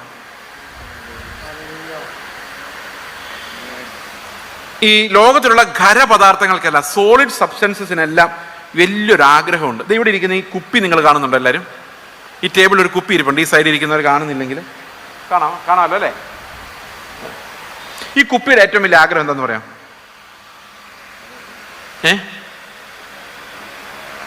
ഈ കുപ്പിയുടെ ഏറ്റവും വലിയ ആഗ്രഹം, ഇനി ഇവിടുന്ന് താഴെ വീഴാം, നല്ലൊരു കാറ്റടിക്കും, ആരെങ്കിലും തട്ടു ചെയ്ത് കഴിഞ്ഞാൽ താഴെ വീഴാം. അപ്പം അത്ര സ്റ്റെബിലിറ്റി അതിനുള്ളൂ. ഓക്കെ, ഇതിനെവിടെയെങ്കിലും താഴെ വീഴണം, അപ്പോൾ ഉരുണ്ടു പോകും, അപ്പോഴും സ്റ്റെബിലിറ്റി ഇല്ല. അപ്പോൾ ഈ കുപ്പിയുടെ ഏറ്റവും വലിയ ആഗ്രഹം എന്തായിരിക്കും? ഇനി ഉരുളാത്ത, ഇനി തട്ടിമറിക്കാൻ പറ്റാത്ത ഒരു സ്ഥലത്ത് പോയി സെറ്റിലാവണം. അതല്ലേ ആഗ്രഹം? കുപ്പിയുടെ ആഗ്രഹം ആണോ അല്ലയോ? നിങ്ങൾക്ക് എന്തോ ഞാൻ പറയുന്നത് മനസ്സിലായി വരുന്നുണ്ടെന്ന് തോന്നുന്നു. അത് ചിരിക്കുന്നേ. ഇത് സോളിഡ്, ഈ കുപ്പി ഒരു സോളിഡ് സബ്സ്റ്റൻസാ, കല്ല് പോലെ. ഇത് സോളിഡാ, അകത്തുള്ള ലിക്വിഡ് നിങ്ങൾ ഓർക്കണ്ട. ഈ കുപ്പിയുടെ കാര്യം ഞാൻ പറഞ്ഞു. അപ്പൊ നമ്മുടെ ഹൃദയം കല്ല് പോലാണെങ്കിൽ, നമ്മുടെ സ്വഭാവം കല്ല് പോലാണെങ്കിൽ, നമ്മുടെ ഏറ്റവും വലിയ ആഗ്രഹം എന്തായിരിക്കും? ഇനി ഉരുളാതെ, ഇനി എവിടെയെങ്കിലും മറിഞ്ഞു വീഴാതെ, ഒരു വാടക വീട്ടിൽ നിന്ന് അടുത്ത വാടക വീട്ടിലോട്ട് ഓടേണ്ടി വരാതെ എവിടെയെങ്കിലും ഒന്ന് സെറ്റിലാവണം. നിങ്ങളുടെ വീട്ടിൽ പോയി രഹസ്യമായിട്ട്, ഞാൻ ഇതിനേക്കാളൊക്കെ വലിയ പ്രവാചന നിങ്ങൾ ചിലപ്പോൾ ചിന്തിക്കുമായിരിക്കും. അങ്ങനെ ചിന്തിച്ചാലും കുഴപ്പമില്ല. നിങ്ങൾ വീട്ടിൽ പോയിട്ട് നിങ്ങളുടെ ആ പ്രാർത്ഥന ലിസ്റ്റ് എടുത്ത് നോക്കി, മുഴുവൻ സെറ്റിൽമെന്റിന് വേണ്ടിയുള്ള പ്രാർത്ഥനകളായിരിക്കും 90%. കർത്താവെ, മക്കളുടെ കാര്യം സെറ്റിലാക്കി തരണേ, ഞങ്ങളെ സെറ്റിലാക്കി തരണേ, ഞങ്ങൾക്ക് ഇതുവരെ ഒരു വീടില്ല, വീട് കിട്ടിയവർക്ക് പോലും ഇനി സെറ്റിൽമെന്റ് വേറെ എന്ത് രീതിയിൽ സെറ്റിലാകാമോ, പത്രം വാങ്ങിക്കാൻ പോലും അല്ലെങ്കിൽ പച്ചക്കറി മേടിക്കാൻ പോലും വെളിയിറങ്ങേണ്ടി വരരുത്. Completely settled and locked. അത് ആമസോൺകാർ കൊണ്ടു തരുവാണെങ്കിൽ അത്ര സന്തോഷം. അവർ വെച്ചും കൂടെ തരുവാണെങ്കിൽ ഞാൻ ആ കട്ടിൽ ഇരുന്നോണ്ട്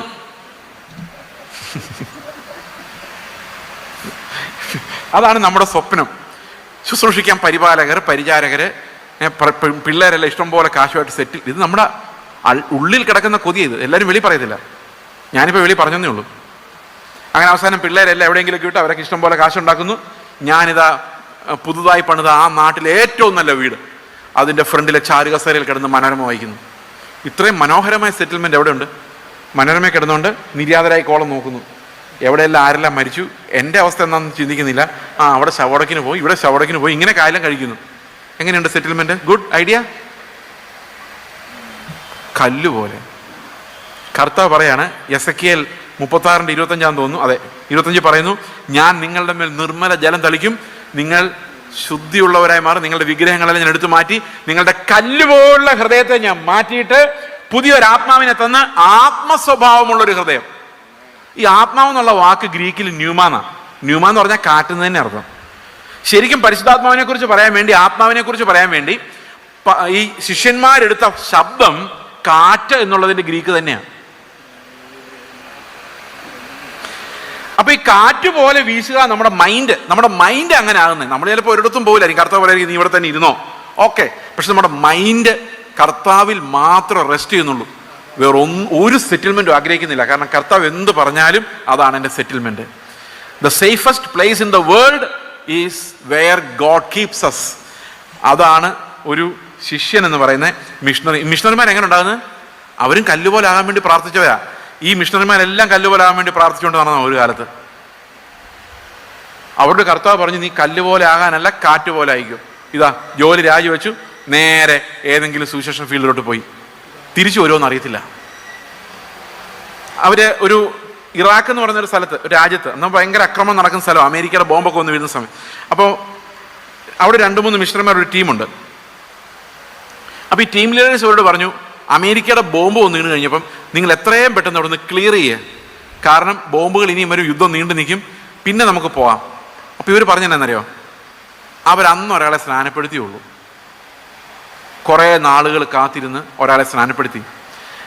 അവരെ ഇട്ടിട്ട് പോന്നു കഴിഞ്ഞാൽ പിന്നെ രണ്ടാമത് അവരെ വളർത്താൻ, വിശ്വാസത്തിൽ വളർത്താൻ തിരിച്ചു എന്നാൽ അവർ സ്വീകരിക്കില്ല. കാരണം ദുഃഖം വന്നപ്പോൾ ഇട്ടിട്ട് പോയവരായിട്ട് ഞങ്ങൾ മാറും. അതുകൊണ്ട് അവരുടെ കൂടെ മരിക്കാൻ ഞങ്ങളിവിടെ താമസിക്കുമെന്ന് അവർ പറഞ്ഞു. ചുറ്റും ബോംബുകൾ വീഴുമ്പോൾ അവർക്കറിയാം മരിച്ചാലും കുഴപ്പമില്ല, കർത്താവിൻ്റെ അടുത്തേക്കാണ് ചെല്ലുന്നത്. ഇത് എന്തുകൊണ്ടാണ് തോന്നുന്നറിയോ? എൻ്റെ സ്വന്തം നീതി അല്ലാത്തത് കൊണ്ടാണ്. എനിക്ക് കർത്താവ് ഒരു നീതി ദാനമായി നൽകിയിട്ടുണ്ട്. അത് വിശ്വാസത്താൽ ലഭിക്കുന്ന, അത് ഹൃദയപരിവർത്തനമാണ്. ദൈവം എൻ്റെ ഹൃദയത്തെ കാറ്റുപോലെ ആക്കുമ്പോൾ എൻ്റെ നീതി എൻ്റെ സ്വന്തമല്ല, അത് യേശുവിൻ്റെ ദാനമാണ്. ഇതെന്തുകൊണ്ടാണ് യേശുവിൻ്റെ ദാനമായ ഒരു നീതിയെക്കുറിച്ച് ഞാൻ പറയുന്നതെന്ന് വെച്ച് കഴിഞ്ഞാൽ, റോമാലേഖനം 3:26 നമുക്ക് വായിക്കാം. 26, 27. താൻ നീതിമാനും യേശുവിൽ വിശ്വസിക്കുന്നവനെ നീതീകരിക്കുന്നവനും ആകേണ്ടതിന് ഈ കാലത്ത് തന്റെ നീതിയെ പ്രദർശിപ്പിക്കാൻ തന്നെ അങ്ങനെ ചെയ്തു. എങ്ങനെ ചെയ്തു? 21 വാക്യം വായിച്ച. 21 വാക്യം. ഇപ്പോഴോ ദൈവത്തിന്റെ നീതി വിശ്വസിക്കുന്ന എല്ലാവർക്കും യേശുക്രിസ്തുവിലെ വിശ്വാസത്താലുള്ള ദൈവനീതി തന്നെ ന്യായപ്രമാണം കൂടാതെ വെളിപ്പെട്ടു വന്നിരിക്കുന്നു. അടുത്ത 25 വാക്യം വായിച്ചേ. 24 വാക്യം. 24. അവന്റെ കൃപയാൽ ക്രിസ്തുയേശുവിന്റെ വീണ്ടെടുപ്പ് മൂലം സൗജന്യമായി അത്രേ നീതീകരിക്കപ്പെടുന്നത്. എന്തിനാ സൗജന്യമാക്കിയത്? 26 വാക്യം. താൻ നീതിമാനും യേശുവിൽ വിശ്വസിക്കുന്നവനെ നീതീകരിക്കുന്നവനും ആകേണ്ടതിന്. ഓക്കെ. ഇതെങ്ങനെയാണ് സംഭവിക്കുന്നത്? നമുക്കറിയാം, ഏദൻ തോട്ടത്തിൽ വെച്ച് ആദവും ഹവ്വയും പാപം ചെയ്തു. നമുക്കറിയാം, പാപം ചെയ്ത ശേഷം അവർ എന്ത് ചെയ്തു? അവർ നഗ്നരാന്ന് കണ്ടു കഴിഞ്ഞപ്പോൾ അവര് അത്തിയില കൊണ്ട് അരയാട ഉണ്ടാക്കിയിട്ടു. ഈ അരയാട ഉണ്ടാക്കിയിട്ട് കഴിഞ്ഞപ്പോൾ അവർക്ക് പരസ്പരം തോന്നി, കൊള്ളാം, നമ്മൾ ചെയ്യേണ്ടതൊക്കെ ചെയ്തിട്ടുണ്ട്, ആ പഴം തിന്നത് നന്നായി, ഇത്രയും നാൾ നമ്മളിവിടെ തുണിയില്ലാതെ ഇവിടെ നടക്കുമായിരുന്നു, കഷ്ടം, ഇപ്പോഴാണ് ഒരിത്തിരി സംസ്കാരബോധം ഉണ്ടായത്, നേരത്തെ തിന്നേണ്ടതായിരുന്നു, പക്ഷെ ഓർത്തിട്ട് തന്നെ നാണമാകുന്നു. അവരിങ്ങനെ അത്തിയിലേക്ക് എടുത്ത് ഇരിക്കുമ്പോഴാണ് കർത്താവ് വരുന്നത്. കർത്താവ് വരുമ്പോൾ ഇവരെന്ത് ചെയ്യുന്നറിയോ? അവിടെ പറഞ്ഞിരിക്കുന്നത്, കർത്താവ് ചോദിക്കും ആദമിനോട്, ആദമേ നീ എവിടെയെന്ന് ചോദിച്ചാൽ പറയും, നിന്റെ ശബ്ദം കേട്ടപ്പോൾ ഞാൻ നഗ്നനായതുകൊണ്ട്. അപ്പൊ ശരിക്കും അന്നേരം ഈ അത്തിയിലയുടെ തുണി ഉടുത്തോണ്ടാണ് ആദം ഓടുന്നത്. അവനെ കൊണ്ട് പറ്റുന്ന പോലെയൊക്കെ നീതിമാനാകാൻ ശ്രമിച്ചു, മറ്റുള്ളവരുടെ മുമ്പിലൊക്കെ അഭിനയിച്ചു. ഈ അത്തിയില എന്ന് പറയുന്ന ഒരു അഭിനയ നീതിയാ. അപ്പൊ അങ്ങോട്ടും ഇങ്ങോട്ടൊക്കെ അഭിനയിച്ചു. ഭയങ്കര ഉപവാസമായിരുന്നു, ഭയങ്കര പ്രാർത്ഥനയും കൈയിടിയായിരുന്നു, പക്ഷെ ഹൃദയം ഭയങ്കര വൃത്തികേടായിരുന്നു. അതാരും കണ്ടില്ല, അത് ദൈവം മാത്രമേ കണ്ടുള്ളൂ. ദൈവം വന്നപ്പോഴാണ് മനസ്സിലായത് ഇതും കൊണ്ടൊന്നും എൻ്റെ സ്വഭാവം മാറുന്നില്ലെന്നും നഗ്നത മറയുന്നില്ലെന്നും. അപ്പൊ കർത്താവ് എന്ത് ചെയ്തു? കുഞ്ഞാടിന്റെ നീതിവസ്ത്രം, ഒരാടിനെ കൊന്നിട്ട് അവന്റെ വസ്ത്രമെടുത്ത് ഇവരെ അണിയിച്ചു. എന്തിനാ അണിയിച്ചെന്ന് വെച്ച് കഴിഞ്ഞാൽ, നമ്മൾ ഓരോ ദിവസവും നീതിമാനാകാൻ വേണ്ടി നമ്മുടെ കുഞ്ഞു കുഞ്ഞു നീതി വെച്ച് അത്തീല ഉണ്ടാക്കി ഇട്ട് അവനേക്കാൾ ബെറ്റർ അത്തീല എൻ്റെ ആണെന്ന് പറഞ്ഞുകൊണ്ട് നടക്കും. ശരിയാണോ ഞാൻ പറഞ്ഞത്? ശരിയാണോ? പക്ഷെ കർത്താവ് വന്ന് ഹൃദയത്തിലേക്ക് നോക്കുകയാണ് മനസ്സിലാകുന്നത്, വിശ്വാസി എന്നും പറഞ്ഞ് ബൈബിള് പിടിച്ചുകൊണ്ട് നടക്കുന്നതിൻ്റെ ഉള്ളിലും അത്യാഗ്രഹം, അപ്പുറത്ത് വേറെ ദൈവങ്ങളെ വിളിക്കുന്നവരുടെ ഉള്ളിലും അത്യാഗ്രഹം. രണ്ടും നരകയോഗ്യം. രണ്ടുപേരുടെ ഉള്ളിലും സ്വാർത്ഥത, ലോകത്തിന്റെ മഹത്വം. അത് ബൈബിള് പിടിക്കുന്നവർക്കും മോഹം, ബൈബിള് പിടിക്കാത്തവർക്കും മോഹം. രണ്ടുപേരുടെയും വീട്ടിൽ അമ്മായിമ്മ മരുമോളും വഴക്ക്, രണ്ടുപേരുടെയും വീട്ടിൽ ഒരുപോലെ. പക്ഷെ ഒരാളുടെ കയ്യിൽ ബൈബിളുണ്ട്, മറ്റേയാളുടെ കയ്യിൽ ബൈബിളില്ല. കർത്താവ് നീതിമാനായതുകൊണ്ട് രണ്ടു കൂട്ടരും നരകത്തിൽ പോകും. എങ്ങനെയുണ്ട് ഐഡിയ? അപ്പൊ ദൈവം നോക്കുമ്പോൾ ഒറ്റ നീതിമാൻ പോലും ഇല്ല. എന്നിട്ട് കർത്താവ്, അപ്പോൾ ഈ ആദമിനോടും ഹവ്വയോടും കർത്താവ് അവസാനം ചോദിക്കുന്നുണ്ട്, ആദം നീ എന്തിനാ ഈ പഴം തിന്നെന്ന് ചോദിക്കുമ്പോൾ, നീ എന്തിനാ അത് തിന്നെന്ന് ചോദിച്ചപ്പം ആദം എന്താ പറഞ്ഞേ? അയ്യോ കർത്താവെ, ഞാൻ തിന്നുപോയി, സോറി, ഇനി മേലെ തിന്നില്ല, ഇനി ഒരു ചാൻസും കൂടെ തരണമെന്ന് പറഞ്ഞില്ല. എന്താ പറഞ്ഞു? നിന്റെ കുഴപ്പം തന്നെയാണ്. ഞാൻ ഉറങ്ങിക്കിടന്നപ്പോൾ ഇങ്ങനൊരു ഭാര്യ നീയല്ലേ തന്നത്? ഞാൻ ചോദിച്ചോ ഇത്ര നീളമുള്ള, ഇത്ര മുടിയുള്ള, ഇത്ര വിദ്യാഭ്യാസമുള്ള ഒരു ഭാര്യ എനിക്ക് വേണം? ഞാൻ പറഞ്ഞില്ലല്ലോ. ഇന്നത്തെ പിള്ളേരെ പോലെ ഞാൻ കിടന്ന് ഉറങ്ങിയപ്പോൾ നീ എനിക്ക് തന്ന ഭാര്യ, അപ്പൊ നീയല്ലേ ഉത്തരവാദി. ഹവ്വയോട് ചോദിച്ചപ്പോൾ ഹവ്വ പെന്തക്കോസ്തുകാരി ആയിരുന്നുകൊണ്ട് ഹവ്വ പറഞ്ഞു എല്ലാം സാത്താന്റെ കളിയാന്ന് പറഞ്ഞു. ഇവർ രണ്ടുപേരും സ്വയമേ കുറ്റം ഏറ്റെടുത്തില്ല. ഒരാൾ ദൈവത്തെയും മറ്റേ സാത്താനെയും കുറ്റം പറഞ്ഞ് രക്ഷപ്പെട്ടു. നിങ്ങൾ ആലോചിച്ച് നോക്കിയേ, ഇതാണ്. അപ്പൊ നീതിമാനാണെന്ന് ആര് തീരുമാനിക്കും? നീതിമാനാണെന്ന് ആര് നീതിമാനെന്ന് ആര് തീരുമാനിക്കും? അവനവൻ തീരുമാനിക്കും. നിങ്ങളുടെ സഭയിലെ നീതിമാൻ ആരാന്ന് ആര് തീരുമാനിക്കും? പാസ്റ്റർ തീരുമാനിക്കും. ആ ന്യൂ ജനറേഷനിൽ. എന്നാൽ പഴയ ജനറേഷനിൽ പാസ്റ്റർ നീതിമാനാണോ എന്ന് വരെ തീരുമാനിക്കുന്ന അവിടുത്തെ കമ്മിറ്റിക്കാരായിരിക്കും. ശരിയല്ലേ? നമ്മുടെ ചർച്ചിൽ എത്ര നീതിമാന്മാരുണ്ട്, എത്ര കൊള്ളില്ലാത്തവരുണ്ടെന്ന് കണക്ക് നിങ്ങളുടെ മനസ്സിലില്ലേ? ഇല്ലേ? ഉണ്ടോ? ഇല്ലയോ? ഇല്ല. അവനൊന്നും ശരിയല്ല, ഇവരൊക്കെ മതി. ഇങ്ങനെ ഇല്ല, ഉണ്ടാവും. ഈ സാധനമാണ് നീതീകരിക്കുന്നവൻ. ഞാൻ തീരുമാനിക്കും അവൻ നീതിമാൻ, അവൻ കൊള്ളാം, ഇവൻ കൊള്ളില്ല. ഇതങ്ങ് കൂടി ഒത്തിരിയായി. പരീക്ഷന്മാർ വന്നിട്ട് ഞങ്ങൾ മാത്രമേ ഉള്ളൂ, ബാക്കിയെല്ലാം മോശം. അവസാനം കർത്താവ് പറഞ്ഞു നിങ്ങളെല്ലാം പോക്കാണ്. ഭയങ്കര അടിയായിരുന്നല്ലേ, മാസ്റ്റർ സ്ട്രോക്ക്. അവസാനം വന്നിട്ട് കർത്താവ് പറയാണ് നിങ്ങളെല്ലാം പോക്കാണ്, ഞാനാണ് നീതിമാൻ. അപ്പോൾ ഉടനെ പരീക്ഷന്മാരെല്ലാം പറയും എന്നാൽ ഞങ്ങളും നീതിമാന്മാരാ. അല്ല, ഞാൻ തീരുമാനിക്കും ആരാ നീതിമാൻ. അത് മനുഷ്യന്റെ നീതിയല്ല, എൻ്റെ നീതിയാണ്. അത് തകർന്ന ഹൃദയമുള്ളവര് വന്ന് സ്വീകരിച്ചോ. ഇത് സൗജന്യമാണ്. ഇതെന്തിനാ ദൈവം ചെയ്തെന്ന് ചോദിച്ചു കഴിഞ്ഞാൽ 27 വാക്യത്തിലുണ്ട്. വായിച്ച് 27 വാക്യം, 3:27. ആകയാൽ പ്രശംസ എവിടെ? ഒരു മനുഷ്യനും പറയരുത് ഞാൻ അനുസരിച്ചിട്ടാണ്. അടുത്ത് ആരും പറയരുത്. അടുത്തത് അത് പോയി. പ്രശംസ എവിടെ? അത് പോയി. ഏത് മാർഗത്താൽ? കർമ്മമാർഗത്താലോ? അല്ല, വിശ്വാസമാർഗത്താൽ അത്രേ. അപ്പൊ വിശ്വാസത്താലുള്ള നീതിയിലേക്ക് നമ്മൾ നോക്കിയപ്പോഴേക്കും, ക്രിസ്തുവിലേക്ക് നോക്കിയപ്പോഴേക്കും നമുക്കൊരു പ്രശംസയും ഇല്ല. നമ്മൾ പറയാം ഞാനല്ല, എൻ്റെ നീതി ക്രിസ്തുവാണ്. ഇതെൻ്റെ ഉള്ളിലേക്ക് ഫെയ്ത്തായിട്ട് വരിക. ഞാനല്ല ജീവിക്കുന്നത്, ക്രിസ്തുവാണ്. അവൻ്റെ നീതി ജീവിക്കാനാണ് എന്നെ വിട്ടിരിക്കുന്നത്. ഈ ലോകത്തിൻ്റെ നീതിയല്ല, അത് ദൈവത്തിൻ്റെ നീതി വിശ്വാസത്താൽ നമുക്ക് ലഭിക്കുന്നതാണ്. എത്ര പേർക്ക് മനസ്സിലായത്? അപ്പോൾ കാറ്റുപോലെ നമ്മളാകുമ്പോൾ നമുക്ക് ദൈവത്തിന് നമ്മളെ എങ്ങോട്ട് വേണമെങ്കിലും കൊണ്ടുപോകാം. ദൈവത്തിൻ്റെ ആത്മാവിനെ എങ്ങോട്ട് വേണമെങ്കിലും കൊണ്ടുപോകാം. മനസ്സിലാവുന്നുണ്ടോ? അപ്പോൾ നമ്മളെ മിഷണറി എന്ന് പറഞ്ഞാൽ മിഷണറി, വീട്ടിലിരിക്കാൻ പറഞ്ഞാൽ വീട്ടിലിരിക്കും, അങ്ങോട്ട് പോകാൻ പറഞ്ഞാൽ അങ്ങോട്ട് പോകും. കാരണം നമുക്ക് നമ്മുടെ വില്ലല്ല, എൻ്റെ ഹിതമല്ല, ദൈവമേ നിന്റെ ഹിതം എൻ്റെ മുകളിൽ രാജത്വം എടുക്കണം. അപ്പോൾ പിള്ളേർ മിഷണറിമാരായിട്ട് പോകാൻ പറഞ്ഞാൽ എന്ത് ചെയ്യും? ഒരു രസകരമായ കാര്യമാണ് പറയാം. ഞങ്ങളുടെ ചർച്ചിൽ ഒരു മിഷണറി, ഒരു പെൺകുട്ടിയുണ്ട്. അവരുടെ അമ്മയൊക്കെ വേറെ പെന്തക്കോസ് വിശ്വാസത്തിലാണ്. വേറെ പെന്തക്കോസ് വിശ്വാസം എന്ന് പറഞ്ഞാൽ മനസ്സിലായോ? അപ്പോൾ അവർ പറയുന്നത് ഈ മിഷണറി ആയിട്ട് പോയത് ഏതോ ദുരാത്മാവ് കാരണമാണ്. അതുകൊണ്ട് ഈ കുട്ടിയെ വീടിനകത്ത് അടച്ചിട്ടിട്ട് തലേ കൈവച്ച് പ്രാർത്ഥിച്ച്, അതിന് പാസ്റ്റർമാരെ വിളിച്ചിട്ടുണ്ട്. പാസ്റ്റർമാർ വന്ന് തലേ കൈവച്ച് കുലുക്കി ഈ മിഷണറി ആയി പോകുന്ന ഭൂതത്തെ പുറത്താക്കാൻ. നിങ്ങളൊന്ന് ആലോചിച്ച് നോക്ക്. എന്നിട്ട് പാസ്റ്റർമാരൊന്ന് പറയാണ് ഇത് ദുസ്വാധീനത്തിൽ പെട്ടതാണ്, ഇങ്ങനെ മിഷണറിയായിട്ട് പോകണമെന്നൊക്കെ, ഇങ്ങനെ ദൂരെ പോകണമെന്നൊക്കെ പിള്ളേർക്ക് തോന്നുന്നത്, അത് പ്രാർത്ഥിച്ച് ജയമെടുക്കേണ്ട കേസാണ്. ഇത് വേറൊരു പെന്തിക്കോസ്, ഇത് നമ്മുടെ ഇടയിൽ തന്നെ ഉണ്ട്. ഇത് നമ്മുടെ ഇടയിലൂടെ വളർന്നു വരുന്ന വേറൊരു പെന്തിക്കോസാണത്. പ്രിയ സഹോദരങ്ങളെ, മനുഷ്യർ മാത്രമല്ല കാറ്റുപോലെ ആകേണ്ടത്, സഭയും കാറ്റുപോലെ ആകണം. ഈ സഭയും കൂടെ കാറ്റുപോലെ ആയി കഴിഞ്ഞാൽ അത് ഭയങ്കര പവർഫുൾ ആയിരിക്കും. അവിടെ കൃപാവരങ്ങളുടെ ബഹളമായിരിക്കും. നിങ്ങൾക്ക് ലോകമാണോ വേണ്ടത്, കർത്താവിൻ്റെ ആത്മാവിൻ്റെ ശക്തിയാണോ വേണ്ടതെന്നൊരു ചോദ്യം എപ്പോഴും നമ്മുടെ മുമ്പിൽ കാണും.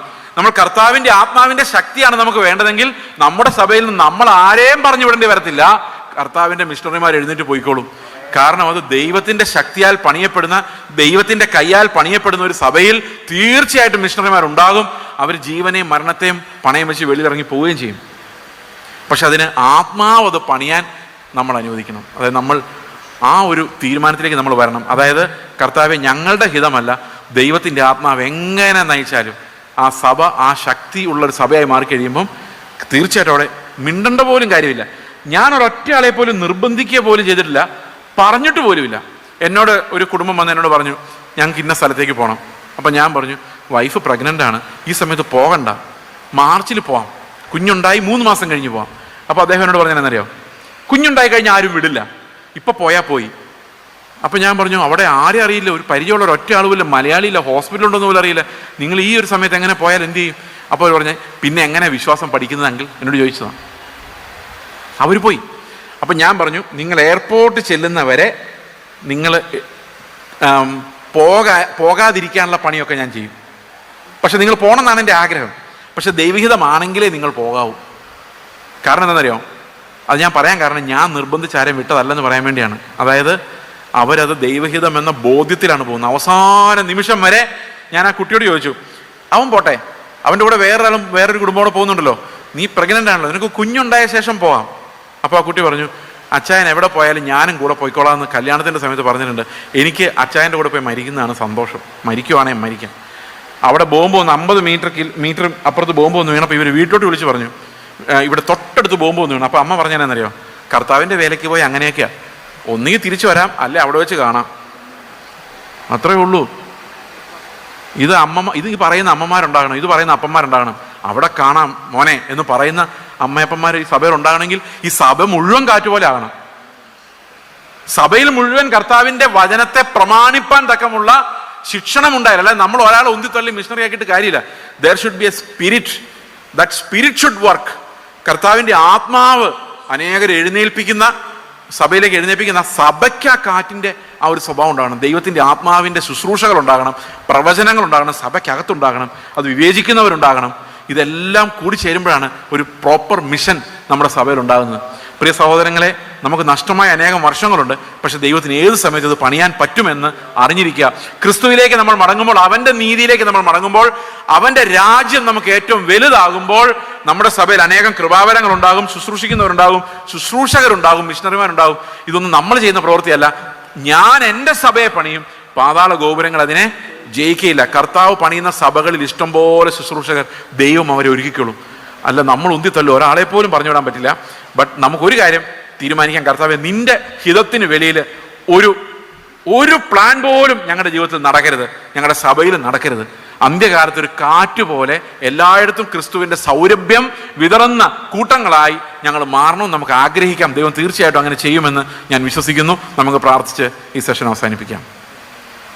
ഞങ്ങളുടെ സ്വർഗ്ഗസ്ഥ പിതാവേ, അങ്ങ് ഞങ്ങളെ വിളിച്ചിരിക്കുന്ന വിളി കർത്താവെ, അത് എത്രയോ മഹത്വമുള്ള വിളിയാണ്. അങ്ങേപ്പോലെ ആകുവാൻ കർത്താവ്, അങ്ങയുടെ ഒരു ശബ്ദമായി മാറുവാൻ കർത്താവെ, ഞങ്ങളുടെ ഒരു ഗ്ലോറിക്ക് വേണ്ടിയല്ല കർത്താവ്, അവിടുത്തെ നാമം മഹത്വപ്പെടുവാൻ വേണ്ടി അങ്ങയുടെ ഒരു ശബ്ദമായി. യോഹന്നാൻ സ്നാപകൻ പറഞ്ഞ പോലെ, ഞാൻ മരുഭൂമിയിൽ വിളിച്ചു പറയുന്ന ദൈവത്തിൻ്റെ ശബ്ദമാണ്, ആ ശബ്ദം മാത്രമാണെന്ന് പറയുന്ന ആ ഒരു മൈൻഡിലേക്ക് കർത്താവെ, ആ ഒരു ഒഴിച്ചു കൊടുക്കലിലേക്ക് കർത്താവ്, ഒരു എംറ്റിയിലേക്ക് ദൈവമേ ഞങ്ങൾ ഓരോരുത്തരെയും, ഞങ്ങളുടെ സഭകളെ നയിക്കണമേ. അവിടുത്തെ ആത്മാവ് നയിക്കുന്ന ശുശ്രൂഷകൾ, അനേക ശുശ്രൂഷകൾ ഞങ്ങളുടെ സഭകളിൽ ഉണ്ടാകണമെന്ന് പ്രാർത്ഥിക്കുന്നു. കൃപാവരങ്ങൾ ജ്വലിച്ച് അത് ക്രിസ്തുവിനെ പ്രതിഫലിപ്പിക്കുന്ന, ക്രിസ്തുവിനെ മഹത്വപ്പെടുത്തുന്ന ഒരു സഭയായി, കൂട്ടമായി, മിഷണറിമാരെ എഴുന്നേൽപ്പിക്കുന്ന, പറഞ്ഞുവിടുന്ന ഒരു കൂട്ടമായി, ഞങ്ങൾ തന്നെ പോകുന്ന ഒരു കൂട്ടമാക്കി ഞങ്ങളെ അവിടുന്ന് മാറ്റണമെന്ന് പ്രാർത്ഥിക്കുന്നു. കർത്താവായ യേശു ക്രിസ്തുവിന്റെ